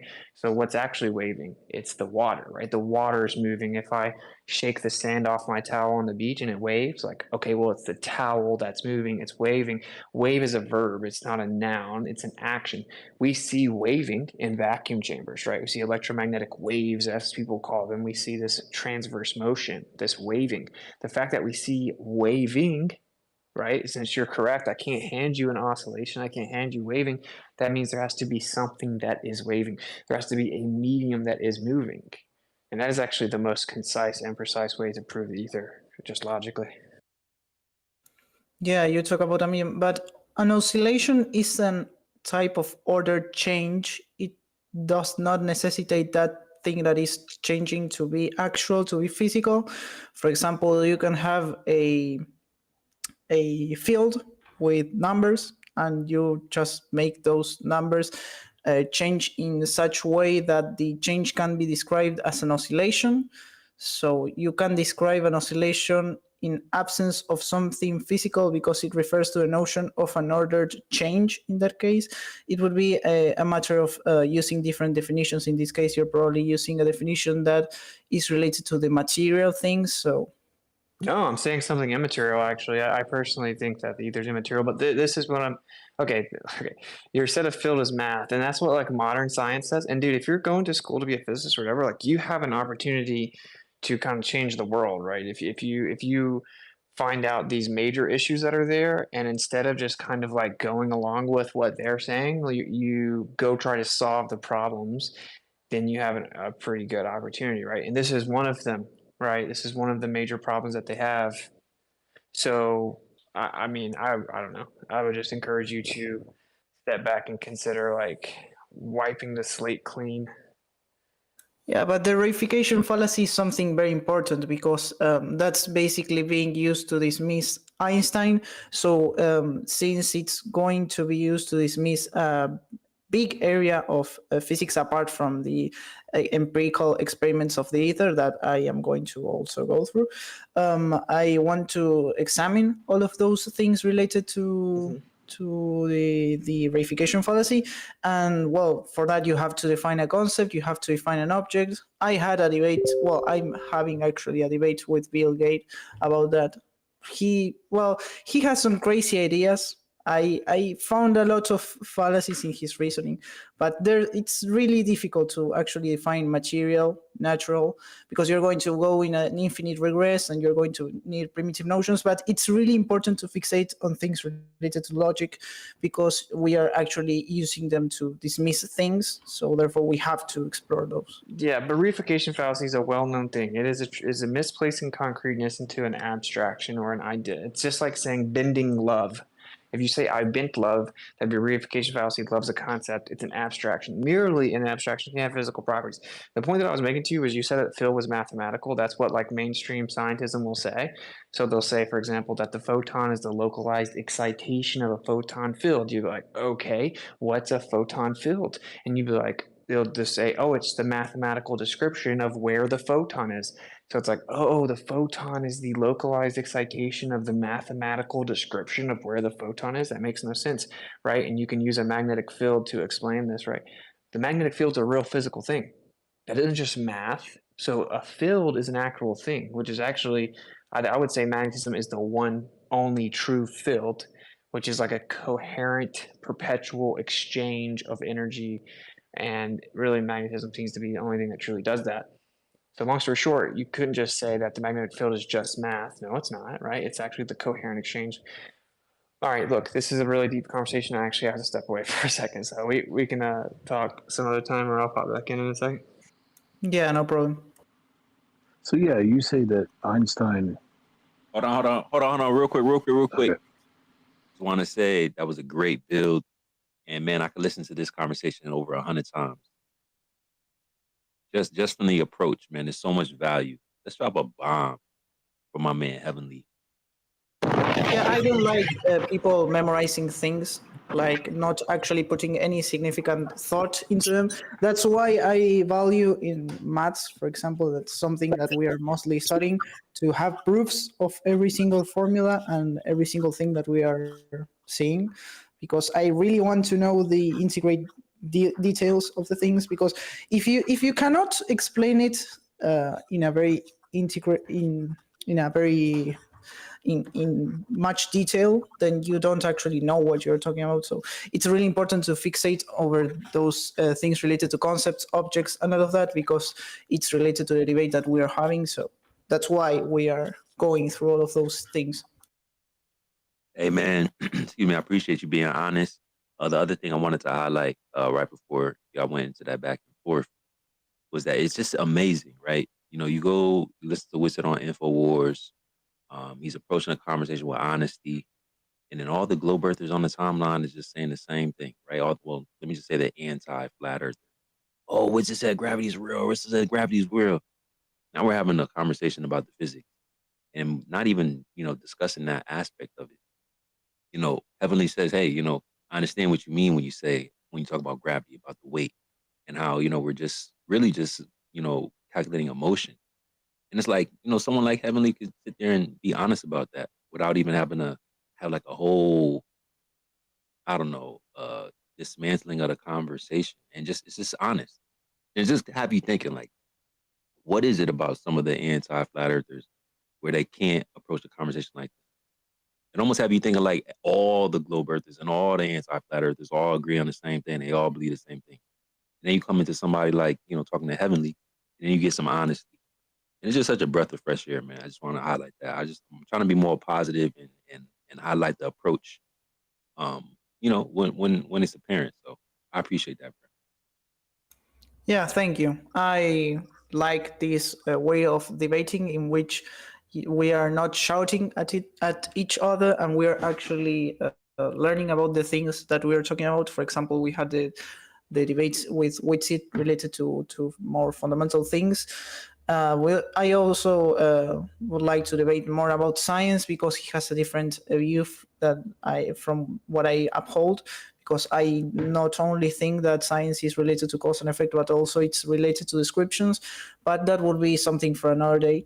The main problem why many people come just with no knowledge about the things that we are going to be discussing, for example, in these cases, is because in many occasions when they come here with knowledge from institutions, usually what institutions do, because they cannot handle you out every single thing, every single proof for everything that they are showing you, because if they were to do that, then you would learn adding and multiplication once you get to the age of 17 years. So there's obviously a problem with that, because we cannot see the proofs for everything that is taught to us. So we have to depend on we have to trust, basically. So when you just go with what you have been taught, you are not going to perform very well in debates, because you have to actually critically think and all that. So that's basically the core issue with what you were talking about. Hey, man, right on. And yeah, we agree that you should always look at the other side of the argument so you can be well versed in the conversation. So again, man, just shout out to you. I would follow you, but you only got one tweet, bro. So yeah, I just created an account. That's what's up. That's what's up. I appreciate you joining Flat Earth Fridays for the first time. You're always welcome back. You got a mic here. I'll give you another hand clap. And yeah, man, keep on pulling up the Flat Earth Fridays. I'll pull up some of the other platforms when they have the conversations over in Ether Cause, Earth Awakenings.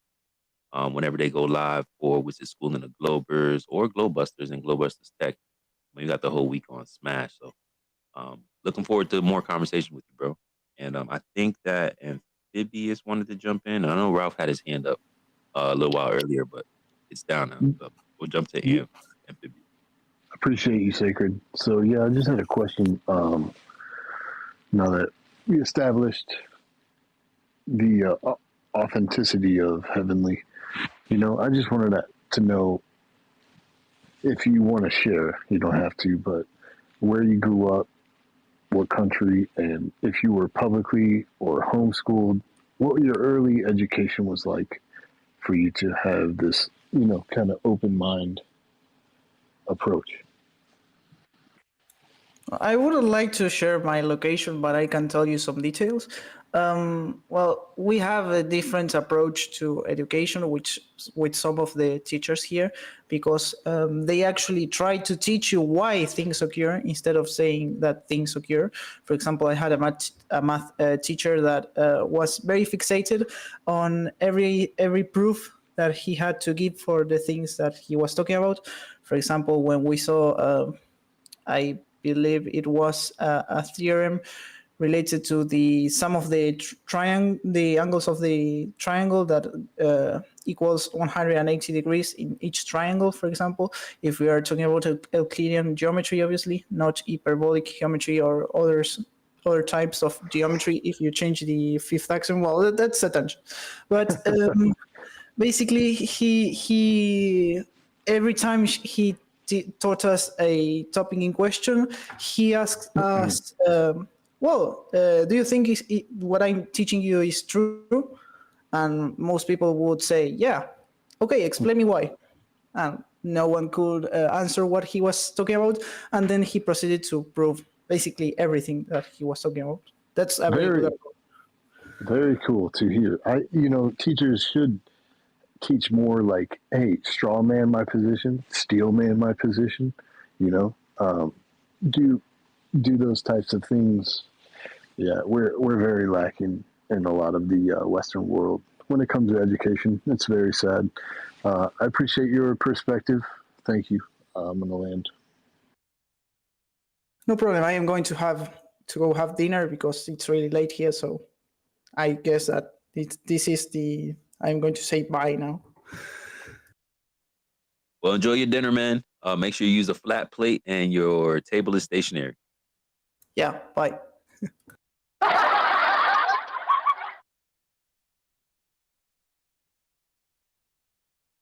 Uh-oh, here come Ralph. About to go trigger everybody again. It's funny you said that. I ran this by my wife, and she's like, "Don't mention that." So I think you guys might have something to that. I, um, as far as the Big Bang Theory, when it was put out there, and I don't know if it has any significance, mainly for Gary for some reason. Um, you know, I don't know, for some reason Gary might give off the impression that most Globers are atheists, and it's actually quite the opposite.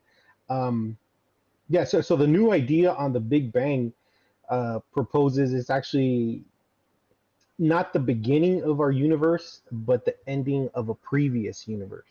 And then that kind of rolls into the Big Crunch theory, which kind of adding on to the topic about entropy, and how basically that takes over, that takes over in a system over time, that we're going to reach a maximum expansion of the universe, and then at that point there's going to be the big crunch where everything immediately contracts back.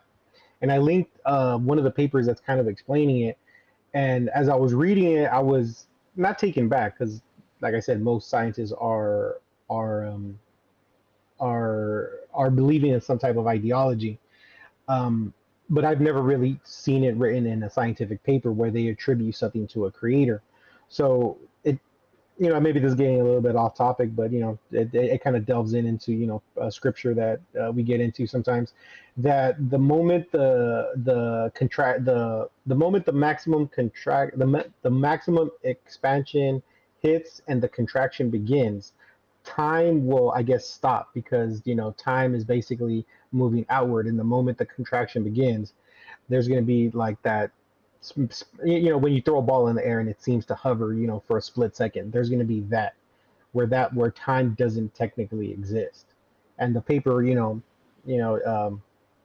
gives its opinion that that's when the rapture would actually happen, because biblically it says something about time freezing, whatnot. And if the maths, it seems that that's something that's going to happen. And the big crunch kind of like appeases um, the argument that you can't create something from nothing. You can't violate the laws of physics. Which if we're gonna play that game, absolutely. So the big crunch kind of works within that context or that framework, because it's saying that our Big Bang was the result of something else. So it's just all the matter of the previous universe condensed and exploded, for a simplistic term, and dumped back into the universe. So that's how we can have the laws of physics still in play. You can't destroy matter; you can only change it, or energy. But the slight question that might be a little hot topic. Ask the question, why would God need to operate within the confines of the laws of physics, right? If God didn't, no, if God wasn't able to supersede the laws of physics, then doesn't that imply that God is not all powerful? So it kind of, not presupposes, but it puts this, this bigger question into play. So it's either God is willfully acknowledging the laws of physics and choosing to follow them, or God is bound by the laws of physics, and then that means that's possibly not an all-powerful God. Now I'll land on that.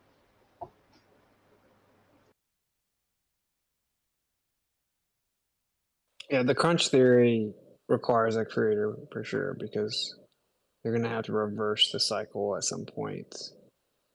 And That's exactly what the paper says. I think it simplifies it more, like giving the analogy of like a rubber band.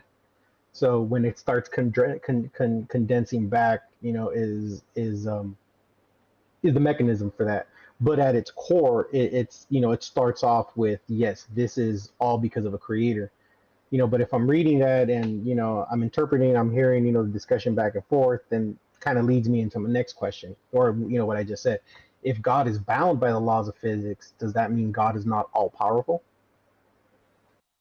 the creator is supernatural, is not limited to the natural law, I would say. But if you think about the crunch theory, which is funny, right? Because they're just kicking the can down the road because because there are atheists that claim something like a crunch theory as well. So whoever wrote that's probably effectively pushing back against people that are bringing it up and acting like they could do it without a creator. But it would violate the law of conservation of energy if the universe began to contract all the way down and then expand out and create the new one, because that actual expansion moment required a reintroduction of energy that would no longer exist at that time, still requiring something outside of both of those quote unquote universes to be the primary mover, or it would violate the law of conservation of energy.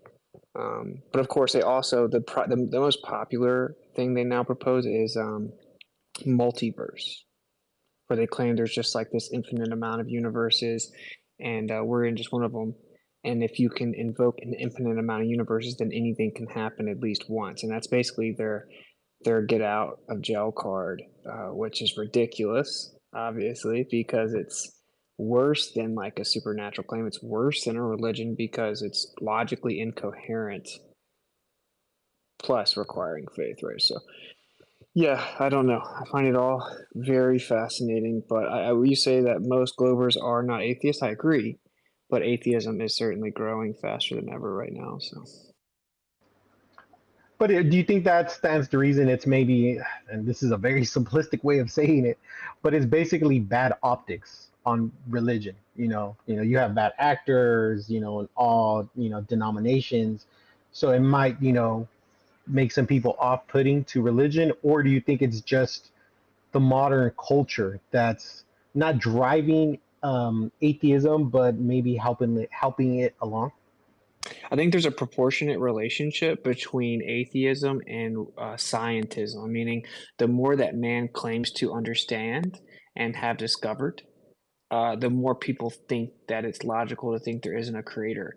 But what's really happening is man is just becoming more bold in the things that they will claim to know, even though they don't know them. And humanity has just lowered the bar on what they will accept as true or like science. So now people say, "Oh, that star is 46 billion light years away," and "Oh, space, accelerates and expands 8 times faster than the speed of light." And there's a magic dark energy source that we can't find or even explain in terms of physics, but I promise it's there. And there was an inflaton particle that no longer exists that allowed it to defy physics and make the universe flat. On the people can just kind of say whatever they want now, and it's portrayed as discovery. So now in modern times, right? If you look at like from just the 1900s on, it's widely accepted that the universe is huge and expanding. And if you go back to like a few hundred years ago or just 200 years ago, no one thought that. Like even when heliocentrism was proposed, the sun was in the center of the entire universe and it was still relatively small and local. Now they think the universe is huge and the Earth's a tiny speck of dust. So the more we push towards beliefs or ideas within that, the more atheism you're going to get. Like I pointed out, one of the major reasons why even within this universe atheism is not tenable, but the average person is not operating on a level where they're like logically and philosophically applying natural law. You know what I'm saying? They're just like universe big, chances are we could be here. But so I think there is a direct relationship between scientism and the rise of atheism. And the multiverse theory, like, just pushes back the problem of creation, really. That's all it's doing, is pushing back creation. And it's as, like, hypothetical as, you could say religion, even though I believe that there's a amplitude of evidence for the Bible and biblical archaeology and things like this. But yeah, so even with the multiverse theory, you still have to have laws of nature written in the background for even these universes to continue to be created. So these laws of nature indicate an intelligent mind or something that these laws can be written on. So it really is interesting, even with the multiverse theory, which would break the second law of thermodynamics. Even with that, you still have to have somewhere to write these laws of nature on, which can indicate intelligence at the very beginning. Yeah. Laws denote an author. And of course, you can go into the basic part of it, right? Like the antecedent to sequential order is intent. The antecedent to sequential order is intent. And like the alternative is the idea of this chaos theory, right? But obviously, chaos cannot result in reoccurring sequential order.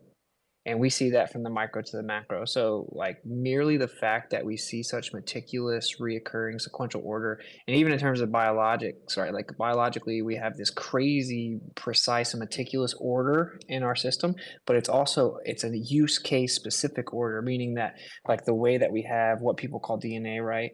That's a whole rabbit hole, but the genetic sequences are so mind-blowingly precise, and if there's one little change, it doesn't work. And each little portion there works to have a very specific use case, and they try to constantly undermine that by saying, "Oh, junk DNA," and they've been proven wrong, and the DNA isn't junk DNA, and in fact, it's incredibly important. Blah blah blah. So, yeah, like the most simple logical proof of a creator is that there's order here, and you could say the fact that everything seeks equilibrium means that it's in pursuit of a state of true order. Therefore, that means this place was built with intrinsic order to pursue. Do you see what I'm saying? So the very fact that in physics things pursue equilibrium proves a intention, like intelligent agency. But these are pretty profound points, obviously. But anyways. Your quick question. Okay, in the geocentric, heliocentric, conventional framework of the Earth, it has an expiration date on it. Whether most people like talking about it or don't, it has an expiration date. One day the orbits are going to decay, stuff is going to fall into disarray. That's a given. We just don't know when, right? Does the flat Earth have any type of expiration date built into it? These all go into the realms of speculation. Obviously, I don't want to monopolize this room. I'm talking a lot, but like I'll just say my opinion on that is that either It could go to anyone in the room. Yeah, fair enough. Let me say my part, and I'm gonna back up. But like the only thing I would say about that is like, regardless of what you think's going on, we do see that there's a progressive cycle, right? Like it does look like we're under a meticulous time clock that is like cycling and progressively. So I would say that does seem to denote that there may be an end, even though we can't perceive of it. But yeah, and second law of thermodynamics, same thing. Usable energy is decreasing.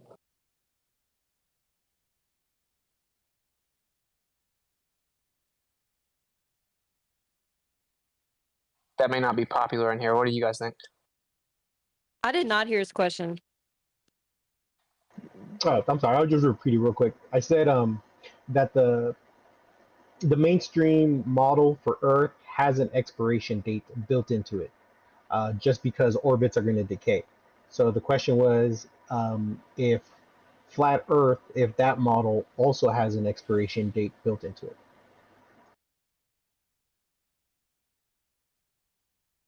I've never heard of anything like that. I think it's been like that from the beginning, though, with like the Bible being written. Yeah, the Bible definitely denotes an end day. So Exactly. and it says the sky is for signs and seasons, and yeah, I mean it's a clock, and it's like a seemingly a timer. It's a countdown. It's kind of intense, but yeah, I wouldn't go with the orbit decay route. I just think that it's a clock that's decaying. I mean, like that's counting down, basically. One thing that before we get to I guess we get to the amphibious after. Oh, I think it's vibrating next. One thing I've been seeing on the timeline is they're saying that a closed system results in maximum entropy.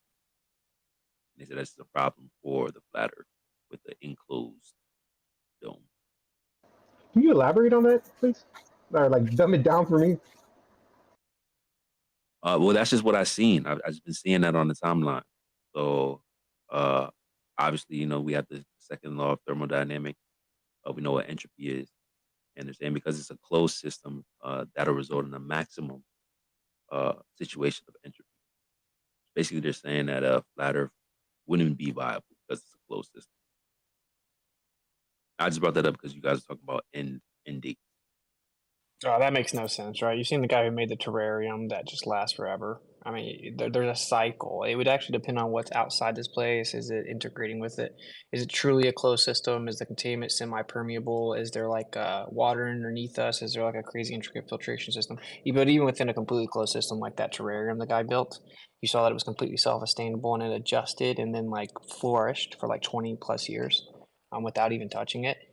So yeah, that seems like a pretty insane thing to claim that the Earth would be more sustainable in an open system in a vacuum. I don't even know what the logic would be there. So, I don't know.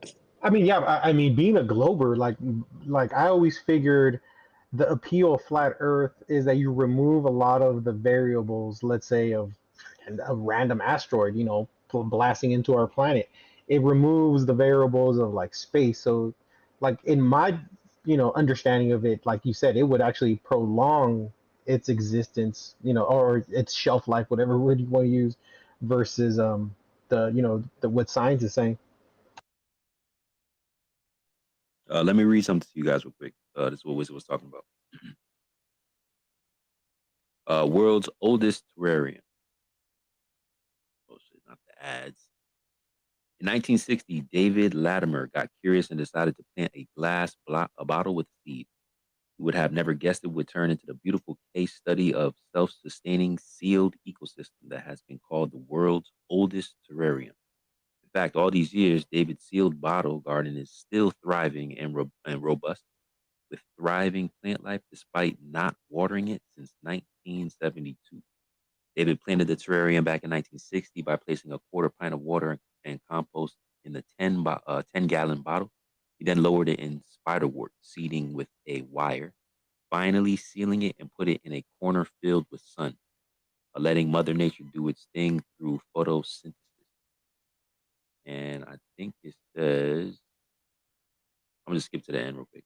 The sealed garden has been placed in the same spot for 27 years in the Latimer's home, located in Cranley, Surrey. So that's interesting, man. Completely adaptive, didn't destroy itself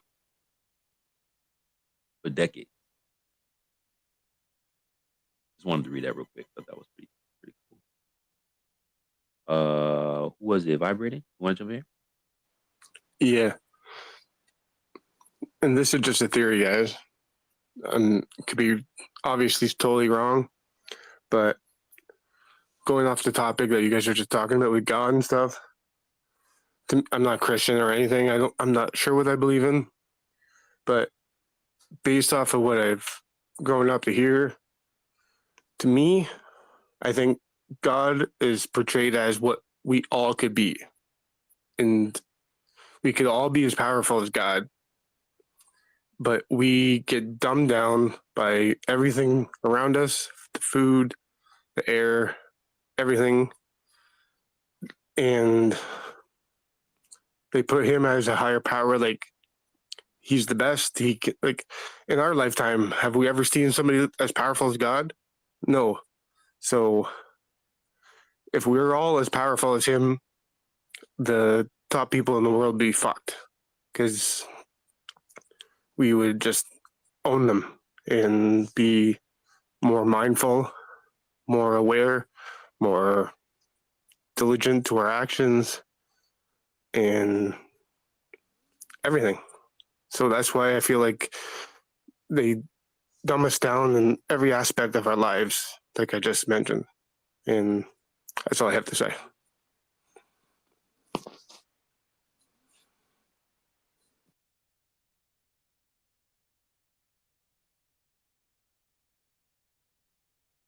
Yeah, I want to say this idea real fast though. By the way, like a primary difference here is if like there's a primary mover or some like actual presence of intelligent agent, right, or whatever, in theory, that primary movement would persist. So if there's like if there's a central source of energy or primary movement, if it's still there, then in theory, everything could consistently move around it perpetually, right? Because there's always going to be that input or sustainability built in. And so that's obviously something that the mainstream idea can't really absorb or even entertain.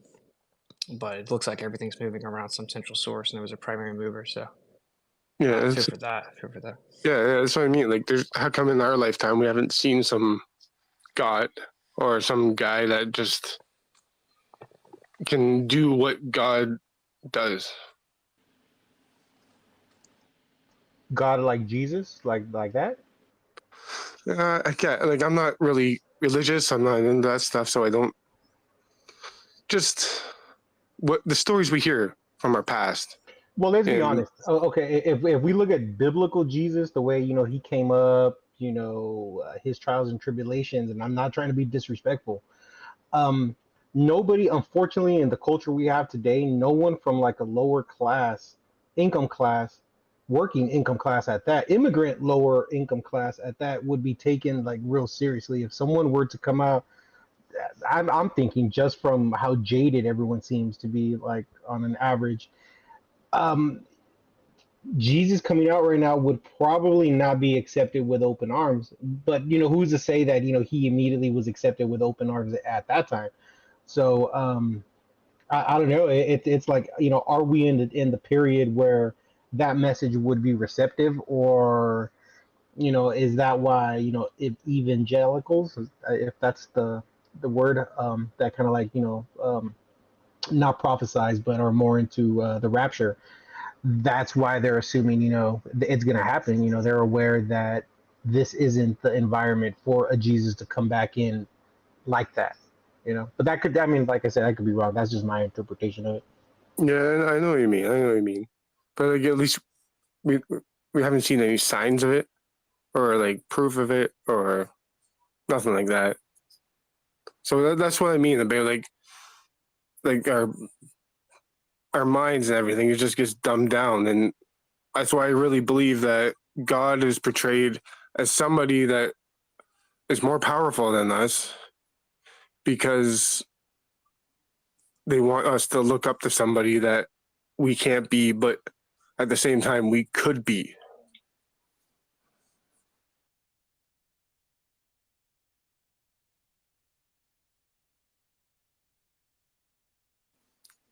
And yeah, that's all I really kind of like. I've always had that going through my mind, because I don't.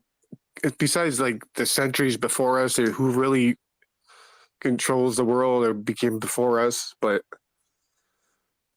in the Bible, they put God above us, like with his powers and all that. And I just think in my mind, like I said, this is all theory, that they put somebody above us to look up to, and they dumb us down, but we could be, or Jesus, like as powerful as that person, or with the mindset and everything that he was, that we could be. We will never be Jesus, bro. Like, Jesus was prophesied in the book of Daniel to come at a specific year, and he came that specific year. So But that's exactly what I mean. Like, do you fully know that, or were you I told fully that? know that. It was in the Dead Sea Scrolls, bro. Yeah, but that's man-made. That's man-made. Okay, so it was written before it happened. The prophecy came true, and you're just gonna say it's man-made. What a joke. All right. That's exactly what I mean. You don't know who wrote the Bible first before all these centuries. But They we're could. still finding biblical archaeology to show it's literal.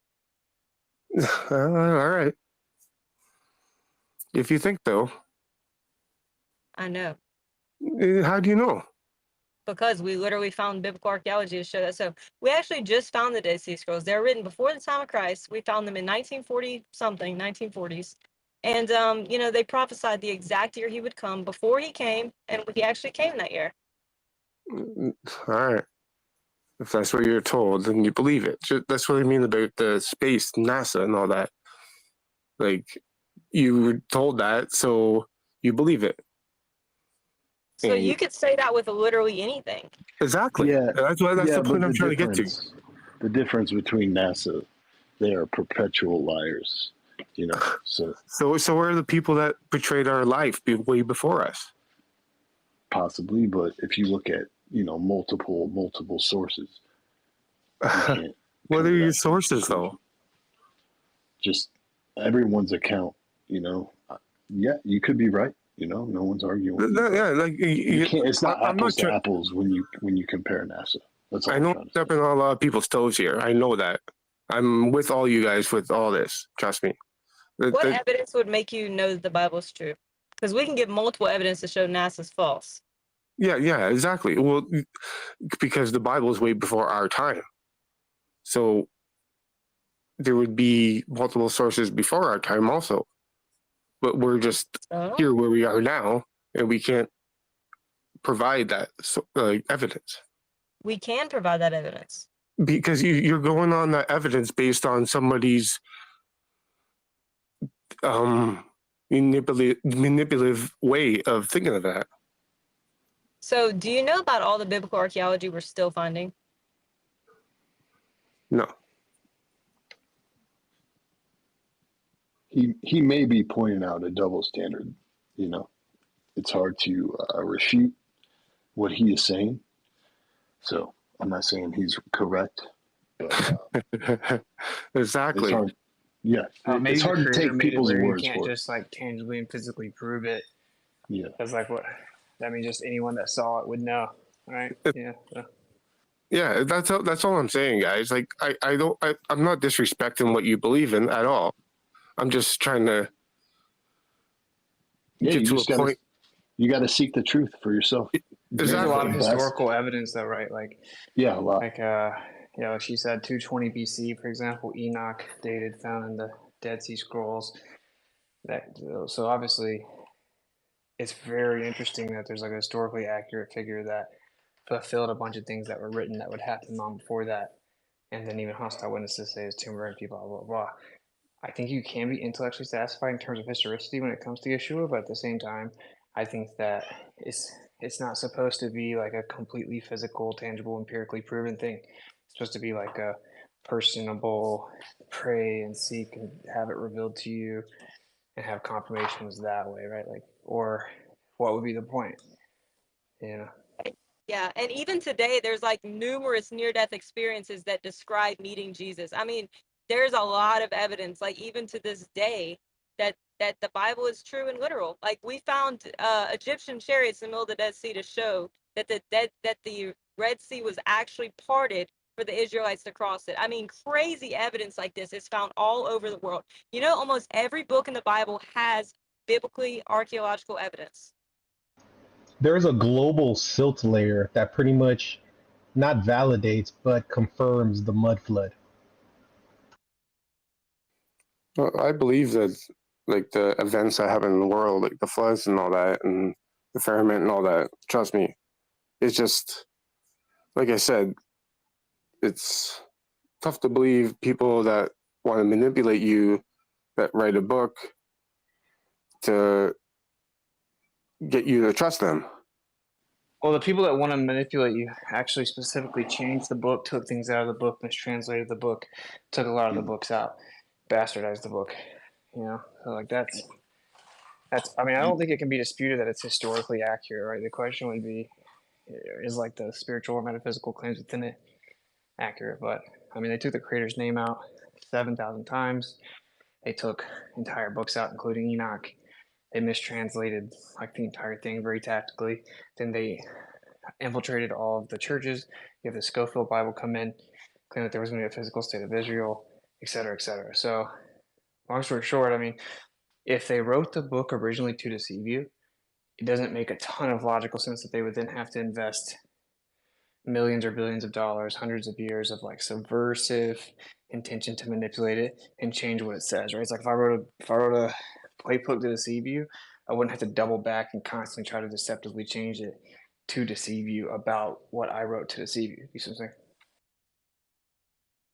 saying? Yeah, I get that. I'm just the old ancient books and all those Bibles. I trust those ones. It's just the ones that like are portrayed to us since the 1900s and the late 18s.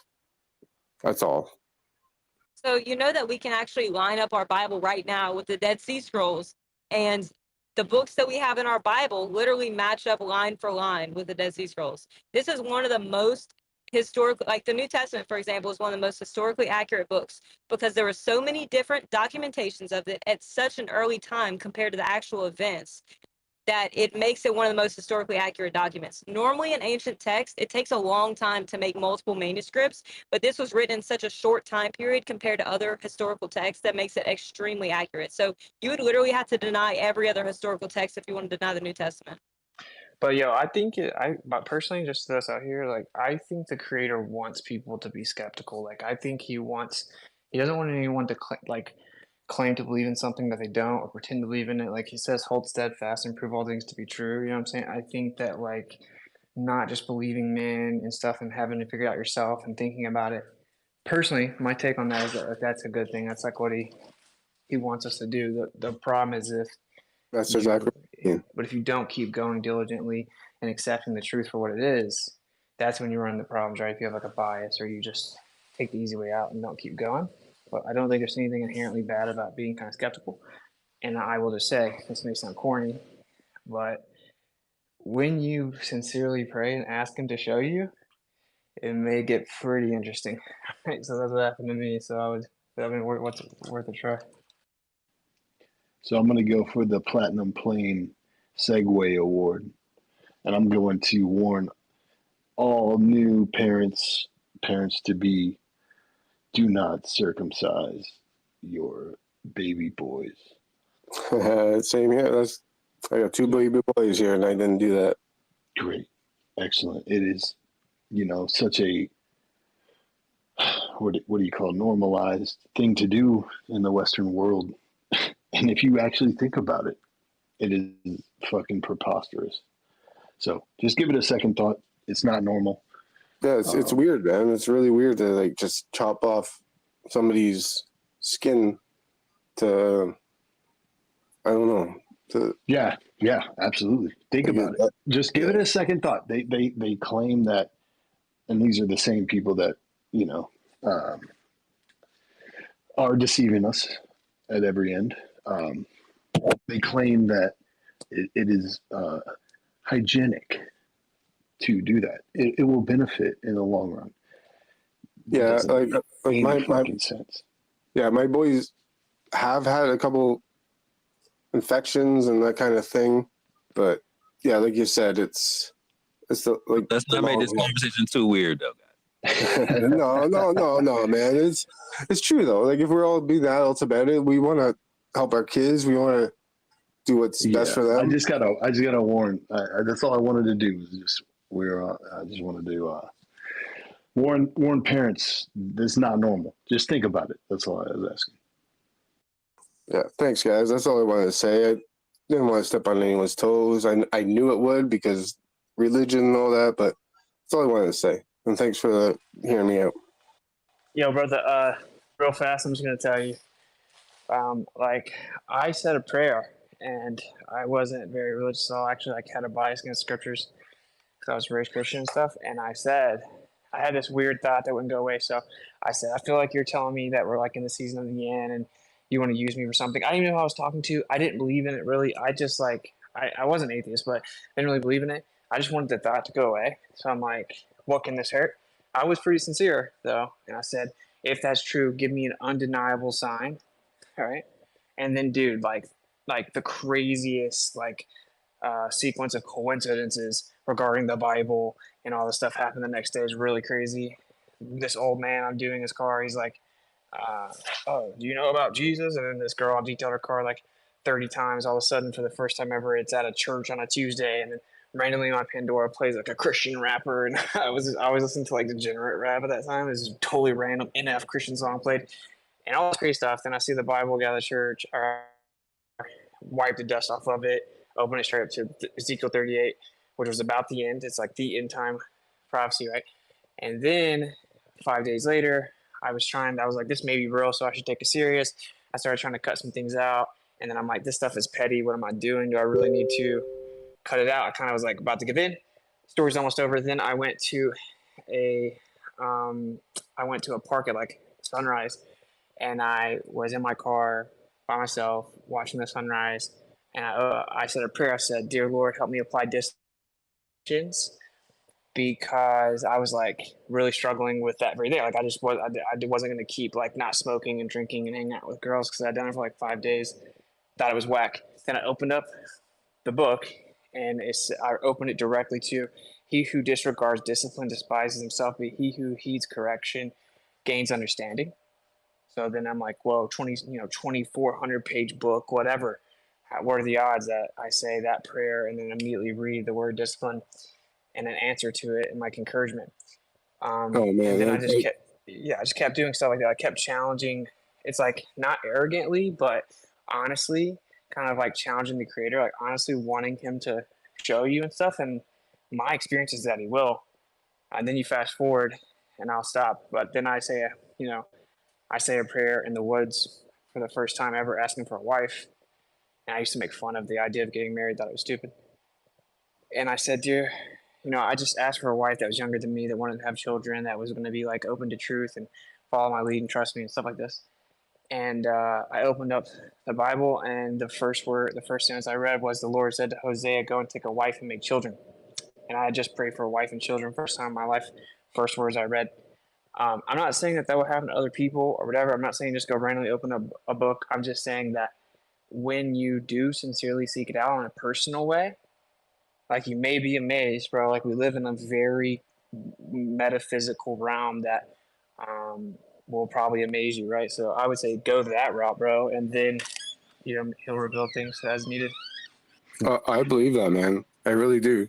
Like as much as I said I don't, what I just said, I really believe what you just said. Like because I'm a very high skilled spiritual person, and I believe in like the karma type of thing, like what goes around comes around and all that type of shit. Because it's happened to me. It's happened to me a lot.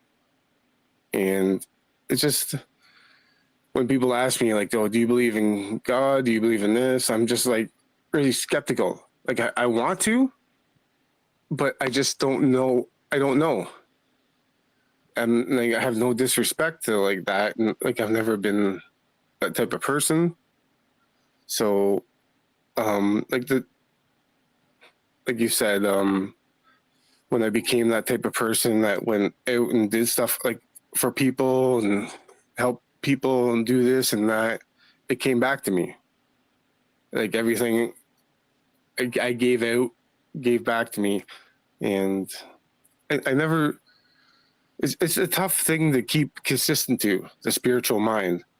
It's because it's a tough thing to keep believing, but if you keep steady to it, it really does pan out and help you in the long run. And so many years, I just like, oh, cool. Like this happened. I feel like I have some abilities, but nah, like what the fuck? Like that's not going to happen. Like who am I? I'm not that type of person. Yeah, and that's then, some powerful stuff, It's just funny to think about.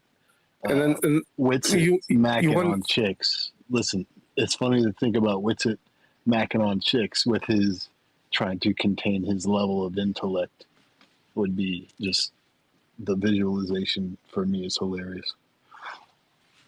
Yeah, exactly. Like it's tough to keep consistent because you don't know if you're really that kind of person, and you shrug it off all the time. You shrug it off, and then it keeps coming back at you. Like when you change your way, bad things happen, and when stick to that route, good things happen. And then like God, Jesus, whoever's there, they definitely know what the fuck's going on.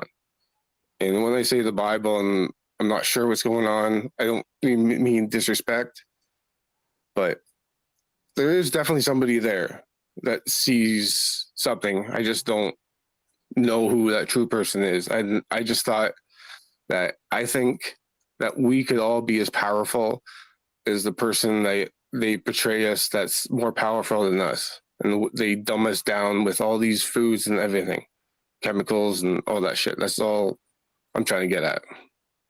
Well, you know what Yeshua actually said? He said, so he like walked up to a fruit tree and it wasn't bearing fruit. He's like, you're useless. You'll never bear fruit again. And then they walked back by it later and it died. It had died. And they're like, oh my gosh, how'd you do that? And he's like, sorry, I was like lifting stuff. I'm out of breath. But he's like, how long do I have to be with you before you get it? He's like, you can do everything that I've done and greater things. And so actually, according to the scriptures, we can do some crazy stuff because Yeshua did some crazy things. So, I mean, it's a very misrepresented ideology.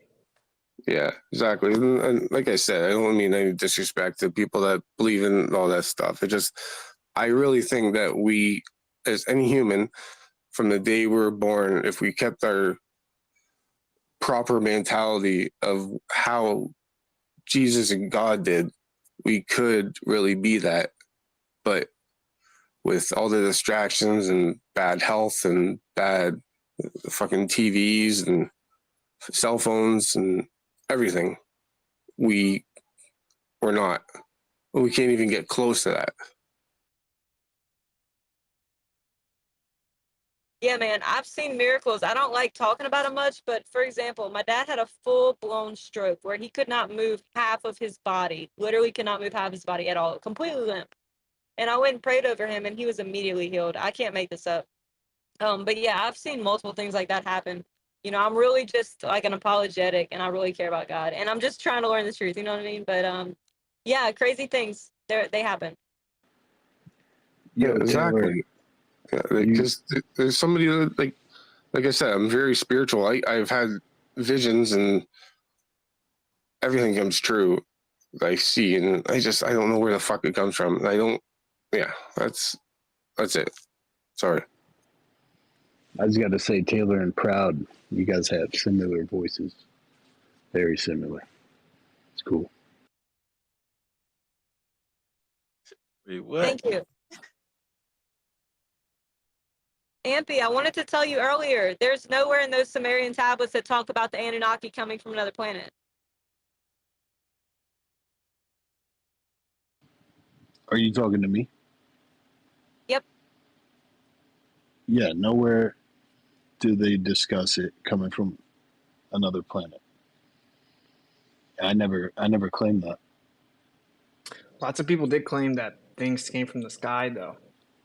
Lots of people claimed that beings came from the sky, gave them secrets, which is interesting. Did they all just come up with the same story independently and it was all fake? I don't know.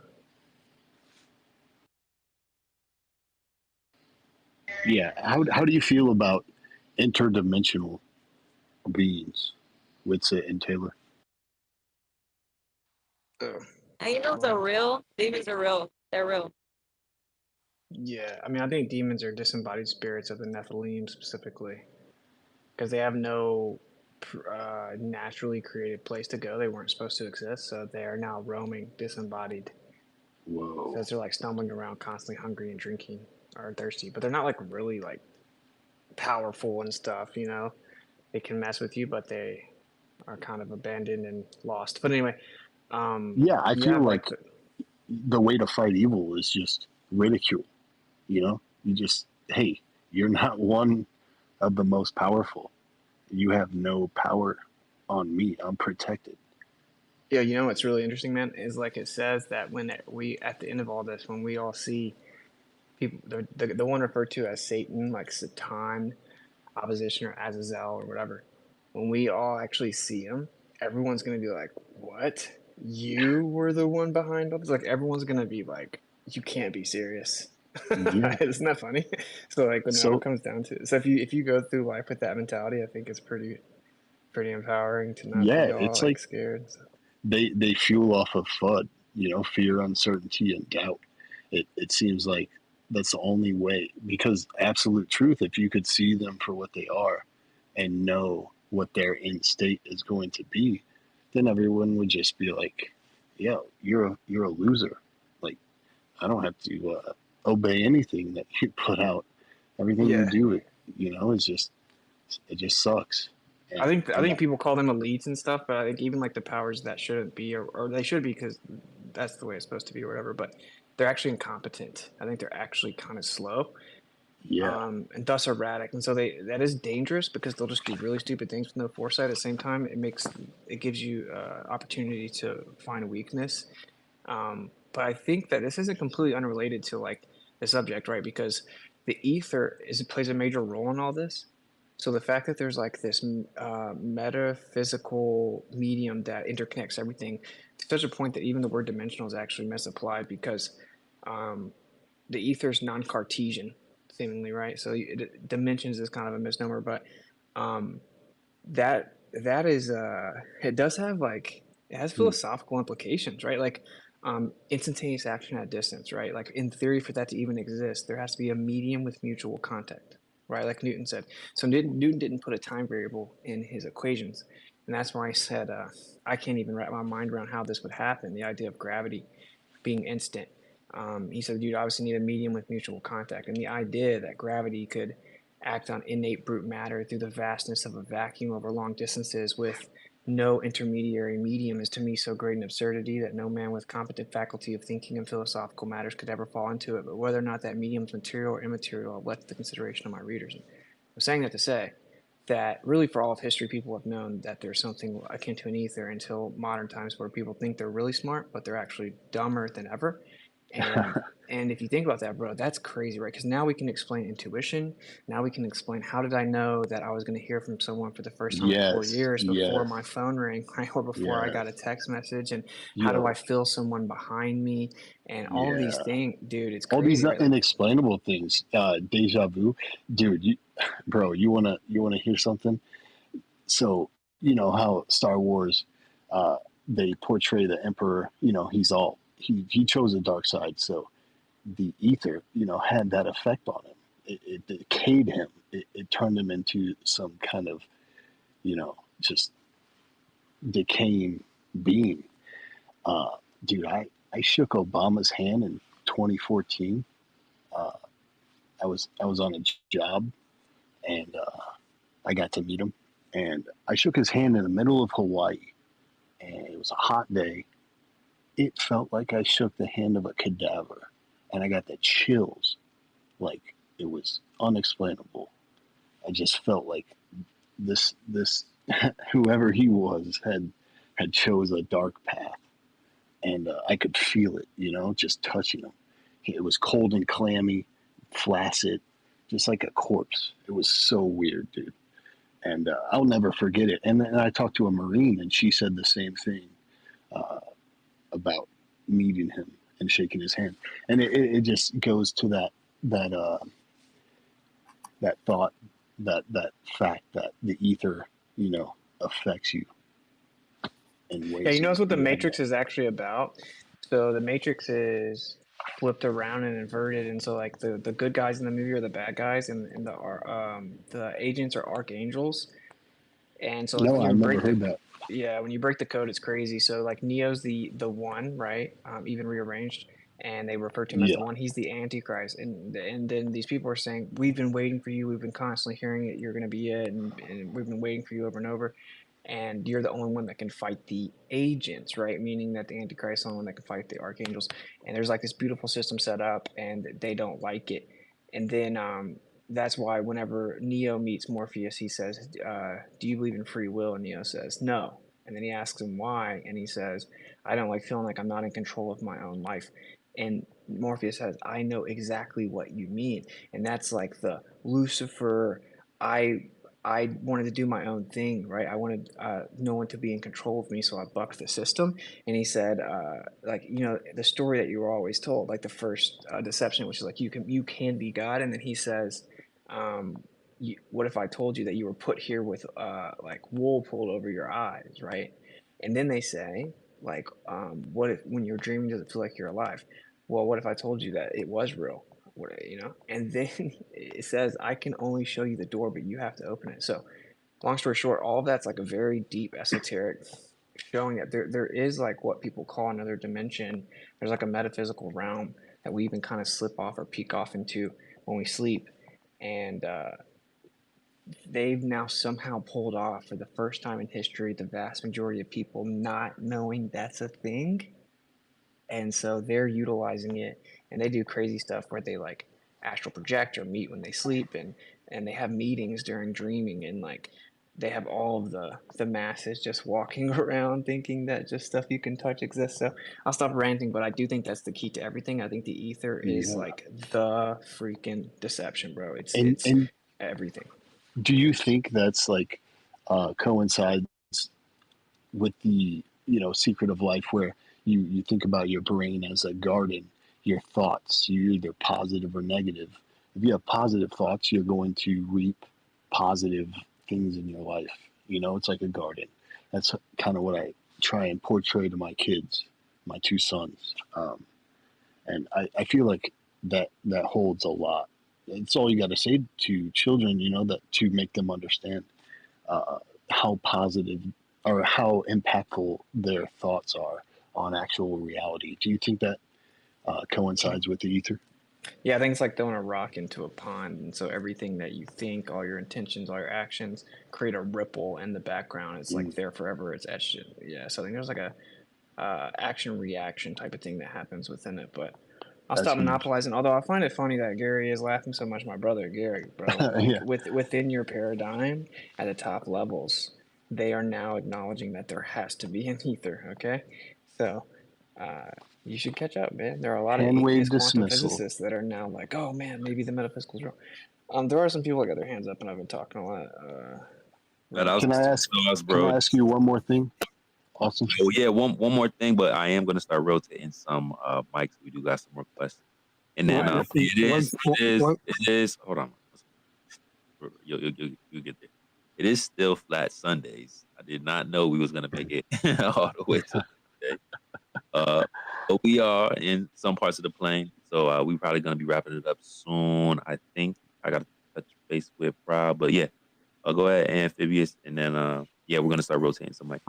All right, I appreciate it. Turn off, Mike. Turn off. I'll make it quick. So mute you me. mentioned, Sorry. Austin, you mentioned that Tesla, Nikola Tesla, was autodidactic, right? What do you think? What kind of material do you think he had available? What kind of knowledge do you think he had available to become, autodidactic? And how do you compare yourself to his? Not compare yourself to him, but compare your situation to the resources he had compared to your resources today. I think I have some advantages over him in the sense that I have the internet, like we all do, right? But also, there's stories that say that he got access to some of documents in the Vatican Library, and he was obsessed with reading more ancient and Eastern ideas. And I think he may have had some access to things less tainted, where we know now books are reprinted, republished, thrown away. They're like blah blah blah. But yeah, I think almost everyone here is probably autodidactic, right? And it's actually the only form of knowledge is the only true education is self-education, right? But yeah, I think that's what happened. He read stuff like the Vedas, and that's why when he explains his ether theory, he says like there's the luminiferous ether, and there's the prana or the life-giving force, and he referred to the ether as the kashas. He used a lot of Eastern philosophy in his terms. So yeah, anyway, I think he did that and just thought a lot on his own. So I think he applied ancient understanding and then learned himself from that point forward. Nice. Right? And what do you think of the old world theories coming out? I think people go a little too far with acting like they know things they don't, but I think there's probably a lot of truth to the fact that the ancient civilizations were a lot more advanced than we think, including UFOs and all kinds of stuff. So a lot Cool. of truth Yeah, I to agree. understanding of the unified theory of geometry and stuff like that. They probably knew a lot more than we think. Cool. All right. Good chatting, brother. Appreciate you. Yeah. Man.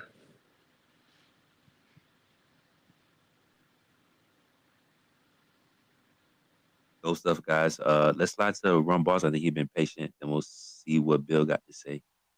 And I'm just gonna Hey, rotate you guys, and you guys could request back up if, for the time being. What's up, JT? I'm gonna let Bill hop me. He said he had some evidence. I seen him in the chat. I'm gonna let him jump me, and I'll put my hand right back up.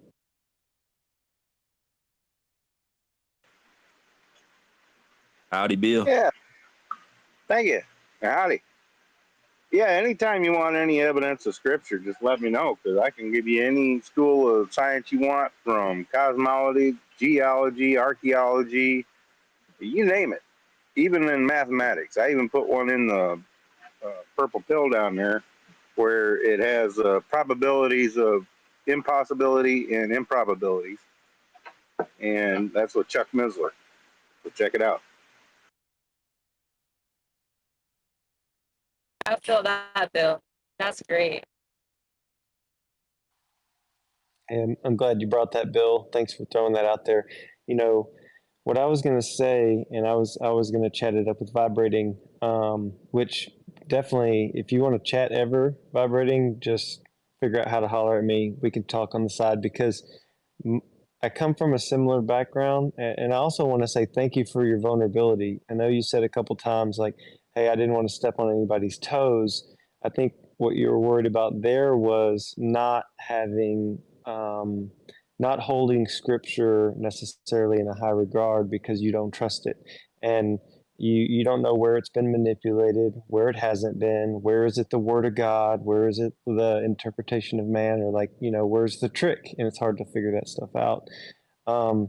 So what I was going to say to you is, I kind of made a wreck of my life for most of my life, all the way up to age 27. It was just kind of a disaster, because I was God of my own life. I was leading the way. I was deciding how I spent my money, deciding how I looked at women, and what I put my eyes on the internet and all that. Well, I just had come to the end of myself, not where I wanted to kill myself or nothing like that, but I was very unhappy, completely dissatisfied with life, depressed at times, anxious, worried for no reason. I'd have these intense highs and lows where I'd be super joyful and friendly and happy and everything was great, and the next day I'd just be like wrecked and I couldn't figure it out. Well, I had a situation with the Creator where I felt like I got invited onto a different path than the one I had, led myself down.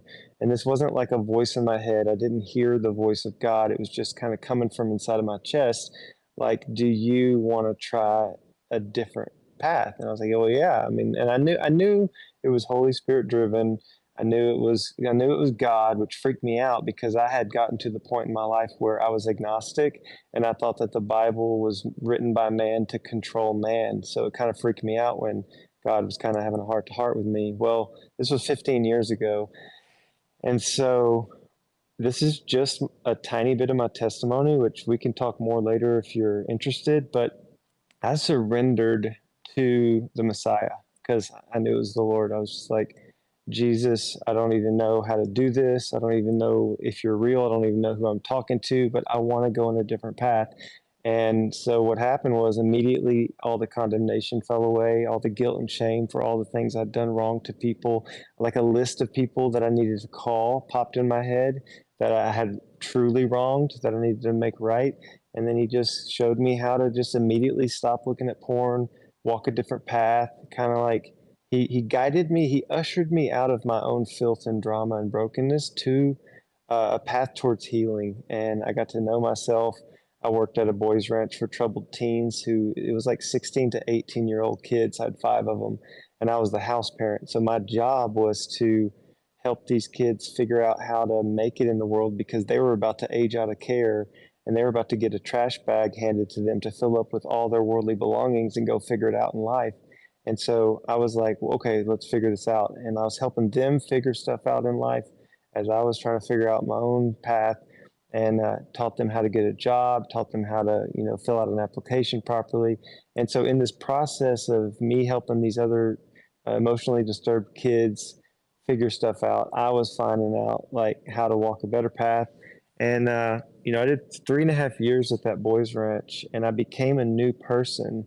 And right when I like looked up and was like, oh my gosh, could I be ready to date? This is crazy. Like I'm a totally different person from that broken guy.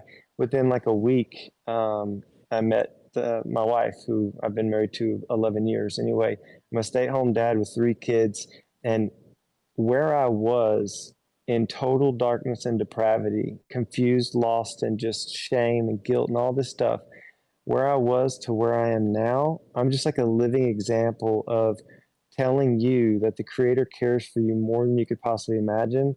Don't worry about what you do or don't understand about Scripture or what is or isn't, true and good. Just call out to Him. Just pray, and it doesn't have to be an eloquent prayer. If you have a concern, speak it out. If you're grateful for something, be grateful for it and speak it beyond just your lips or your brain, but just speak it to the Creator and say, I'm grateful for this meal, or thank you for this experience. This is great. Or, man, I really struggled today. Can you help me with this? I don't want to be angry, or I don't want to be this or that. And it will, that humble way of just communicating with the Creator really leads you into some beautiful places. And I don't know if anybody in the room found this super lame, and if you did, that's fine. Everybody's on different paths, and I'll finish it up with this.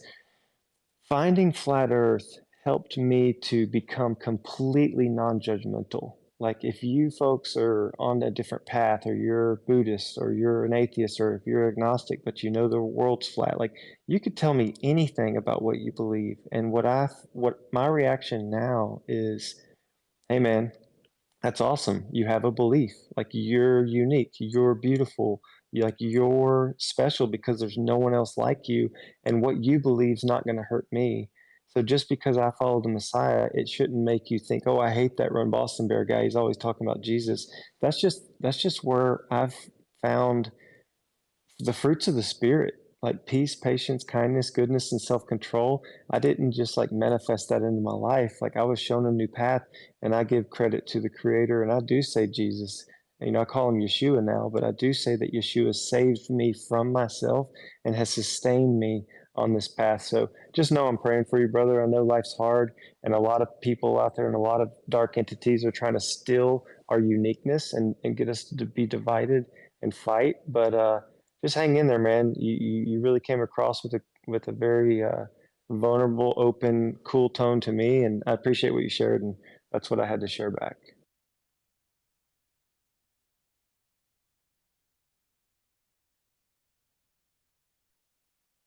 Mayor of Flat Earth adds so much balance to the conversation, man. Shout out to you, brother. Thanks, bro. I don't know if we make it to 100 hours next week. Hey, we got to set up shifts. I know, right? Got to get some real clones out here. Vibrating, I hope you heard that. See if I can bring you back up. There's a few requests. Y'all follow my boy, Run Boston. Really cool guy. Got some great clips on YouTube as well. Hey, let me say one last thing, and this is crazy. And if you guys are Bible-believing Christians and stuff, this might not really hit you right. But where I'm at right now is if I died and it's not Jesus and it's not the God of the Bible, that's going to be okay, because I'm living so free in in a way that all I want to do is love other people and bring anything in them that's good up to the surface. Like I want to encourage people. I want to support people where they're at, because ultimately we're all just kind of like, if you think about us all as like cookies, we're all baking, we're all seeking, we're all digging at truth. We're trying to figure out who we are, how we fit into the world. And I mean, I do believe that the Most High and Jesus is real, but if it's something different, I'm still only wanting to bring glory to the Creator. whoever, whatever that creator is, and spread light and truth and high vibration. I don't want to hurt anybody. I don't want to cheat anybody. Now, I'm not sitting here telling you I'm a saint. I get frustrated. I get angry. I still sin. I have flesh. I'm a normal person, but I'm not scared of having it wrong with God. I'm not scared of having it wrong with what the shape of the earth is. I think it's a stationary topographical plane. I'll tell you what I believe. You don't have to think like me. You don't have to believe like me. But what I have found in this community is people that are genuine and that are seeking and that are finding, and we are connecting. And that's where the power is, that we are connecting and communicating, and they can't take that away from us. And that's our true power, is our uniqueness. And y'all keep doing it. I'm proud of every one of you for where you are on your path. I got a lot of love for you, and I'm going to drop the mic there. And if we are on this topographical plane, why don't we just simply go to see who claimed to be the creator of that, which is the God of the Bible, man? It's like, we're seeking the creator. Who claimed to be the creator? The God of the Bible, who never fails, bro, never fails.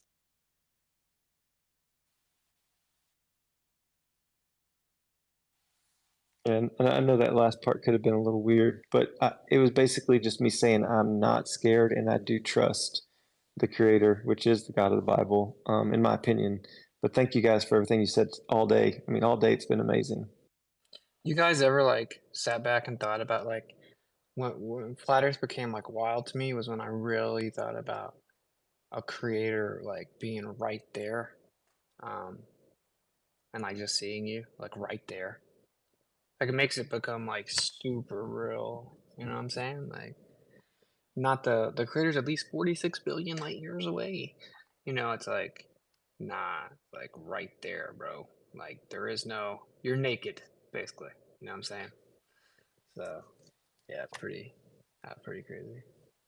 Well, Austin, you already know me, and you already know I was becoming numb to nature. Like I wasn't looking at the trees, I wasn't looking at the moon, I hadn't seen the stars in a while. Like I was just stay at home. Like I was believing in the Messiah and I was following him, but the nature had to grown cold to me because the story told to me was it's all material, it's billions of light years away. And what you just said, man, it hit hard when I realized that the creator is like physically much closer and just over top of us. And then the stars, I realize, and then I'm really going to stop. I realize that the luminaries are spiritual in nature, and the heavens, they talk about the heavens and the heavens of heaven. That's above us, and like we have the earth to touch and to walk around on, and it's our tangible reality that we can like touch and measure. But I think every night when we see the luminaries and see the moon, we are looking into another realm, a spiritual realm that we can't go to, but it's on display for us as a perfect time clock. And that's why the NASA videos, that's the first thing I wanted to see was the fakery, because I wanted to be like, wait a minute, they're faking space. Why are they doing that? Let me see another one. And I just went crazy binging on the fakery. And then what you said, Austin, hit like the creator's above us and up is up and down is down. And I got like grounded on this plane. But yeah, it's a real beautiful journey. But thanks for all that you do, man. You really help all of us see things from a different perspective, and it's beautiful, and sacred, and proud. Thanks for doing another long one, and I'm going to drop down now.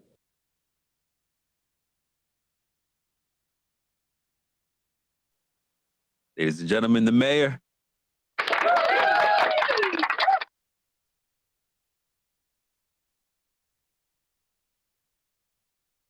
Hey, Reggie, I just brought you up. We haven't heard from Bradley yet. Bradley, what's up? Welcome to, I don't know, Flat Earth Fridays, Stationary Days, Still Flat Sundays. Thank you. Pleasure to be here. I just wanted to encourage you guys real quick, if you are like genuine about your knowledge of scripture and the Bible and who God is, I encourage you to study some modern theologians, even, the ones that aren't around anymore. But for example, John MacArthur, R.C. Sproul's, John Piper, Voddie Baucham, they're all still alive today and they teach every single day. But yeah, I just wanted to encourage you guys to study and listen to some lectures, or they have expository teaching, apologetic teaching, and it really opens your eyes to the reality in which we live. That's it.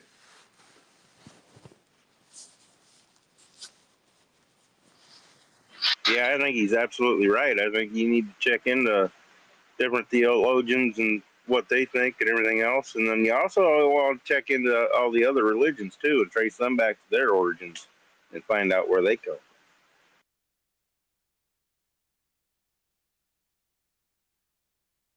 Yeah, so like a lot of the, a lot of well, the Watchers that came down had ordinances, right? And they took control over different people groups, and a lot of people worship their specific deities.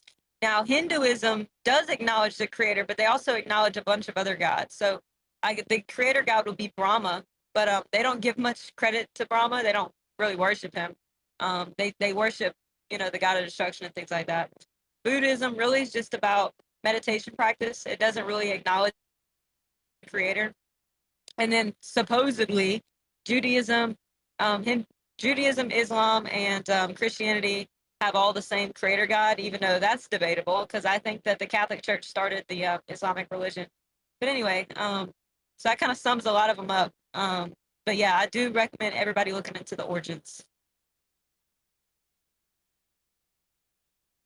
Yeah, you guys should look up the Know Your Enemy series by the Fuel Project on YouTube. It's like a 70-something, 80-part series about the history of the world, the secular history of the world from a biblical perspective, and it teaches like every single like era of history and how it's all connected to the same like occult religion, and how like the elites in every society and every empire across different continents and stuff have all been part of like the same basically bloodline of garbage since the beginning.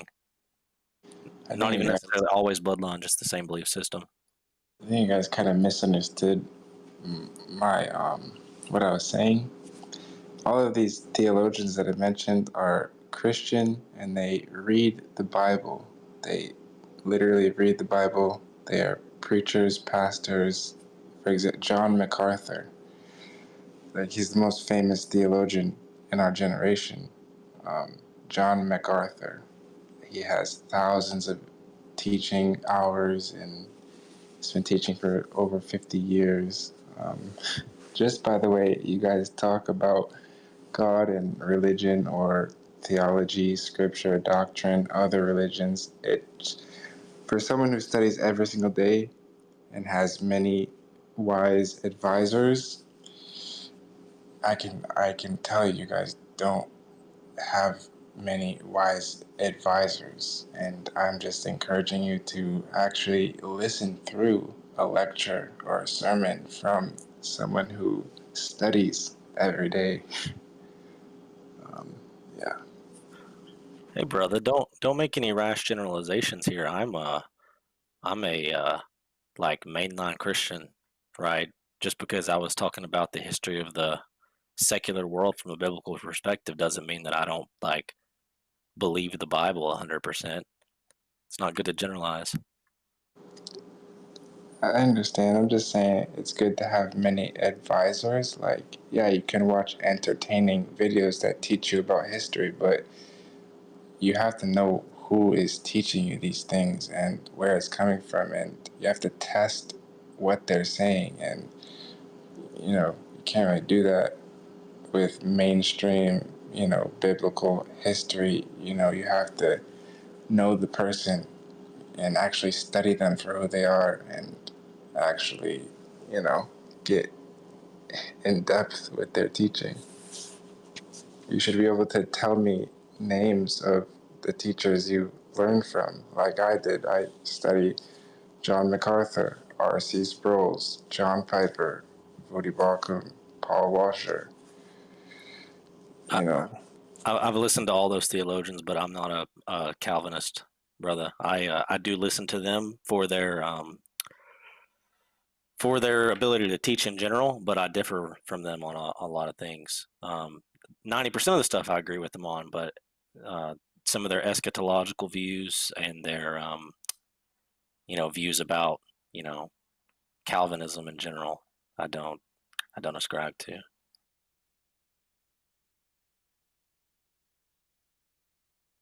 So anyway, Jesus came to tear down the church that we may just seek God individually and read the scripture. And that's what I believe in doing. I don't believe that we should have any teachers or priests. As Jesus said, there's one teacher, that's Messiah. There's one priest forever, and that's Christ in the order of Melchizedek. And he's our permanent high priest. So you don't need to have, any mediators to get to God. You just go to God himself.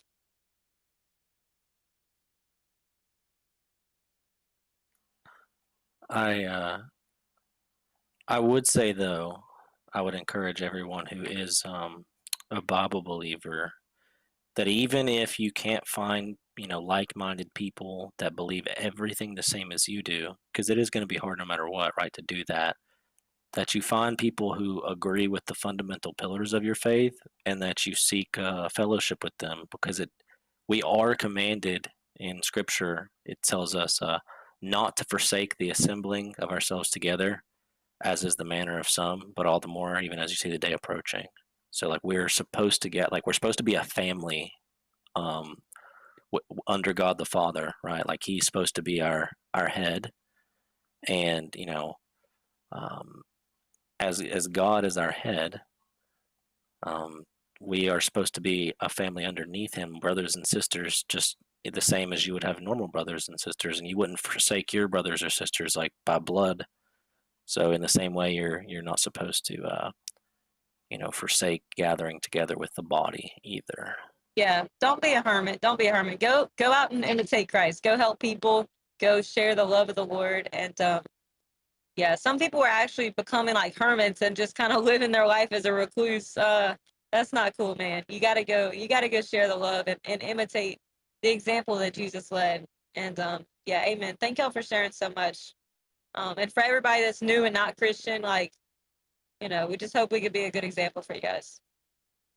Yo, also, you guys may be amazed to find out that the mainstream doesn't really tell you the full story, but basically it's like the craziest story never told at this point. And all these different religions, all these cultures all across the world, like they make some pretty bold claims that would be like the most amazing blockbuster movie ever.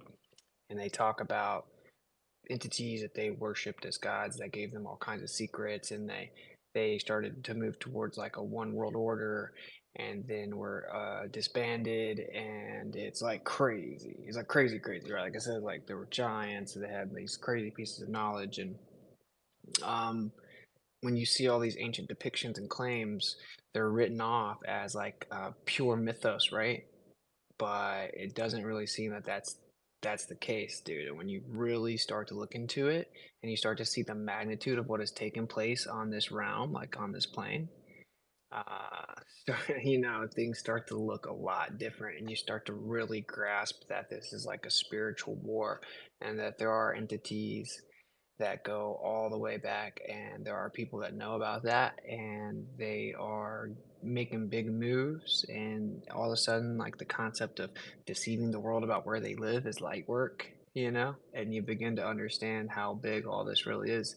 It's like the missing key. It's like incredible. It's the truth or rabbit hole of all truth or rabbit holes. And yeah, I just encourage, don't throw the baby out with the bathwater, or like, I get it, religion sucks 100%. And yeah, I'm just saying, like, definitely consider kind of looking back into everything if you've had a bad experience, because it's the thing they're most afraid of you kind of figuring that out.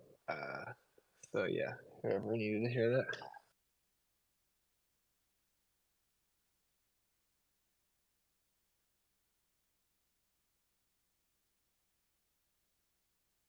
Yeah, and earlier people were talking about like the Native Americans actually had the same like Yod Hey Vav Hey Tetragrammaton, the same 10 commandments. They also claimed to fight giants off, 6-fingered giants, as described in the Bible. And so that's amazing that was happening literally all over the world.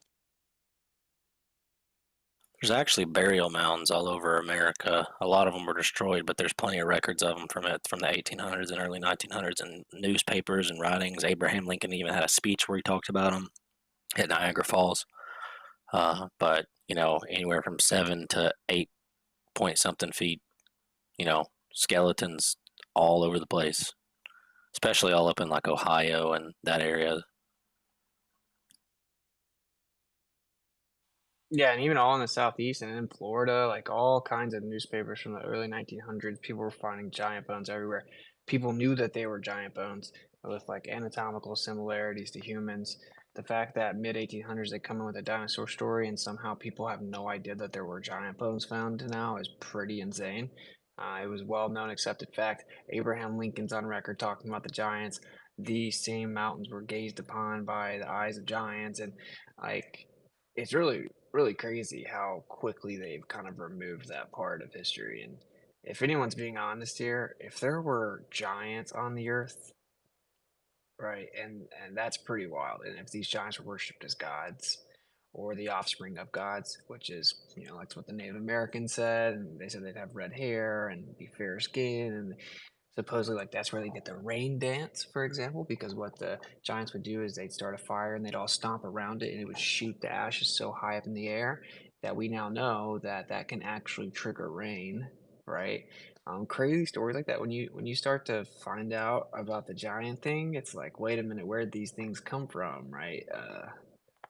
So yeah, if you haven't found down that rabbit hole, definitely check it out. You can just go literally search newspapers that were in the U.S. Yeah, he also said that this was gazed upon by that now extinct race of giants. He specifically said that they were now extinct when he gave that speech, which is also interesting that they acknowledged that they like used to be there, but now we're not. Yeah, man. Kind of funny. Lincoln himself was kind of a giant, wasn't he? Nah, I don't remember all that. His statue is pretty giant in DC, though. I know one thing, he's touted as like this guy that like broke down the barriers of racism. He was like one of the most racist dudes ever, bro. He's like, I do not want anyone to mistake what I'm saying. I never think that I believe that the black man should never be equal to the white man and stuff. Like he's like revered as like this guy that did so much for equality and stuff, and he was like egregiously a racist ethnic supremacist, right? So uh, yeah, I mean, pretty much everything in history was lied about.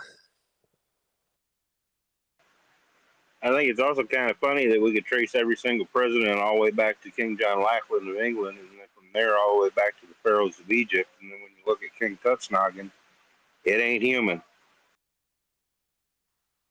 Yeah, man.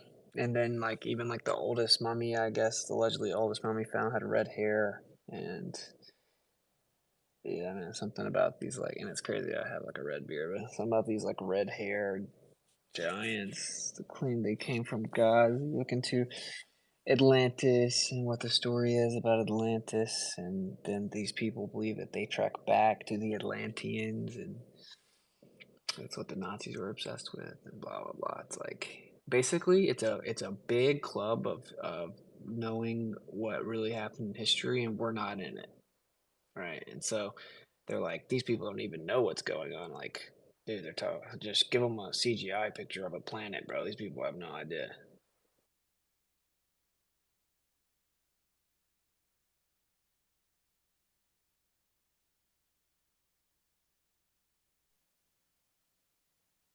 Go ahead, Uncle. Big Unc. Hey, running kind of long today. That's pretty awesome. I was wanting to say something ever since the guy was confused about, I believed in a creator, but he was just really unsure and stuff. Who, me? Was that you? Well, it could have been. Religion is, in my opinion, a personal thing. church should be held like in small groups in people's homes. Judeo-Christianity is like an oxymoron, like military intelligence or friendly fire. It's just the most absurd thing. Judeo-Christianity.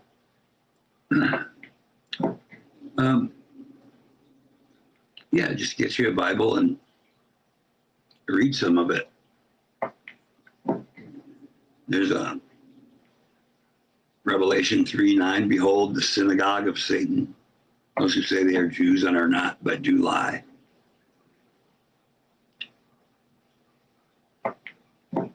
John 8:44, ye are of the father of your father, the devil, and in him is only lies.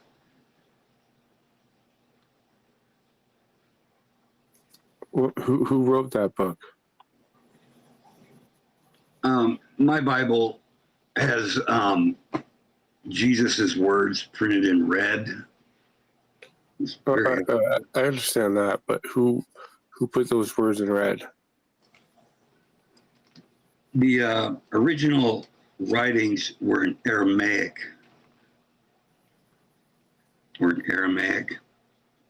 They've been translated. The King James is a good edition to get. I fully agree with all that. It's just who put those there. Okay, it said Revelation was written by John. Something just to think about. This is the year 2024, right? What was the year 1? That was the first year after the death of Jesus.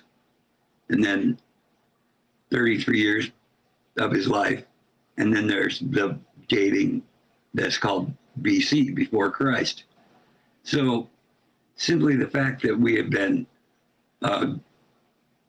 measuring our time as far as days, weeks, months, years go is literally based upon the life of Jesus. There's much documentation to substantiate the fact that Jesus was a man here on earth, and he did live, and he was crucified, and heck, we base our calendar on his life. And well, our calendar used to have 13 months also. Yeah, what's cool is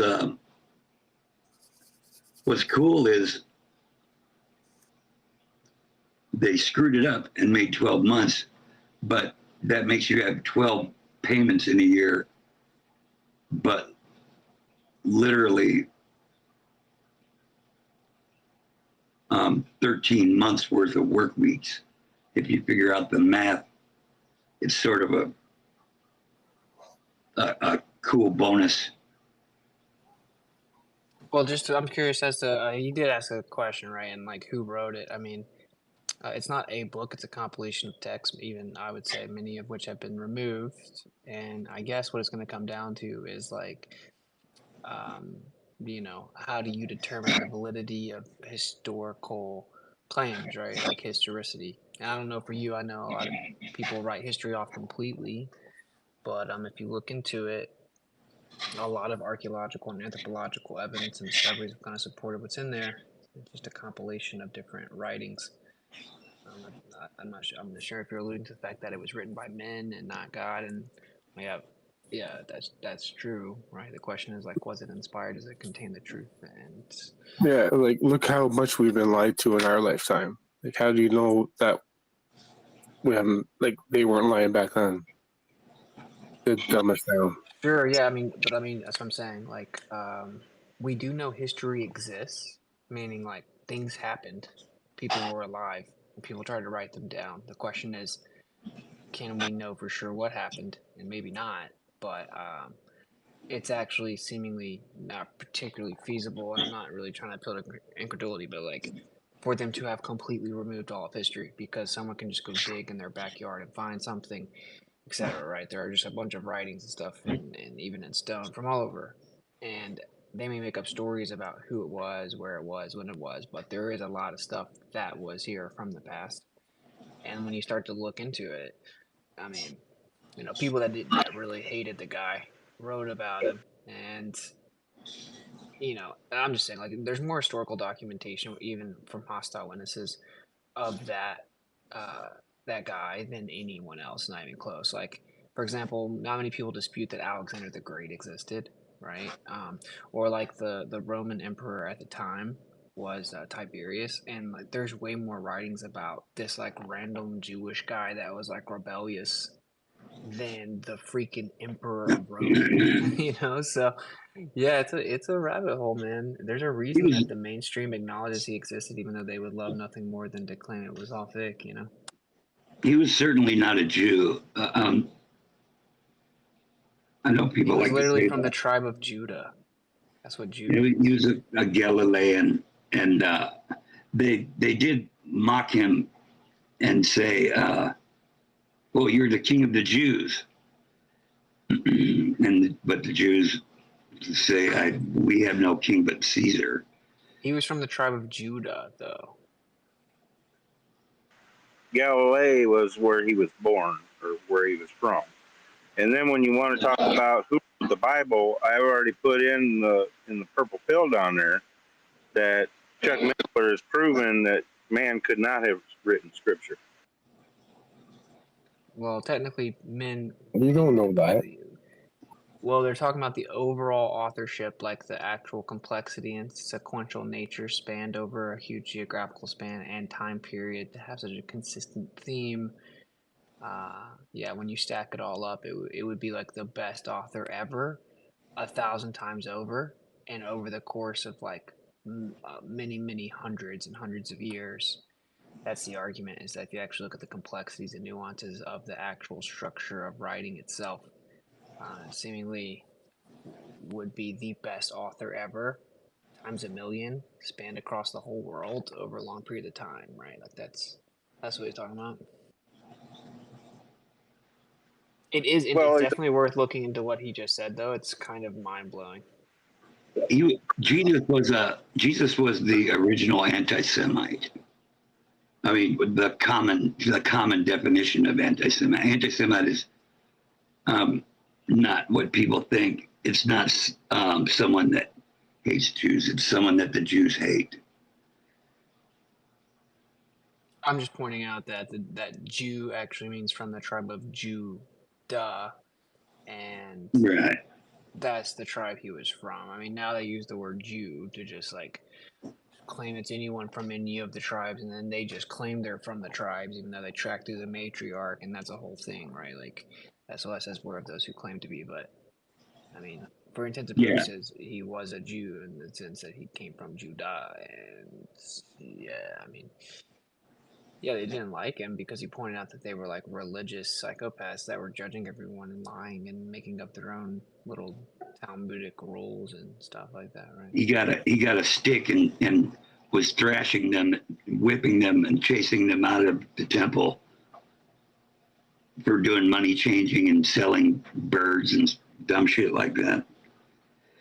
He also said, John 8:44, this is a good one.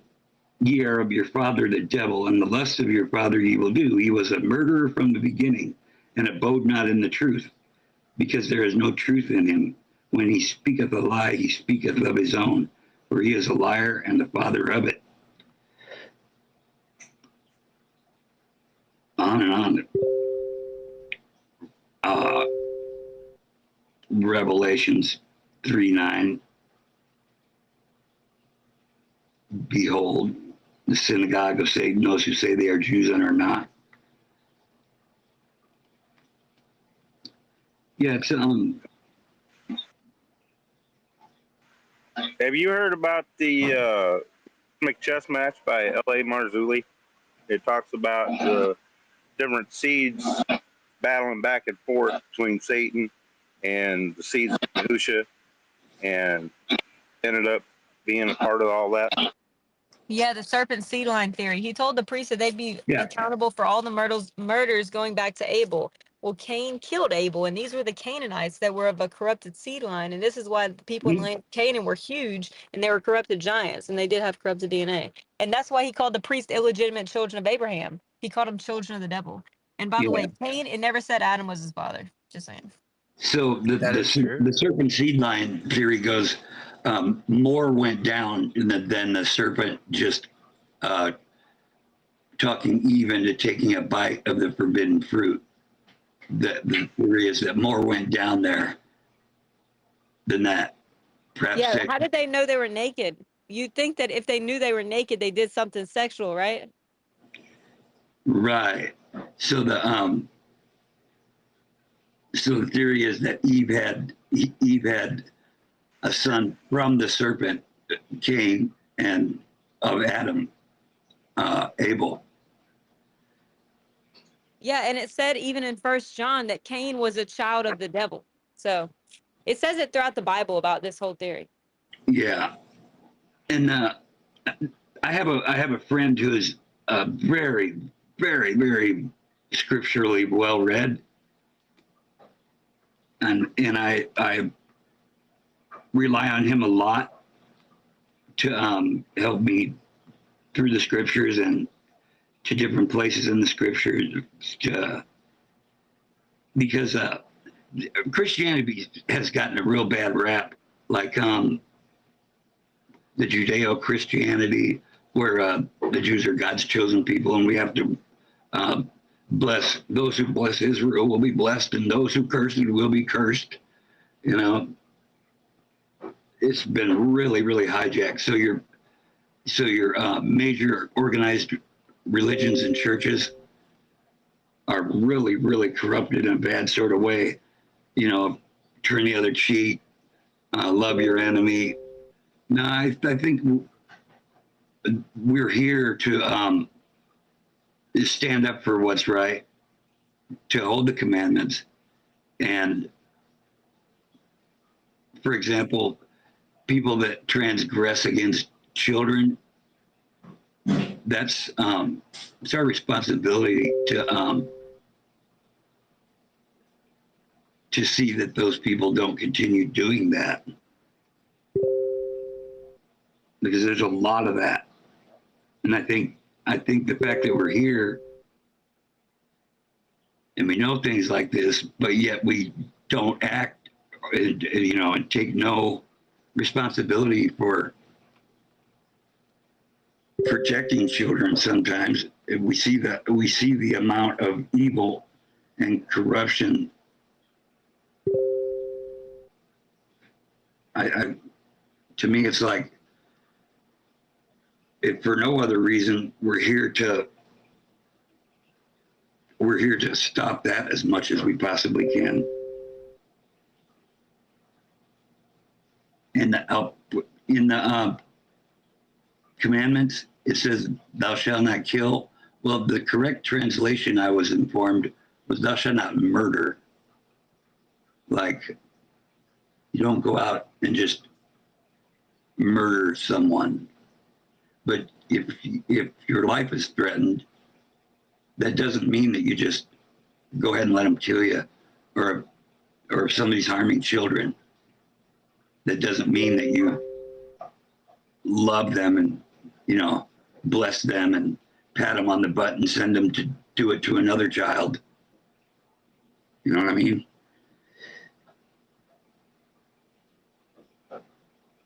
But for the most part, 99%. I don't want that last part, but yeah. Protect the babies, protect the children. Shout out to you, Uncle. Let's let L. Rich jump in. I haven't heard from Richardson this evening. What's up?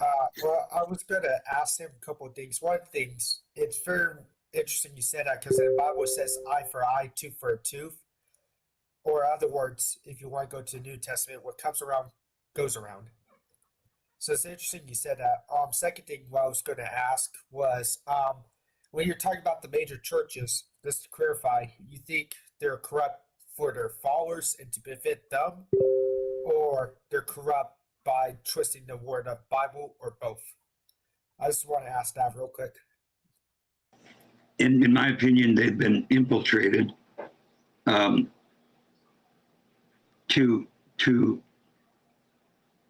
believe in that the Jews are God's chosen people, and that we must send Israel all the money and weapons that it wants so that it can carry out its genocide on the Palestinians.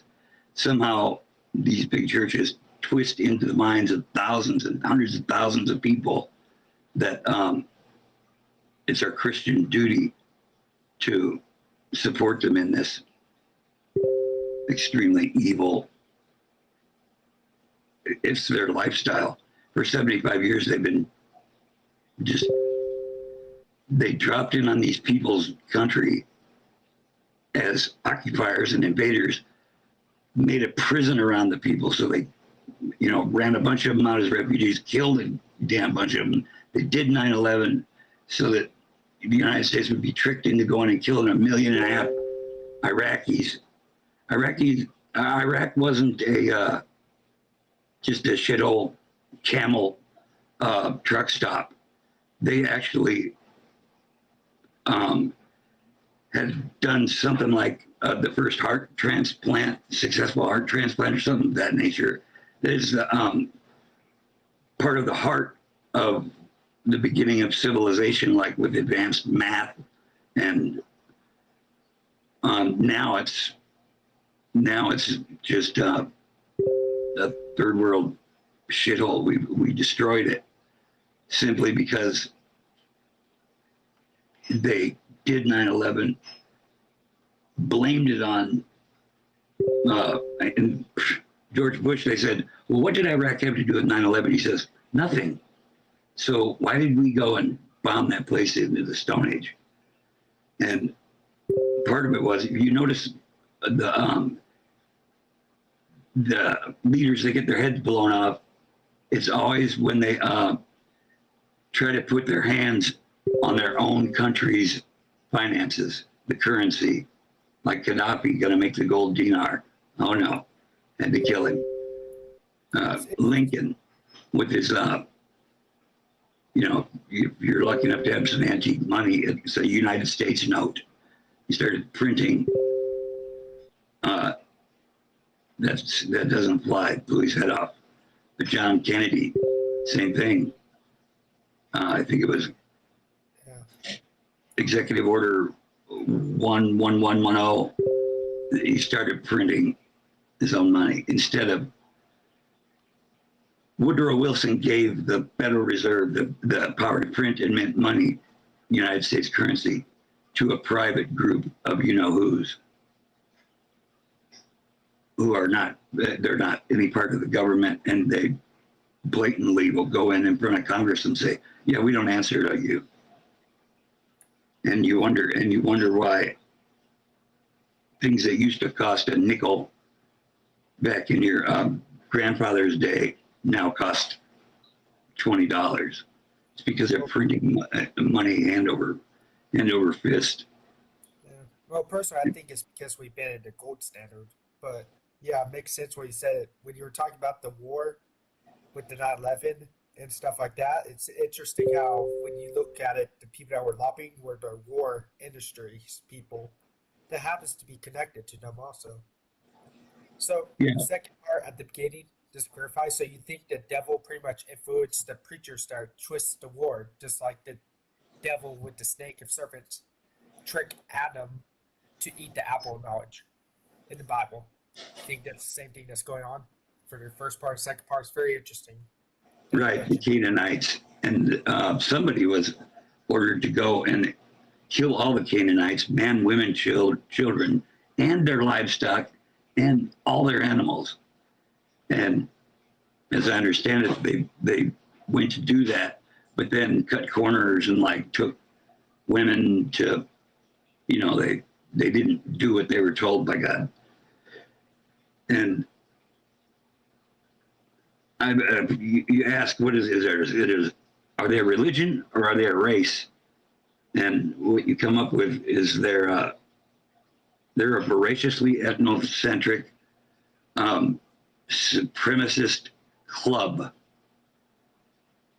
because there's a lot of them that are not religious in the least, who are just as much in powerful positions, making evil moves. When you see a bunch of them on the street protesting against their own kind, when you see laws being passed that you cannot say online or in public that they control the government or Hollywood or the media, that's against the law. And well, that pretty much demonstrates, yeah, because they do control everything. My bad. Cool. So when you're talking about the laws, you're talking about the current laws going for the Senate about the anti-Jewish one that would, or Semitic, I guess, what's it called? I haven't done too much research on this, clarifying it when you're saying you're not allowed to talk about X, Y, Z. A good source to give you a real good head start. GTV, that's GTV Flyers, FLYERS. And there's a few different sections in there. There's Red Pills, which are documentaries that'll bring you way up to speed. Europa: The Last Battle is a must see. It's a like a 12-part documentary. Each part is like a couple hours long. The Greatest Story Never Told. Just confirm, you said GTV Fires? Because I just searched G like Goyam, GTV Flyers, FLYERS.com. All right, cool. I have that up. I just want to make sure. Thank you, man. So I can do some research into it. All right, I'm done asking questions. My bad. Thank you all for letting me speak. Good documentaries on there. The flyers are. When I first started throwing the flyers, we only had one, the COVID flyer. We were just trying to save people from taking the death shot. I got 23 citations for littering for throwing those flyers. I wasn't counting how many flyer drops I had done. Apparently they were. I beat that case. It's a First Amendment protected activity. Pamphleteering is old as this country. Thomas Paine, that was traditionally, like even before the Revolutionary War, that was how information was passed. This pamphleteering. That's why the first article of the Bill of Rights is freedom of speech and freedom of press.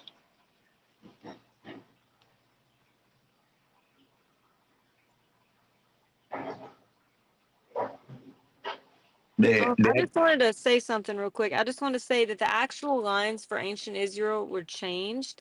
And technically, ancient Israel is in Palestine. Just want to say that. And if you look at like King David's house, for example, it's in Palestine. Yeah, I don't believe the people that call themselves Jews and the Zionists that went there, and they were living peacefully amongst the Arabs and Palestinians until they did this Zionist thing. And I don't think they're the same people that are ancestors of the people that were Israelites. I think they're imposters. Yeah, and it talks about, the synagogue of Satan, and they wear those black cubes, and we know what the black cube means. The Tephilim. Yes, behold, I will make them of the synagogue of Satan, which say they are Jews and are not, but do lie. Behold, I will make them to come and worship before thy feet, and to know that I have loved thee. Crucify him, crucify him. Let his blood be on us and our children's hands. That's where the Pontius Pilate said, look, I find no fault in this man. And he washed his hands. That's why the term, I'm washing my hands of this. That's where that originated from. Pontius Pilate, who was the leader of the Roman military guys in charge of apparently crucifying people. But yeah. Do you know anything about the Catholic Church starting Islam? No. That's a rough one. You got to look into it. Yeah, it's crazy. No, but it's really apparent and obvious. I haven't studied the Vatican and the Pope and all that, but it's pretty obvious that that was infiltrated, and you've got literally a satanic Pope for the last few of them. I mean, the thing about the Catholic Church is they always stuck really hard to things like hard lines on no divorce, no contraception, no abortion, no faggotry, no, no degenerate shit, right? And now all the churches in the United States have rainbow flags in them and stuff. And I'm not saying that in really rare cases where people just get, draw a bad hand and they're born with like both sets of equipment or something. That's really, really, really, really rare.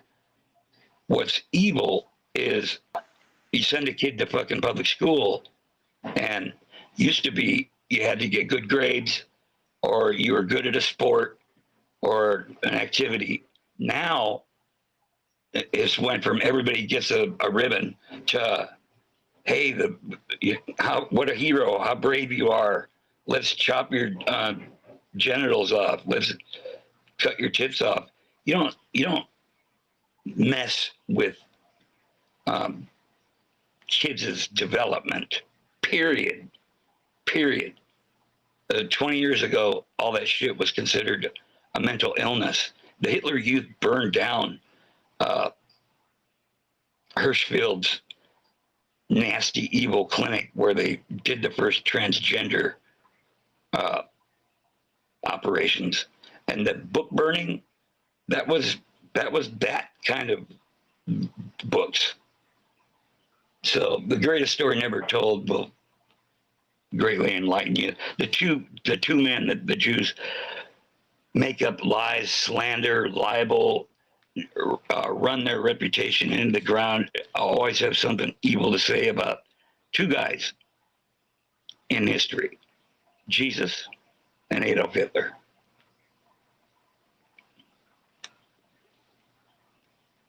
Because they had, just like the conditions that are going on right now were going on in the 30s in Germany. And the Bolsheviks, Jews, had just murdered, it's estimated, over 60 million white Christian, Russian, and Ukrainian people by starving them and massacring them wholesale. They started by killing the Tsar, the Tsarina, 4 daughters, the son, and the family dog. Jacob Schiff of New York sent Jewish exiles, Trotsky, Lenin, and a huge group of Jewish exiles from Russia back to Russia with all the funding they needed to do the Bolshevik Revolution, overthrow of the Russians. And all of Europe watched that happen. So the writing was on the wall, what was going to happen. None of the European countries wanted that to happen to them as well.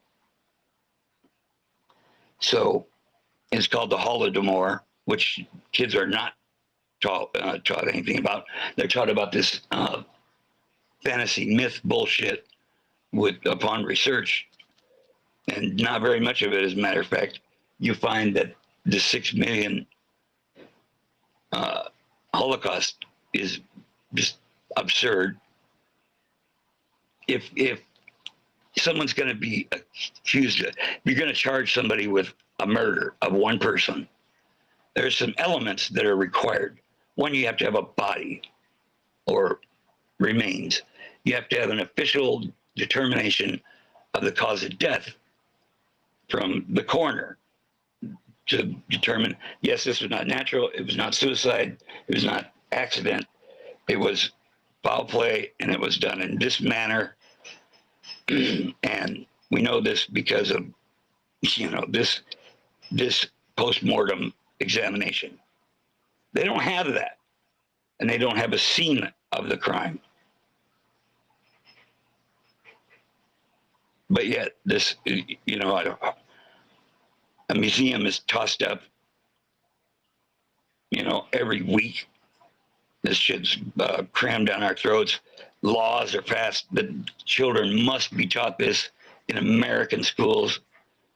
If there's laws that you may not boycott or divest, which is an American right.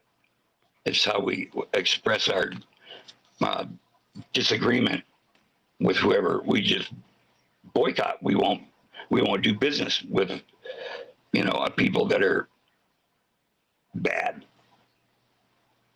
Yes, it's gotten really, really out of hand. Really out of hand. But I'll get off my soapbox. God bless you all. Can't wait to see you next week. Is there special plans for the 100th episode? Yeah, we got our 100th Platinum Playing Awards. Yeah, I heard nominations. Sacred, I nominate you as the most patient, and you're the most patient Flatty. I mean, you guys, you and Proud both, you put forth so much effort to just be correct and proper to these yahoos, and some of them are just dumber than a bag of hammers. I don't know how you do it. We're programmed like that, bro. I appreciate it. We do it for the audience because we know that there's always a listener that never heard a conversation. So we try to make sure that you can extract the most value out of it as possible. Appreciate that nomination, man. Hopefully, Proud been taking notes the past, I don't know, we've been going for like 3 days now. Or something. That's a good long one. Yeah, I start watching for the thing early on Friday. I'm like, wow, where that? But yeah, this is a very cool one. What's it getting in on the front and back? Just the intellectual prowess of Whitsett. He is the professor. The professor. I nominate him as a tenured professor.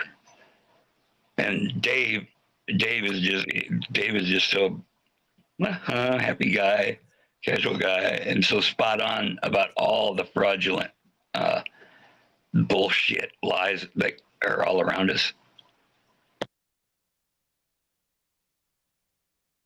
Yeah, you calling it correct, man. It should be a really fun episode next week. Everyone gets an award. A participation award. Oh, good. Everybody gets a ribbon. Let's chop our junk off.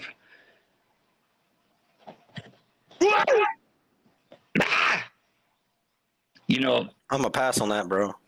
You know, kids like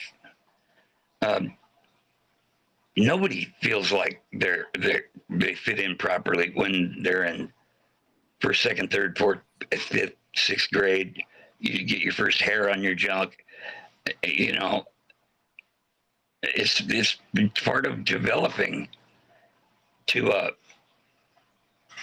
have anything to do with promoting any kind of shit like that to minors. That's in my view, that's just a capital offense. I think it speaks most volumes. Just to kind of cap this conversation off, I think it speaks the most volumes when the kids start to feel uncomfortable. We had a few kids come through Flat Earth Fridays, asking questions about the nature of our reality, and I would say more than half of them said that they are being homeschooled. One of the kids actually said that he was the one that didn't want to be in a public school. The other one that said that his parents made the decision because they were just felt really uncomfortable with the type of things that they felt were being pushed onto them unnecessarily. Certain ideas, certain societal constructs, if you may, and that made them uncomfortable. So they were pulled out of school. So I do think that there is definitely an issue with, even when the kids start to feel uncomfortable. So it is a conversation to have.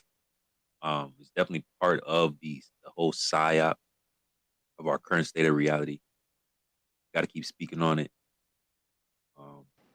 Yeah, y'all drop some real sauce on that. And pray for the kids, save the babies. Yeah, it's all about the kids and giving them every opportunity to be, happy, productive, righteous, walking with whatever religious bent they have or don't have, but giving them a chance. And it comes from the same damn, maggots.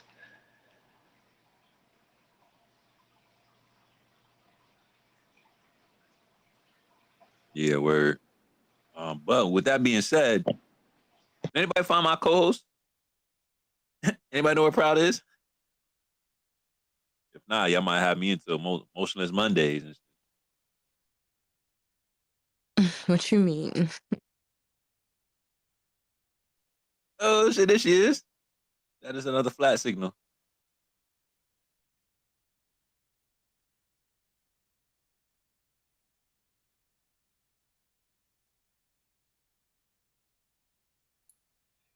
Quick question. When is your guys' next episode? So I can try and join on. Hey, every Friday. We may think about starting a little bit earlier next week. Not sure. Details coming soon.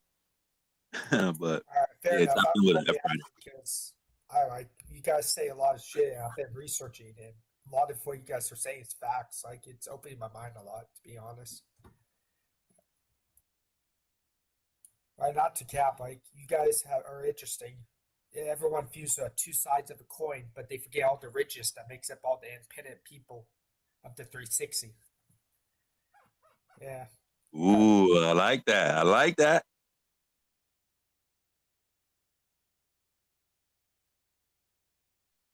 Yeah, man. Just keep an open mind. We always said, like, don't just blindly believe anything that we're saying. If you hear something in Flat Earth Fridays, go research it, do your own due diligence, and then come to your own conclusions. It's all about thinking for yourself. Shout out to you, bro. Yeah, that's with anything. You don't ever take anything face value. You do your own research and form your own opinion around it. I hate the fact that people follow the famous people and disbelieve what they say. No, do your own research and see what is true and what's not. So that way you're not just another puppet of the chain. I look at the ISS and the amount of hairspray that's used up there. I just can't imagine how much hairspray it would cost to travel to Mars. Do we have that many Freemasons and that much hairspray? That right there. Everybody's final nomination, right? At least who's on stage right now before we close out.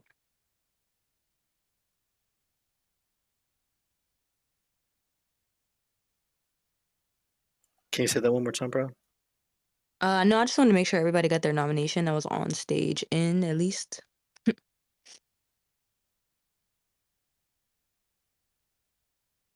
I thought this was last call, no?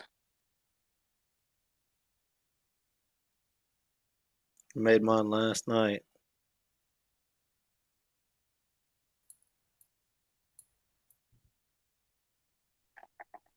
So what does last call mean? I'm sorry, I'm new to this. I just want to make sure I understand it.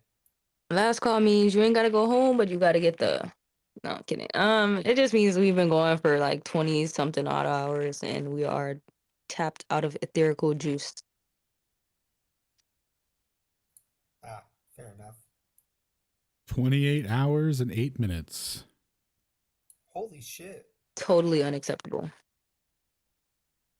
I'll second Dang.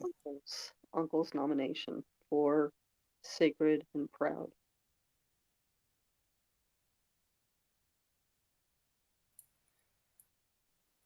Wait, what are we nominated for, Dale? For best overall, Sacred and Proud.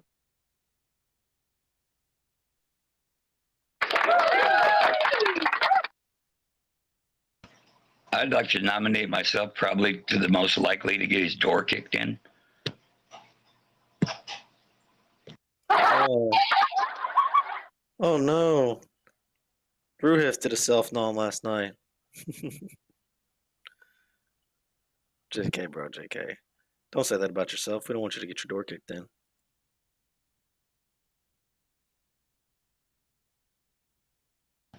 I'm 59. I'm a biker. As little door kickings are minor compared to the stuff I put myself through.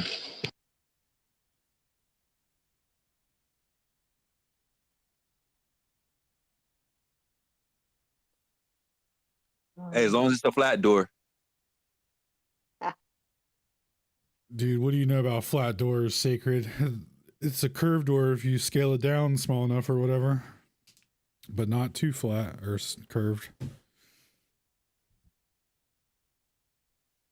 What do you think the door is 2 microns thick? Oh my God, dude.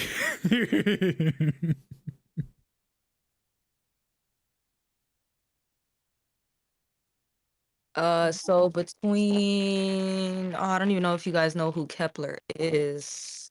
Damn, that's gonna be important. Yikes. You guys will have to choose between for keyboard warrior or mention warrior lad. Most likely to not grab a mic. You guys would have to choose between Segredo and somebody else in your mentions. You guys don't know who Mac is either. I don't think Mac or Andy have been in your mentions. Okay, I'm gonna look again, but Yeah, I'd say Segredo is probably the champ of that. he can't be. Piper is way worse. You guys have Piper blocked too. Well, before I blocked him, because that's like a recent block, I don't think he ever really talked to me or did anything with me. No, I think his obsession is with Witsit. Yeah. Just a little golden nugget for you guys.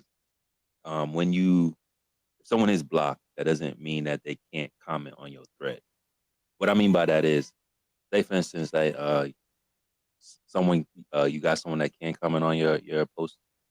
If someone like me or Proud or someone that's not blocked comments, then they'll still be able to comment. Oh, that's retarded then.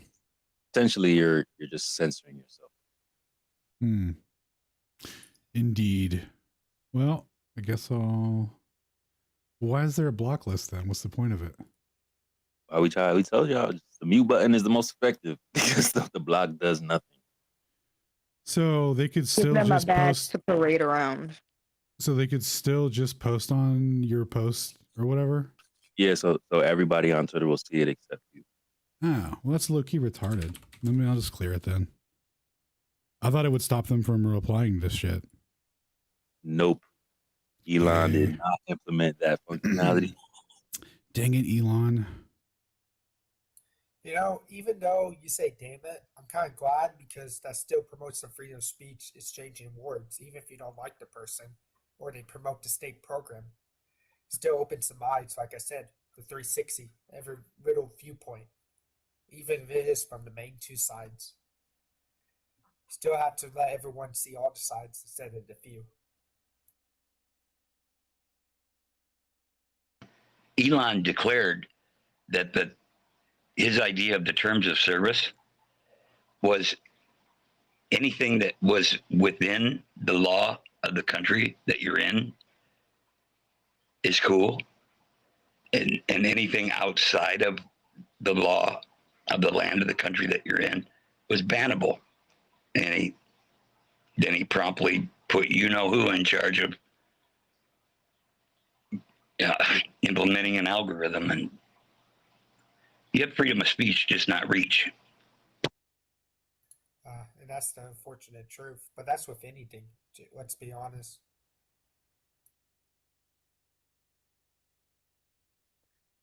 When people are using the word absolutely, like more than once, continuously, that's like an FBI telltale, like an FBI association. Also, God is omnipotent, so he controls what's put in the Bible. He controls who it's received by throughout mankind. The 66 books we have, he's allowed that. He's told the 40 authors, give or take, what to put in the Bible through the Holy Ghost. That's 100% true. You could look at the final page towards the end of the Holy Book. It says, what is written is what's written. Do not add on to it or take away. Because it's considered sin and twist of faith if you do. Yes. And the fear of God, that whether it's Aramaic, Latin, or Greek, that term fear is respect and awe of God and worship. Well, that part in the book of Revelation where it says don't change any of this book, that means that book of Revelation. It doesn't really mean the whole scripture, but, you know, God saved everything. You just got to figure out get different translations, get a Septuagint, get a concordance, and check them all out and basically put it back together yourself. Well, with that being said, if you look at most translations, besides the newer ones that switch from it, a lot of them, the updated ones, are just the word to change over time. Because if you look at the modern ones, we don't say, how are they? They say, this, how am I? It's just a lot of the 98% of times, this is a change of terminology, how we say what a word means. A lot of times. But yeah, I get it. You should just read all versions because every version you get a different thing out of it. And the Holy Ghost at the end will what's going to guide you if you really want to follow God. My scriptural mentor says this word Septuagint. You know your stuff.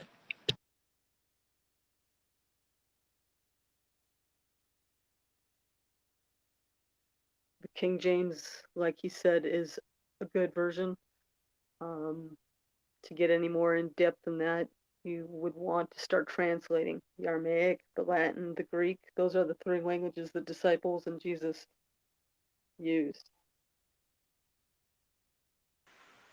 Oh, when you get dig down into it deep, and the Bible is actually fractal.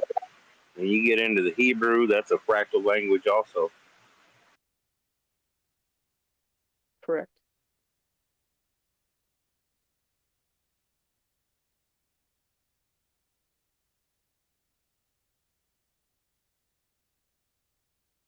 In the end times, the veil will lift, and some of God's chosen Judeans will come back into the fold. And it doesn't sound like it's going to be the ones that worship Satan in the synagogue.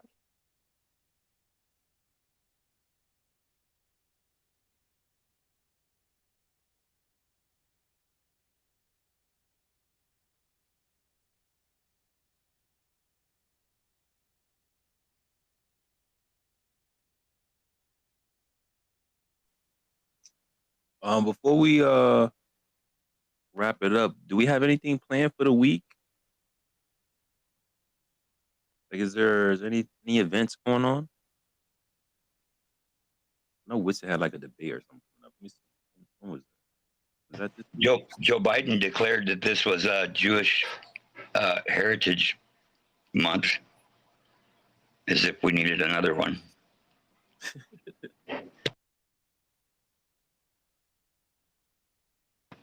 I think these.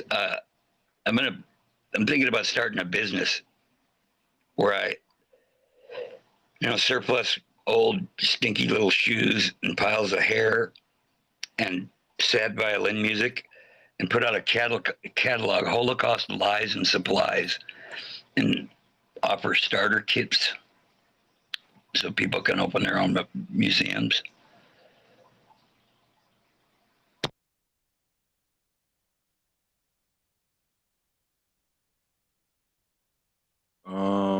Sorry guys, I'm just checking right now. So, Witsit does have a debate / discussion coming up. That will be on Tuesday. He will be debating Pastor Jonathan Shelley, and Owen Benjamin is going to be the moderator. That should be interesting. I'll post that up top. And who's debating Shelley? There'll be Witsit versus Jonathan Shelley, and this will be 8 p.m. Central, May 14th. That'll be on Tuesday. I don't know if Ether Cause is going to be live at that same time. Is Alan still up here? Yo, what's up? Are you guys still going live on Tuesday? Yeah, what's on Tuesday? What's is having a debate? Oh, what time? I think it's 8 o'clock on Central. 8 Central. PM? Yeah. Oh, which one is that again? So he's debating. Alan's talking right now. Is he debating the pastor? Yeah, the pastor. Oh, yeah. No, we'll definitely be watching that. That's this Tuesday? Ooh. I can't hear Mr. Uncle. What the hell? Uncle's not talking right now. Yeah, we'll definitely be watching that. Okay, well, if you guys are moving any readings or presentations, let us know. Because usually Ether Cause goes live on Tuesday night. Yeah, we'll probably have Shane's presentation still, or push it back. We'll let you guys know. But yeah, because he's going to be doing a presentation on the Haversign and Sky Miles. So that pesky mutual exclusivity they say they have with the globe math and whatnot. Yeah, Shane just swooped that up with a spreadsheet. So Havershine formula, the Havershine. The Havershine. Yeah, dude, we're about to get real Havered up. So that'll be cool.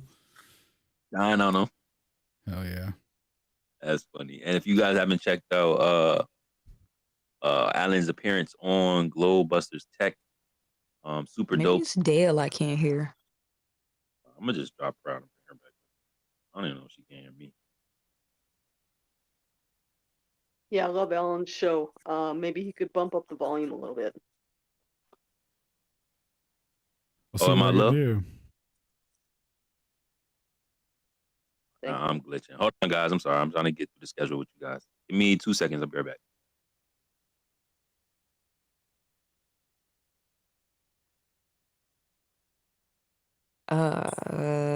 Reggie and Mr. Thing, welcome.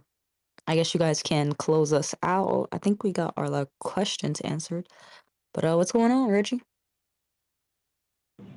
I actually wanted to just quick derail the conversation and apologize to you, Flurf.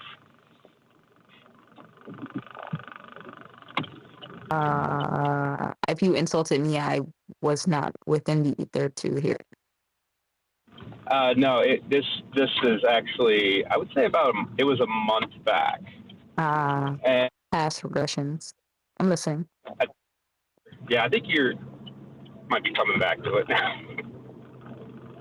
Oh no, you guys are all similar. But for some reason, Reggie, I kind of remember you being older and a lot more trollish, but I don't know who I'm thinking of then. As far as older goes, I have no idea, but I definitely will not deny my trolliness. How is that working out for you? Are the Globers nicer to you because you troll us? I was hanging out with them before I kind of jumped in here.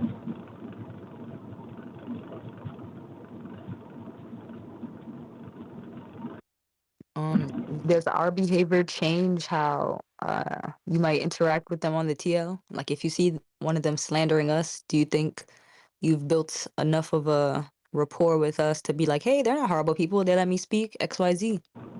If it's a personal thing, like if they're like calling you stupid and retarded, then yeah, it's that can be like, hey, you know, that's just not cool. But if they're just talking straight about like this is wrong because this, then if I don't have anything to go against it, then there's no point in saying anything.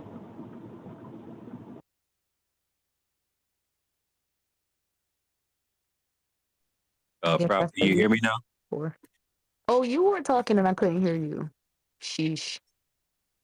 Should I Okay. just drop? As long as you can hear me now.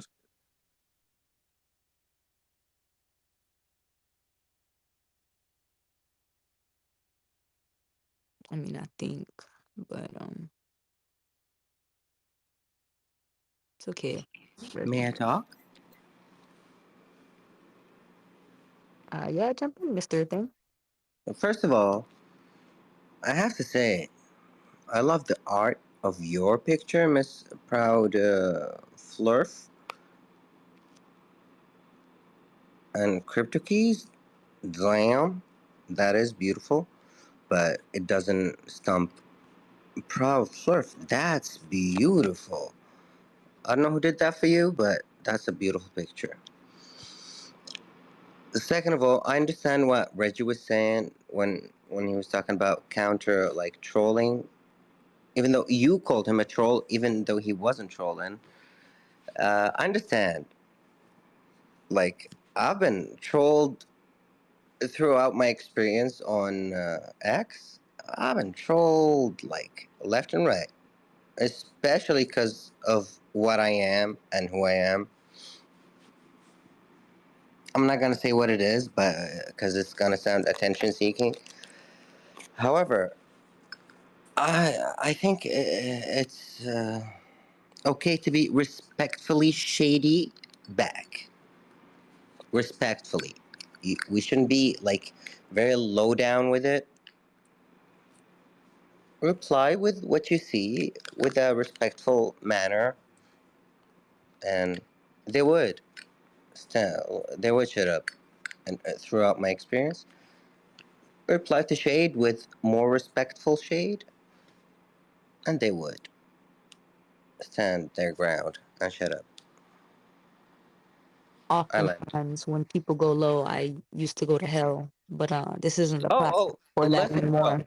I used to do it like worse than lowest of the low, but it doesn't work. I get kicked out. But if you're respectful with it, even the crowd, like I mean they would laugh. You'll be kicked out, but you'll be back. They'll tell you to bring that person back, and they would. So I would say don't be too low with it. Respectfully shady. That's what I would call it. And Alan, don't look at me like that. That's weirdly attractive. What in the bestiality? Ain't no bestiality. What are you talking about? Have you heard of furry? That what say what in the furries? Don't say the bestiality. And I'm not a furry. I judge them people, but the way he's looking at me, it's odd. I like it.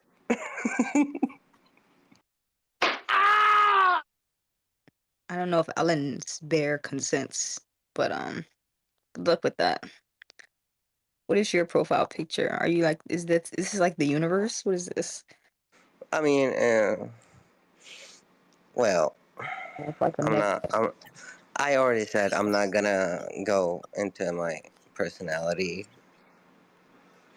But no, I asked Reggie that because we've actually been in a situation where there was some toxicity, and we've had a Glober who frequents in here basically like dispel the toxicity on his own account by saying like, hey, you know, it's a great space over here. You guys do a good job. And Sacred just simply linked that tweet before towards the other Glober who was being toxic and calling us an echo chamber. And we just simply said like, hey, look, here's a Glober acknowledging that we let people speak and it's a great place over here. And that Glober felt like he was being pit against his peers. So if Reggie I actually was love you nice, guys, and I would say thank you for allowing me. You still didn't kick me out, even though I said something weird. Thank you. It was supposed to be funny, by the way. In my head, it was a funny thing. I'm not even a furry, as I said. But he's still looking at me like that. Alan, stop. You know, it's kind of cool you guys allow everyone to speak because, to be honest, I'm on the That was fence. still a joke, by the way. I don't like cartoon bears. I like human bears. so you'd rather be stuck in the forest with a bear and not a man? No, hell no. What the hell? No. I don't know if you know the lingo, but I like human bears. No, that's a trend on TikTok. Pay me no attention. Richie, what did you say? You like not being able to talk? I said I like how you guys let everyone on because I remember my first time I had Global Truth. And you guys thought I was a globalist. It opens my eyes that you guys allow every viewpoint. What's a globalist? No. When I say that, like so if you look at my description, originally it has Globe Truth, and that has changed it recently. But Hold on. Let me ask you a question. Is a globalist is like a person who believes that everywhere? Yeah, we live in a ball. I don't think globalist has anything to actually do with heliocentrism or spherosity of No, the. I said that because I come from a country that you guys don't come from. My bad. Let me rephrase this. It's globe, so they thought I was a globe person that believes in it. And to be honest with everyone here, I'm kind of on the fence because I like looking at both sides and seeing it. And this All group right. really opened my eye to a lot of stuff, to be honest.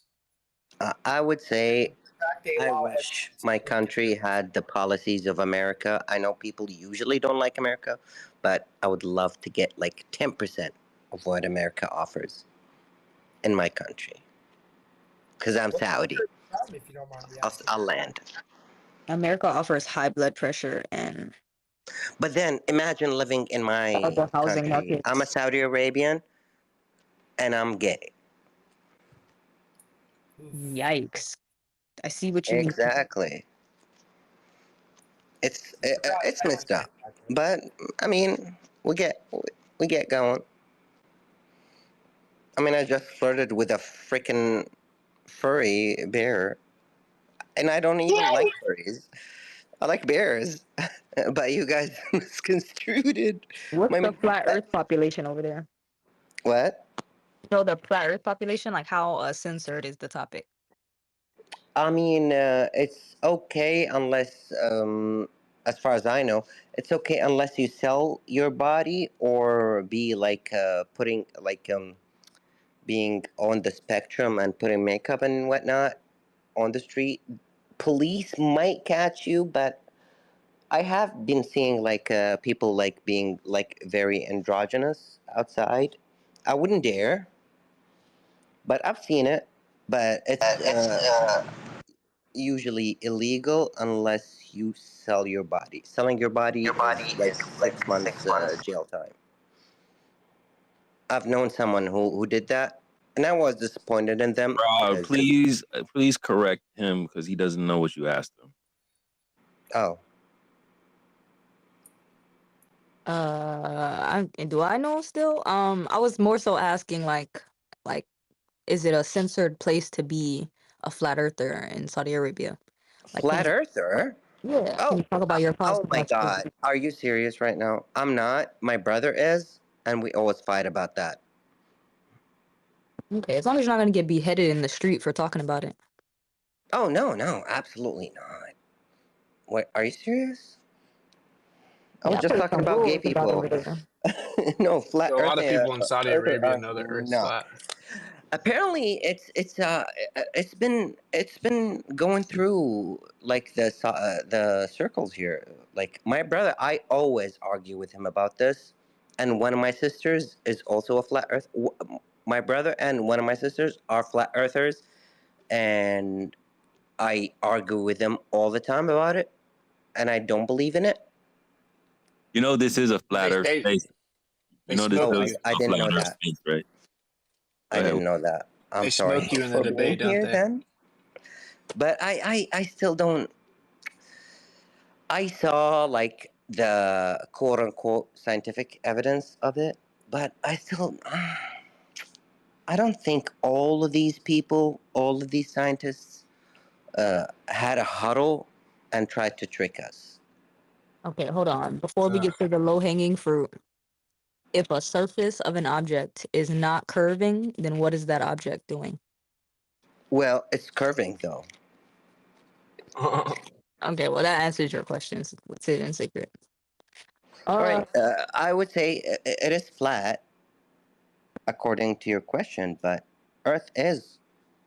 It's like according to what I saw. All right, I didn't experience it myself, to be honest, but according to what I saw, it is curving.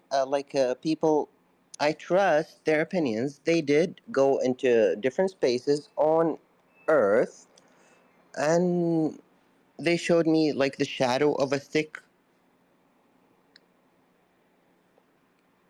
and it checks out to Wow. me. Wow. You cut out. I think what? My bad. Shadow of a stick, No, I baby. Shut it paused. down. I didn't cut out. I paused. Oh, all right. I Alright, so apologize if I'm being irritating, but no, it's not you. We've been up for hours. We're like delirious. yeah, I know you guys were saying you're gonna allow one person and then me, and you're gonna get it done. Like you're gonna close the group. So is the stick shadow your number one reason why you believe in a globe? The contributing evidence. Based on, oh shit, you're gonna judge me. Based on what I was told. Oh no, that's actually the most honest answer we look for, based on what you were told, why you believe it. Mm. So would you agree? Because I don't think I'm gonna be able to let you slide. Do you agree that if the stick and shadow, I should ask you who created the stick and shadow experiment, but I ain't gonna do you like that, Mr. Thing. No, it was like an old concept. I But think do it was you like in believe- the 1200s or even before that. Shouldn't Like an experiment that proves the globe though be exclusive to a globe? I would rebut that by asking, why would the Earth be flat? What do you think we're so special? I do believe we are like a special like being in the universe, but why do you believe we're that special to be flat?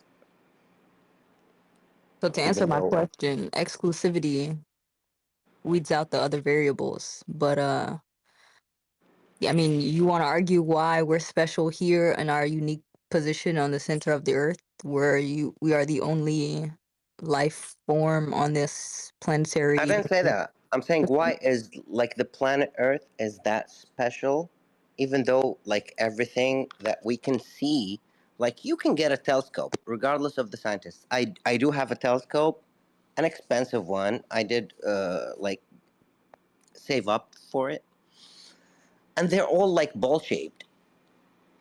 I know it's based on the distance, but they're all ball shaped. I know like a flat Earth would be like from the top ball shaped, but every other planet, even stars, even distant What? planets, even Pluto, everything is ball shaped. You lost me at stars. Can you get a haircut on Jupiter or a blowjob on Neptune? Bitch, I mean, girl, I wish. Sorry. Right. So we have to believe, based on what's here on Earth for us to do, we have to No, believe but that we we can are see special. it. We're on Earth, but we You can can still see people see getting it, though. blowjobs on Neptune. I gotta get the link to that telescope. Regardless of it, we can see, we can observe it. We don't need scientists. I told you it was based on what I was told, that it is like a globe, but I can also get a telescope. And I know they didn't put that stuff out there for me to see. I can see it. You Even cannot see though, Earth's by the way, velocity the with your sky telescope, is Mr. so different if we didn't have lights and cities. It's so beautiful. Like, I live in Saudi Arabia, and if you go like deep into the desert, you can see the actual real sky. It's so beautiful. Well, Without a light disturbance, it's incredibly beautiful. Freaking, you realize that you're saying that your telescope tells you what you're standing on. And you can see sphericity of Earth with your telescope by that logic. Well, you just said some big words. By the way, my English is not my first language. I apologize. I would recommend to begin with is the fishbowl effect. If you read that, you'll understand the natural curve of glass creates the illusion of the curve of anything it looks through by bending the light. I wasn't even talking about Earth. Fishbowl effect. theory. My bad. I'm just saying something basic. I would that's ask y'all, learn that you guys, one question. Did you believe in flat Earth? I apologize if that's offensive, but I have to ask that question because I asked it to my sister and my brother, that they also believe in flat Earth, by the way. So I'm gonna be honest. But I did ask them this. I said, did you believe in flat Earth before Game of Thrones? And I'll ask you guys the same question. Did you Before believe? Game of Thrones? You think Game of Thrones did it? I actually, when it comes to my sister and my brother, they weren't talking about this shit before Game of Thrones. I never. They're like, oh, the ice wall. Like, you never mentioned that before Game of Thrones. I'm talking about my own experience. I'm not talking about you guys. I'm talking about my own experience. That says that's a speaker that I don't believe in it. I still don't. I'm in the middle, if that makes sense. I'm looking at both sides. That's why I joined this, because I learned a lot of new stuff.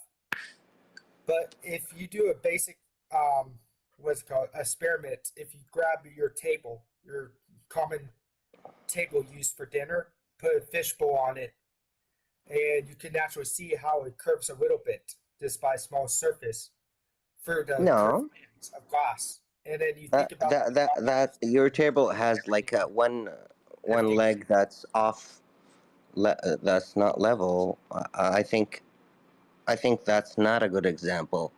Like, I don't know who built your table, but that sounds like one of the legs is off level.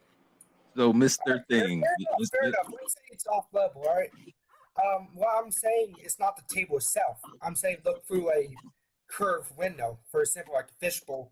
The curve takes like I mean 6 or something kilometers to have effect. It's not your dinner table. That's not like no. Your home is level.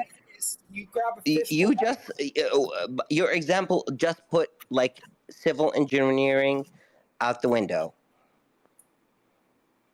What I'm trying to explain is when you look through glass, everything is curved, so naturally makes the curved image of everything. And what I'm trying to say, if you grab a fishbowl, look through the fishbowl, the curved glass is gonna make the table look. Ain't no fishbowl that curves. For the ain't no fishbowl that curves. Hold on. So, Mr. Thing, you remember when Proud had asked you that question to start the conversation? If a surface is not curving. I didn't even know that this was like a flat earther group. I know, because we be chilling, right? We cool people. But I still respect. I actually love you guys, and I love that you guys still had me talking. Well, yeah. This could be. But the fishbowl, whatever you're talking about, Twinkie, no. But hold on, Rich. So you remember when Proud asked you though, like if a surface is not curving, then and you answered it would be flat. No, right? but I just told him it's about the distance. Like it takes a distance. I think We're there was a talking about documentary on Netflix any that. surface. Hold on. There was a documentary on Netflix that started about supporting the flat Earth theory, but at the end of it, the flat earthers were like, "All right," and they just went away. They were so embarrassed that they didn't even participate in the documentary anymore. I don't know. I don't recall Hold on, the Rich. name. Hold on, Rich. Go ahead, Mr. Thing. I don't recall the name of the documentary, but I'll have to tell you, I was interested in the flat Earth theory. I was intrigued by it. I was like, "Oh my God, is this real?" But I would have to say,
sis, and time to go and explore the idea myself, I would, but I don't, and I would speak for everyone in here, including you. I suppose I would think we don't have that kind of money and time.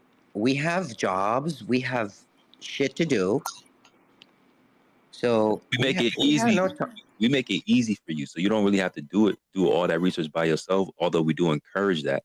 But what if it was an email? What if you saw an email from the producers that said, "Hey, we know in the documentary we only put the results that made it look like you debunked the flat Earth, and we left out the other results that debunked the globe. But hey, it's all good. It's just Hollywood." No, but they arrested him though, didn't they? Nobody got arrested, bro. So yeah, No, I don't. I'm not talking about the documentary. I'm talking about the guy. No, nobody got arrested. No, I'm talking about the guy. Come on, you know what I'm talking about. What's his name?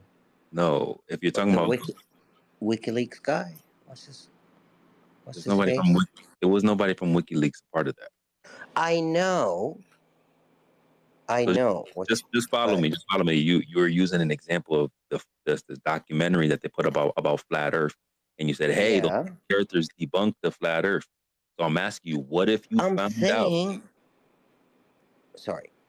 I'm just asking, what if you found out that you were misled and that the producers purposely left out results that would have refuted the globe to make it look like If you're saying what if, I would say typical. You would say what? Typical what? Typical Hollywood type. Powerful people in Hollywood. Right. That's what I want. That's what I was trying to get you to realize. Like sometimes when we I look at know. these I things, know.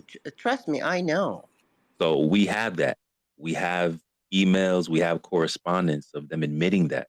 So when you're using these type of hold on. Listen. When you're using these propaganda pieces as, hey, I was starting to look into the flat Earth, I ran into some propaganda and it turned me away from flat Earth, and now you're in flat Earth Fridays. It's really still flat Sundays now. But when I come into spaces and talk to the flat Earthers, they're showing me, hey, there's some mischievous things going on here, and Hollywood purposely led to mislead me. May I be honest without being kicked out? Yeah. As long as it's not offensive. No, I'm not gonna be offensive. You might be offended by what I'm about to say. You sound just like them by you trying to convince me about this. I'm not trying to convince you of anything. I'm enlightening you about No, something. but in my head, it sounds just like the you know, it sounds like very like believe in flat Earth and forget about everything else. No, you know what this sound like, Mr. Thing? Now I know you've been played before. Everybody been in a relationship before. Now your homie come to you and say, your homie comes to you, hey, Mr. Thing, you sure that guy that you went on that date with the other night, you sure that he all about you? No, And you're like, don't. Sis, of course, he all for me. You ain't got no evidence. Like, hey, what if you found out that if you check his don't phone, make it about dates. Stop. I'm just no. I What I'm haven't saying had a is, date if you for have somebody, 5 years. hold on, listen, bro, listen. I was just joking. I'm just joking. Don't. If you have somebody saying, hey, what if you looked into this more deeply and you found out that you were being misled? You're not going to say, I "Oh, understand that. you sound like those guys." You're going to look into what your friend is telling you to look into before you dismiss it, right? Yeah, but I'm saying I feel like what you're talking about. I understand, and thank you for not kicking me out. But in my mental status, mental state, I'm feeling like you're saying things that you're telling me don't listen to and listen to the truth. But on the flip side, I'm thinking the same things about what you're saying in my Okay, but do head. you not get that? You not get when you brought up that documentary? We actually know the people that were in it, like they're good friends of mine. We have the literal Well, proof of them. no, I don't know that. Listen. We have the literal proof of them admitting, yeah, we lied in the documentary to make you guys look bad because we wanted to push You're people talking away about the from looking into non-flat earthers? the producers of the movie. Yes, like Well, I'm obviously, the production tried to make them look bad yeah, at but the don't end you of see it. how you said I watched a movie and the I flat did. earthers debunked themselves and then basically ran away? That's not what No, I happened. didn't. Don't put words in my mouth. You Brad. did say they ran away. You did say they ran. That's why I said, "What are you talking about?" I So I didn't went to say nobody ran away. I didn't You say said ran they away. basically disappeared and ran away once they proved I that it didn't wasn't say flat. that. You did. I said they didn't talk about it anymore. Disappeared. I didn't. Okay. I never said ran away. Okay, but do you understand? I'm just saying, like, at least you can admit, wow, I didn't know that they were lying and deceiving everyone, and actually, the test I still showed don't that think it they were did the. deceiving. I believe they believed what they were talking about, but the test that the documentary showed was according to the documentary, it proved that there is a curve, and they were like, "All right, we're out." Yeah, but I'm telling you that the people that actually made the documentary are admitting it didn't prove there was a curve, that they lied on purpose to make it look like that. I'm telling you, we have the literal emails All and right, admissions. have you done the same test? Mr. Thing, Yeah, I've done- listen to what we're I've done plenty saying. of That's, tests, yeah. that's besides the point. What we're saying, the test that you referenced, the producers already came out and said, yeah, we lied. But then again, I don't care about. You're talking about like the movie, but then you're quoting the producers. Of the Have movie, you guys done the test yourselves? That's what I'm saying. our people was a part of that test. We like the guy that was in it that you're referencing. We know him personally. Like he's the guy. All right, So, where is he? You're saying, bro, he's not here right now, but he's been here. What we're saying is the movie that you reference as your evidence for Globe, we're telling you that the producers sent out an email to the guy that you were referencing saying, hey, I know we left out the other results, but don't worry about it. We just didn't want everybody to be fooled by flat earth because we don't believe it. Oh, so shit. So we could get you the email, Proud, if you want. You could throw it up top and then read about it a little bit later. But we're just Listen, highlighting. I apologize for being argumentative, but I'm sorry. Yeah, we're not saying that proves anything. We're just pointing out that, like, where you are right now, you have been misled by people. So that's what flat Earth is. There's like everyone has an idea of what it is. Everyone watches No, mainstream flat Earth has propaganda. nothing to do with where you are. It's everywhere. What I'm It's saying is, everyone has an idea of what flat Earth is. They've heard a bunch of propaganda, and each time you look a little bit further, you find out that they're lying, they're being deceptive, and they're misrepresenting flat Earth. So if your brother and sister are flat earthers, it's probably because they know way more about the well that subject. I would still argue with them. I would say I wouldn't argue with you guys as much as I argue with these guys, but trust me, it gets ugly. It doesn't have to be Check though. this out. We saw mountains from 255 miles away in infrared that should have been blocked by over 2.5 miles of Earth curvature. Vertical But miles of Earth curvature. explain. All right, let me say this: why would the Earth, regardless of what you can see in a telescope, why would Earth be especially flat? Because it's in the center of the universe, so it's different than everything else.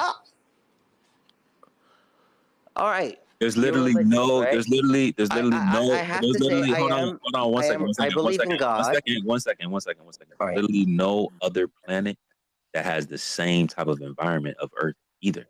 No other. No other planet has any life I form whatsoever. agree based on what we can see, and I also believe in God. By the way, We're not however, talking about that. I know. What did I just hear? Shisha? What? I was eating an orange. You might have heard that. Well, it's either shisha or crack, or like what's that blue stuff? There was a I show ate an about it. orange. I bit into an orange. What's up, man? Yeah. Do you understand? Anyway. Focus. Anyways, so yeah, I do believe in God, and I don't know if we are the center of the universe. I do believe in science as well. I know scientists lie because they're told to. However, like we have telescopes, we can see other planets. But you're Everything. assuming that the Earth is the same as what you're seeing in the sky. I'm explaining to you that the Earth is Yes, I am. but the Earth is distinctly different from what's in the sky because Based, it's the why only would you say that though? Why do you think you're that special? because that's what the evidence says, But which is that no, what everything is evidence? moving. What evidence are you talking You about? gotta let him finish. If he's gonna say because the evidence says, and then you interrupt him to ask what evidence, you're not gonna get it. Sorry. Yes, because the evidence shows that everything else is moving around the Earth, which means the Earth is the only thing that's in the center. It's literally different than everything else. The No. planets and Oh my. stars, the sun and the moon, the No. galaxies, everything in the sky move Oh my around the God. Earth. Can That's I talk? literally, Can I dude. Are you on a drug or something? Can you just chill for a second? I'm just explaining to you that I can't shut up. I'll shut up, but just listen, man. That's you're what the testing me though. that's what the observations show. Okay? I'm just letting you know. You should know that. Sorry. Hey, what's up, guys? I have Riggs is here. absolutely no patience. Go ahead, Chad. Oh, thank you.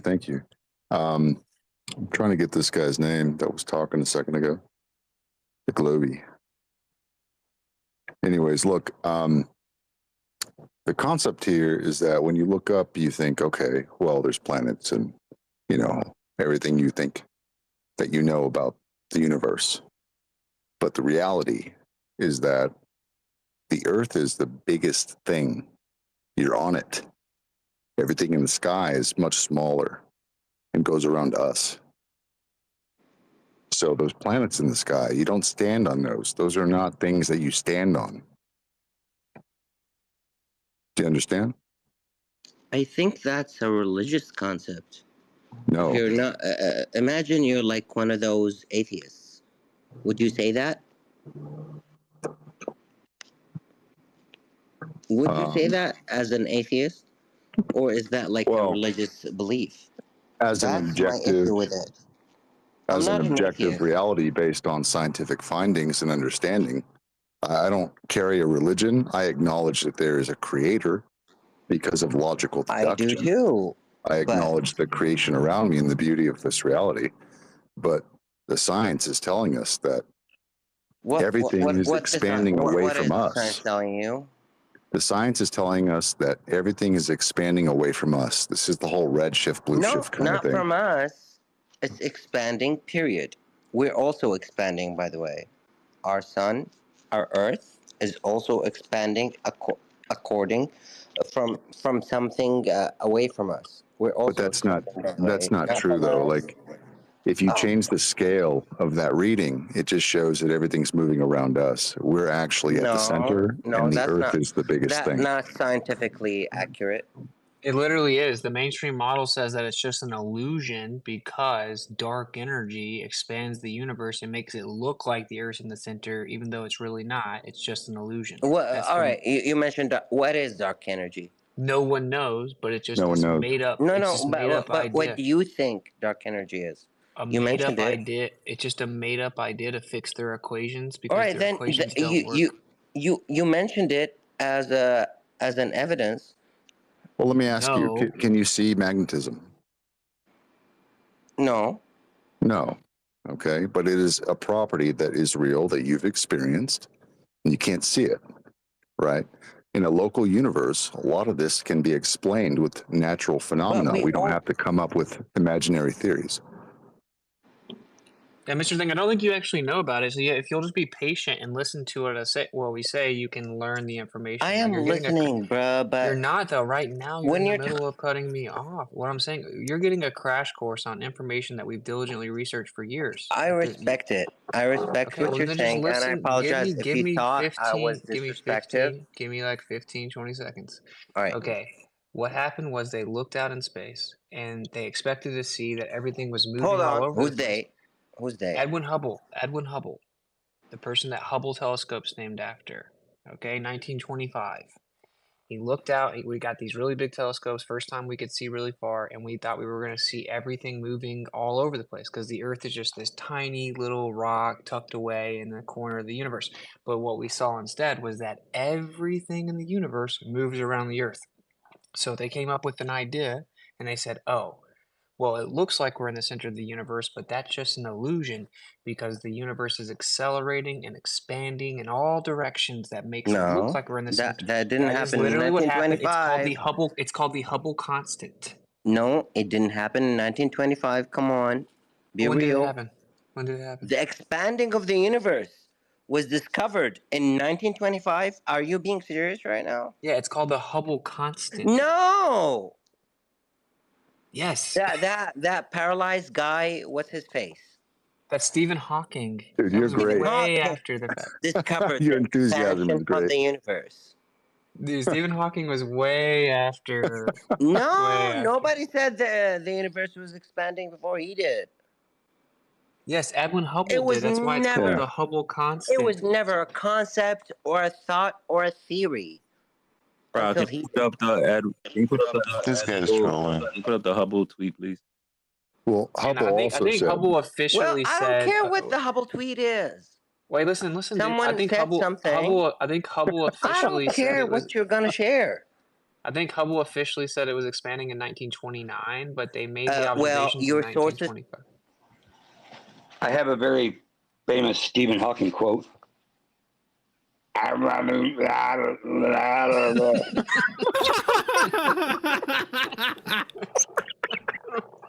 love you, Dave. Damn. Yo, I thought he was gonna really. Let's go. I apologize. Don't bully me. Only I just now got apologize. Neuralink. Who let him back up here? What the fuck, guys? Dude, solid quote. Really? Real quick, I sent you a couple of links to websites to show that. I apologize. It's okay, man. Hey, look, if I were you, I wouldn't believe a bunch of people on the internet either. But the people in this room, I got to admit, they're freaking geniuses. We have geniuses in this room spending their time speaking to you who have diligently researched not just our perspective, but every perspective about this topic. But So you're there's a lot of getting people the like me, though. extract. You're getting free knowledge right now. Okay. I understand that, but there's a lot of people that believe what I believe, and they deserve to know this as well. That's why we're trying to tell them, man. But we're super censored, and you know. And Dude, we're trying. and I'm being We're trying to tell you. You say you don't care. I'm being kind of mind blown, as well as being argumentative. I apologize for being argumentative. I'm sorry, okay, Miss man. Proud, for being annoying. I tend to be annoying usually. That's kind of my thing. But I am genuine though. We would have more energy had we not been up longer. I think we all believe that you're genuine. It's just you're a bit impulsive, but it's all good. I am. I'm Mr. sorry. Thing, do this. appreciate. I'll shut up. We I'll shut appreciate. up. I promise. Do this, Mr. Thing. Come back next week and the week after that, and come with some questions, some real thought out questions. Like, yeah, this is gonna stump the flat earthers. Go talk I'll write them out. Go talk to all your Globey homies. I'll shut up for now, but I promise you, I'll be back. You gotta seriously. Go watch my geocentrism stream on YouTube as your homework before. Don't promote yourself. Chill out. Okay, fair enough. That's a good answer. Go watch The Principle by Robert Sungenis. Like I can watch Joe Rogan. I think he went into that. Like what?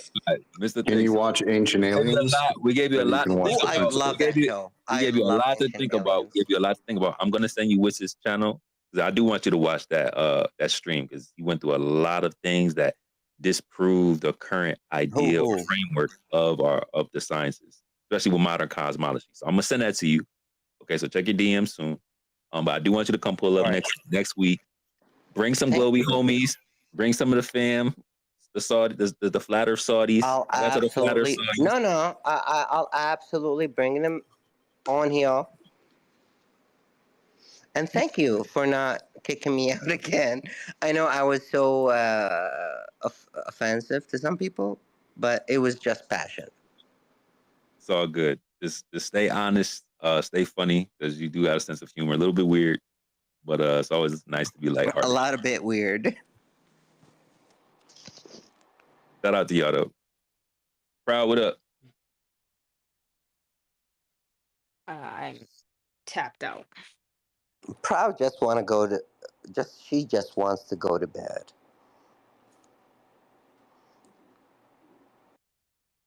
Are we done? Are we not making polls tonight? We took all our. Girl, just get some shut eye. We're done. You don't have to be here. That's it. You really don't. Get some sleep. Don't kick me out. I'm a genuine person asking questions. Are we done, Sacred? Is she done? I don't know. I told you we was done back in stationary Saturday morning. So I don't know how many times I got to say it, but I'll be back. I'll leave. Everybody shit. Flat boys. Hey, let's go. Everybody shit.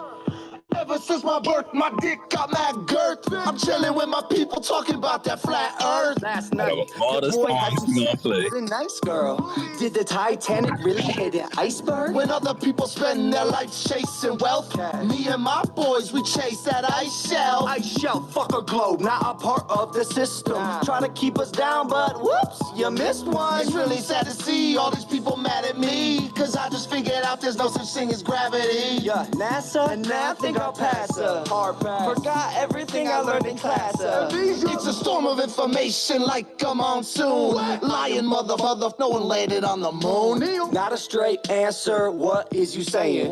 Out with the old like that human-sized penguin. The earth is flat, the earth is flat.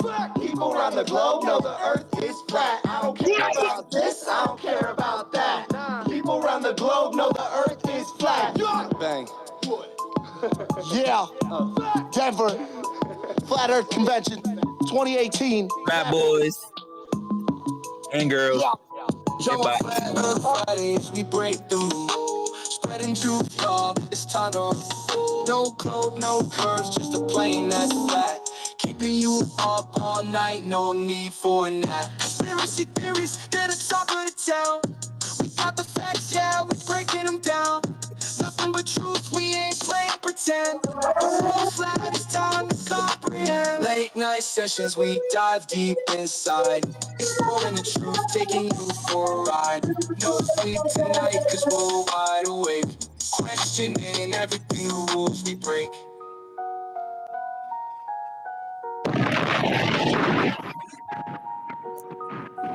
'99 on they top.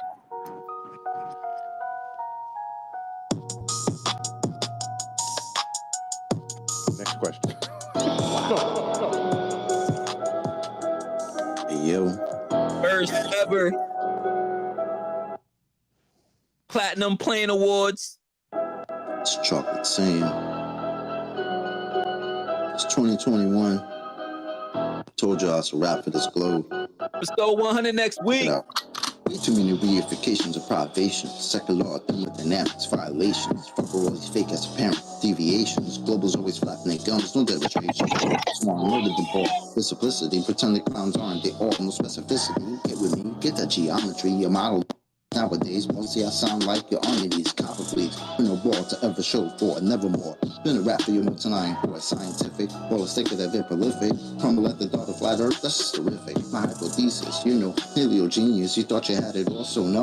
Like a seamstress, you never see this, you ain't chilling, peeping the Gleasons, the globe model, so fucking dead. So many reasons, mad at me, cause your fairy tale of gravity is rapidly becoming a motherfucking fatality. Independent variable, no physicality. Factually, you're dealing with no type of reality, a tragedy. All of the pseudoscience of fallacy. Sad to see that was surrounded by such banality. Globe charts step in the court for their arraignment. Gas fucking off all day, no containment. It's automatic.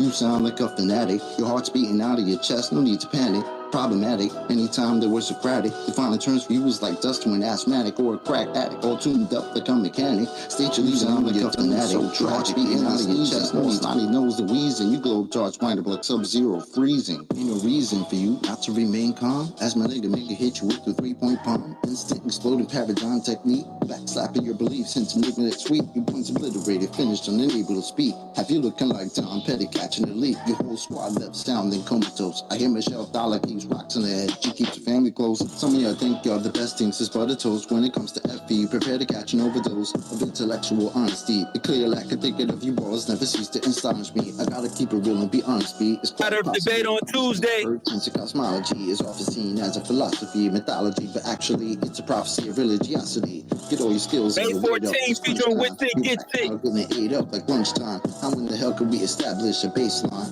When most of y'all trolls are just here to waste time. I'm not aware of what you're hearing through the grapevine, but you must be Owen Benjamin. A mathematical construct of imagination with absolutely no experimental validation. Before the story begins, you need a foundation. Curvature of the earth, that's the conversation. And since the shit up and disappeared without a trace, I'd say it's also time for you to say goodbye to space. Tall tales about vacuums and empty place, all the while breathing air, that's just not the case. You best get out my face, cause I can guarantee you that the very air you breathe immediately, fuck off the space. We understand no requirement for your compliance. You understand that you are standing in a room of giants. I admire that you're usual in your defiance, but won't you join us in this funeral of pseudoscience? You in the mood to try it? Go ahead and test your mic. These motherfuckers think they're moving at the speed of light. How about the speed of sound? 250 miles above the ground to say that ISS is going round and round. Please don't even try, son. It's been a wrap since you gave up open your geometric horizon. In the trenches hoping and praying we don't get wise and realize you're smoking more of the grass than Neil Tyson.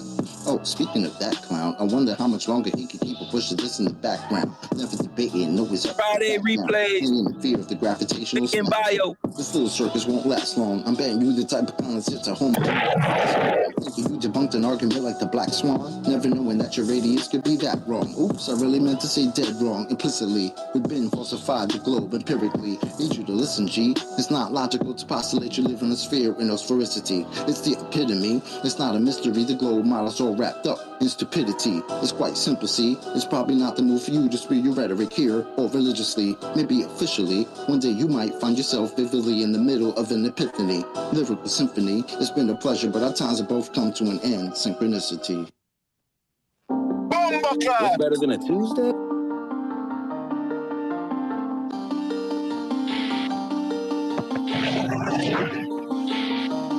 Every week we flat snacking straight hacking. You're more like a PlayStation. That looked like PS1. How are we having this conversation? Come back to some Glow Proof. On the whole truth, we know what you're going through. Go back to your globe, dude. I'm flat smacking them, straight packing them with facts. Got them clues and maps to cut through like an axe. Axe murderer, next NASA astronauts astronomically while simultaneously maintaining rhythm and harmony. The Illuminati is definitely onto me, but they can't do no harm to me. It's a bit like Animal Farm, see? All a false dichotomy while their secret society maintains privacy. So there's nothing for your eyes to see except for their complete lack of honesty. Honestly, I'm sick of this hierarchy. Your secrets ain't safe with me. Stop the malarkey, but get your car key. MIDIHC, Brooklyn. Oh my God! I woke up, got out of bed and brushed my teeth. The phone and start to roam, I seen the screen. Flat earth, scratch my head, and what's this me? Clicked on it, to be honest, yeah, I had to see.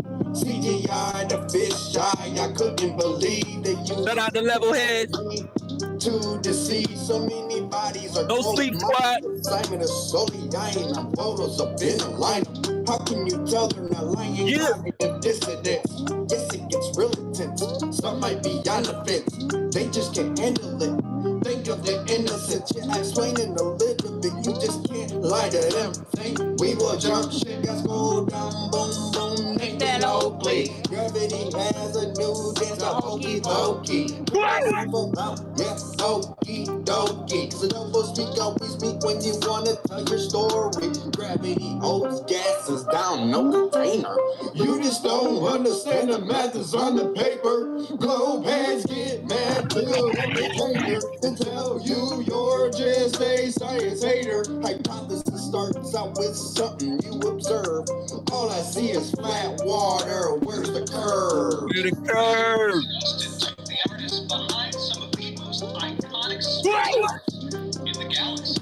Nathan Thompson with pamphlets and Bible scriptures. You can't just look past with the antics and dance it off like it ain't this different creation that is easily taken. They didn't know the whole earth, you're just easily mistaken. OD.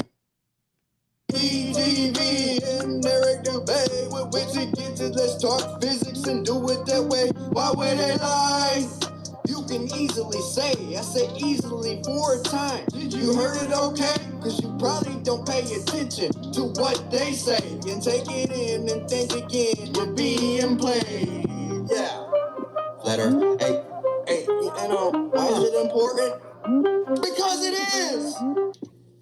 If you are 2 millimeters above this beach ball, you just don't. That stuff is flat.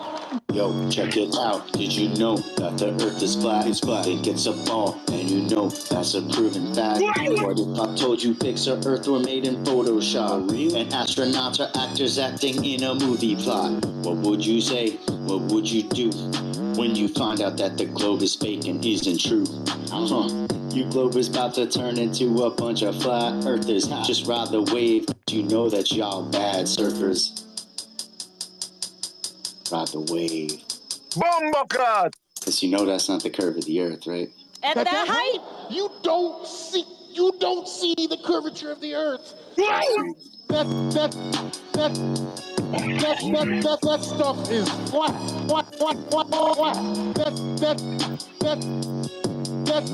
That stuff is flat.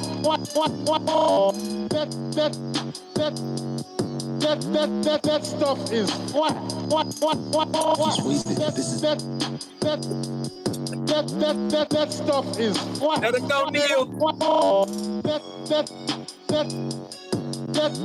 That stuff is flat. Hey, let me know if Neil deserves an award.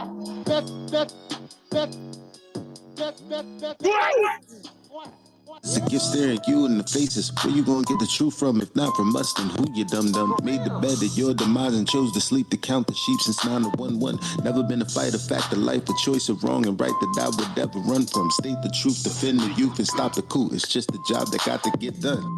Why would they lie? Why would they lie? Why would they lie? Santa was real, the fairy was real. Why mama lie? My brother died, healthcare was bad. Why mama cried? The system is broke, your son is woke. I'm setting this shit on fire. Why would they lie? Why would they lie? Why would they lie? Why would they lie? Why would they lie? Why would they lie? Where'd you find it? Why would they lie? Why would they lie? Why would they lie? Why would they not? The plot and derive by watching the sky and they know it's a clock. They picking both sides and listed with lies. The people pretend that they pick who they got. The people divide and then they disguise and now they devise and plot.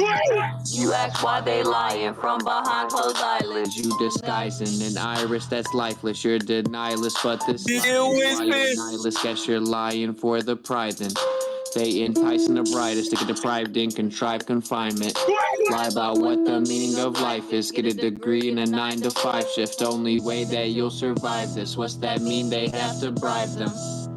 Yeah, it's tragic. Their only tactic when the model under attack is asking where a map is. If they lied about the earth, would you even ask? And weaving past them, leaving blasting. Everything you believe is backwards. Occult belief is practice. That's what they achieve in masses. Yeah, it matters. You believe what masses. Massive incoherent magnets have a weak attraction. That's electrostatics. They always invert it backwards. Wonder what's the verdict, pastors? Religious zealots preaching, talking past us. Sent the blitz right up the middle. Who can block the fastest? Falsify the radius. You cannot walk right past it. Yeah, they truly think they got the masses, but God's got the backing, so they can't stop what happens. Why would they lie? Why would they lie? Why would they lie? Why would they lie? Why would they lie? Why would they lie? Why would they lie? Why would they lie?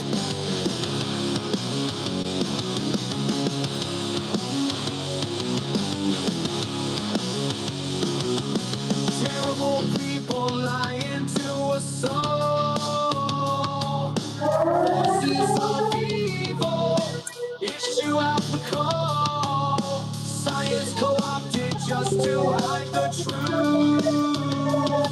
Deception concocted, brainwashing the youth.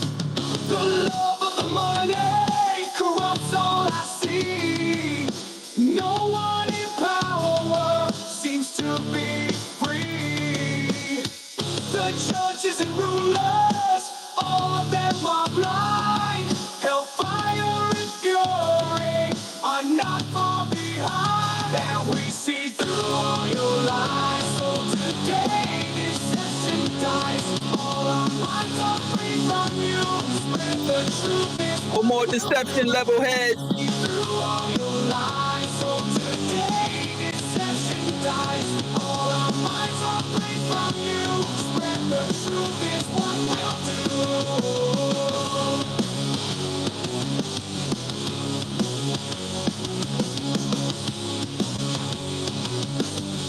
Damn near 3 days straight.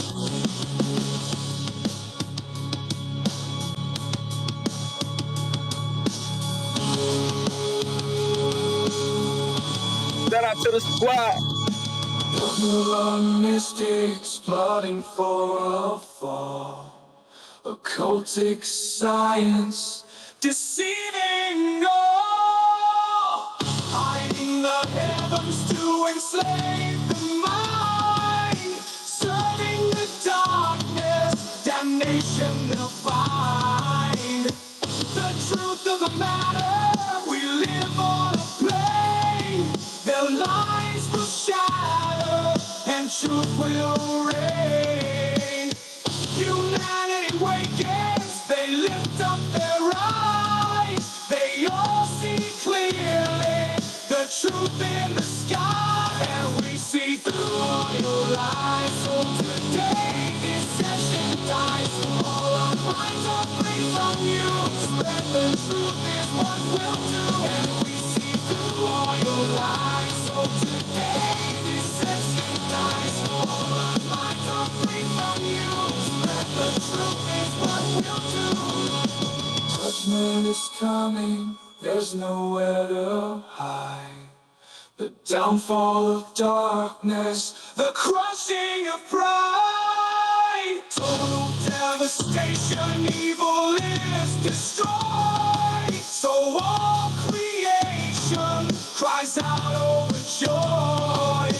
No one can escape it, the end is near.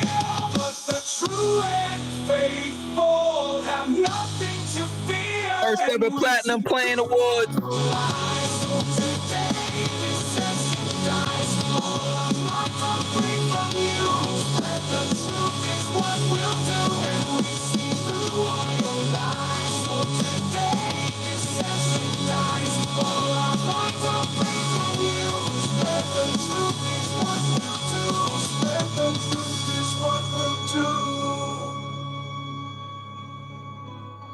Flat Earth Fridays, the truth unfolds. Ex-hosting the show, we're breaking the molds. Every Friday night, we gather round to dive deep into truths that astound.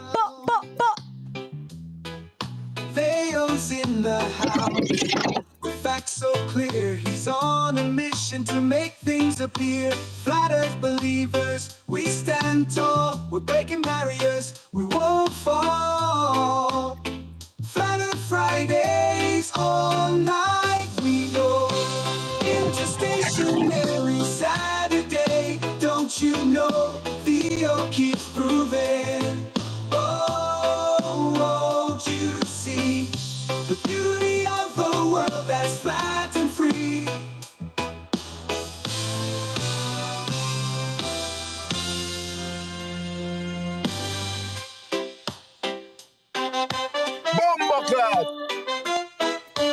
Flat Earth Fridays, all night we go.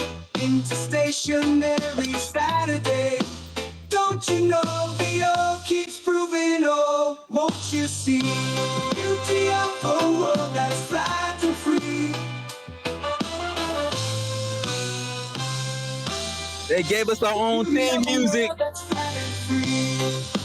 We got our theme music. It's over.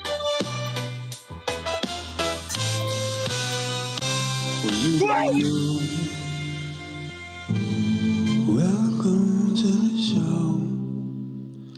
You don't know if it's part of the show.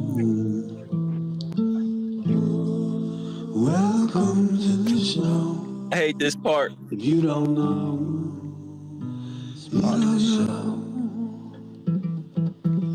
Didn't they teach you to reach for the stars while opening up the bars and keeping you chained down with mortgage bills and cars? Vaccines for your arms, kids sounding like supercharged. Shout out my squad. Field scars and rage quit repertoires. No answers for yards, caught up in emotion that's not even yours. Imposter truths like impeccable retards, lined up for your serving of Gish galloping wars. No remedy can't save the lost, in love with the yarn. I'm tired of walking into refracted shards. Poor science displayed by disgusting bards. Soaked in sin with your dupe is delight in a new hand of cards. Been so long, seems like for love I'm just too hard, I'm just too hard, that's it. Welcome to the show where you don't know. Levelheads, we run Flat Earth Twitter. Y'all know this. Welcome to the show. If you don't know, you don't know. Intoxicated 8 makes you believe you're spinning in space while you have no shame or grace. It's a disdainful state I used to contemplate how to save myself from my own self-hate. I wonder why I was even made with a dreadful fate, forced to try and awake with a full plate. No one to help me stay awake or educate. I've had to liberate and fight through hidden gates, but my brother, heaven could never be late, and rockets don't work in space. It's all fake. The show is on Mars. It's a joke, but you're too far gone. It won't be long. Fepe's beak is strong. We have our song and we march along like streams of knowledge leading to God's holy pond and lives of truth that it's. Bro, it's the 100 episodes next week. We come in peace with.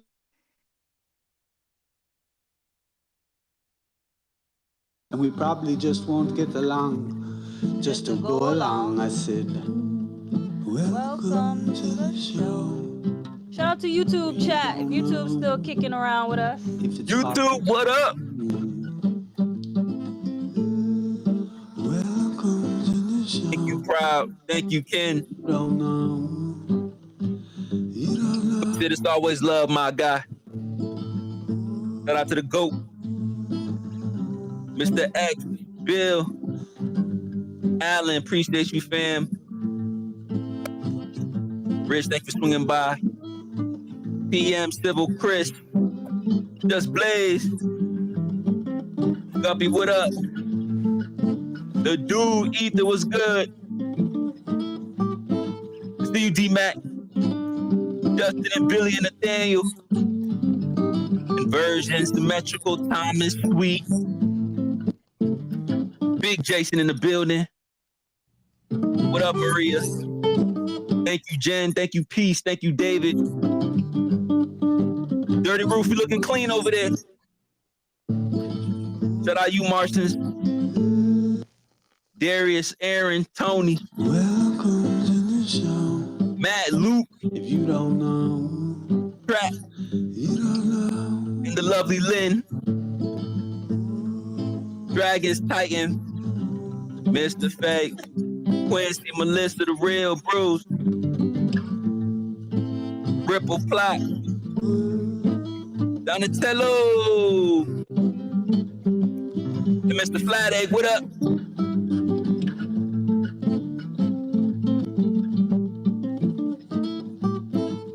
We see you too, A9.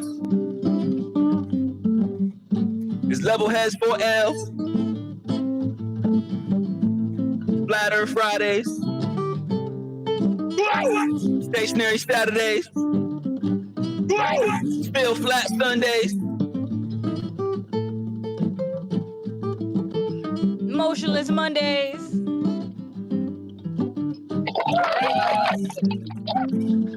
They still never went to the moon Tuesdays. World Indoctrination Wednesdays. Thermodynamic Thursdays. And y'all know we gonna be back at it again for Flat Earth Fridays.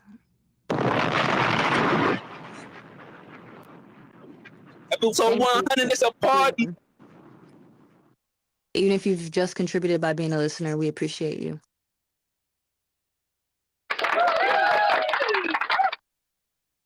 Shout out to y'all. Love to y'all. And like always, question everything.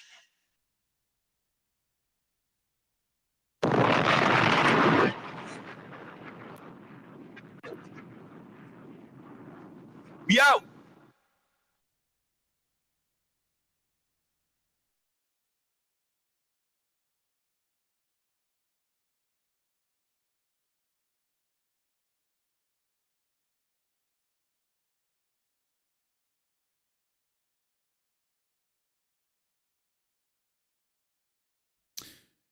Yo, thanks for hanging out, everyone.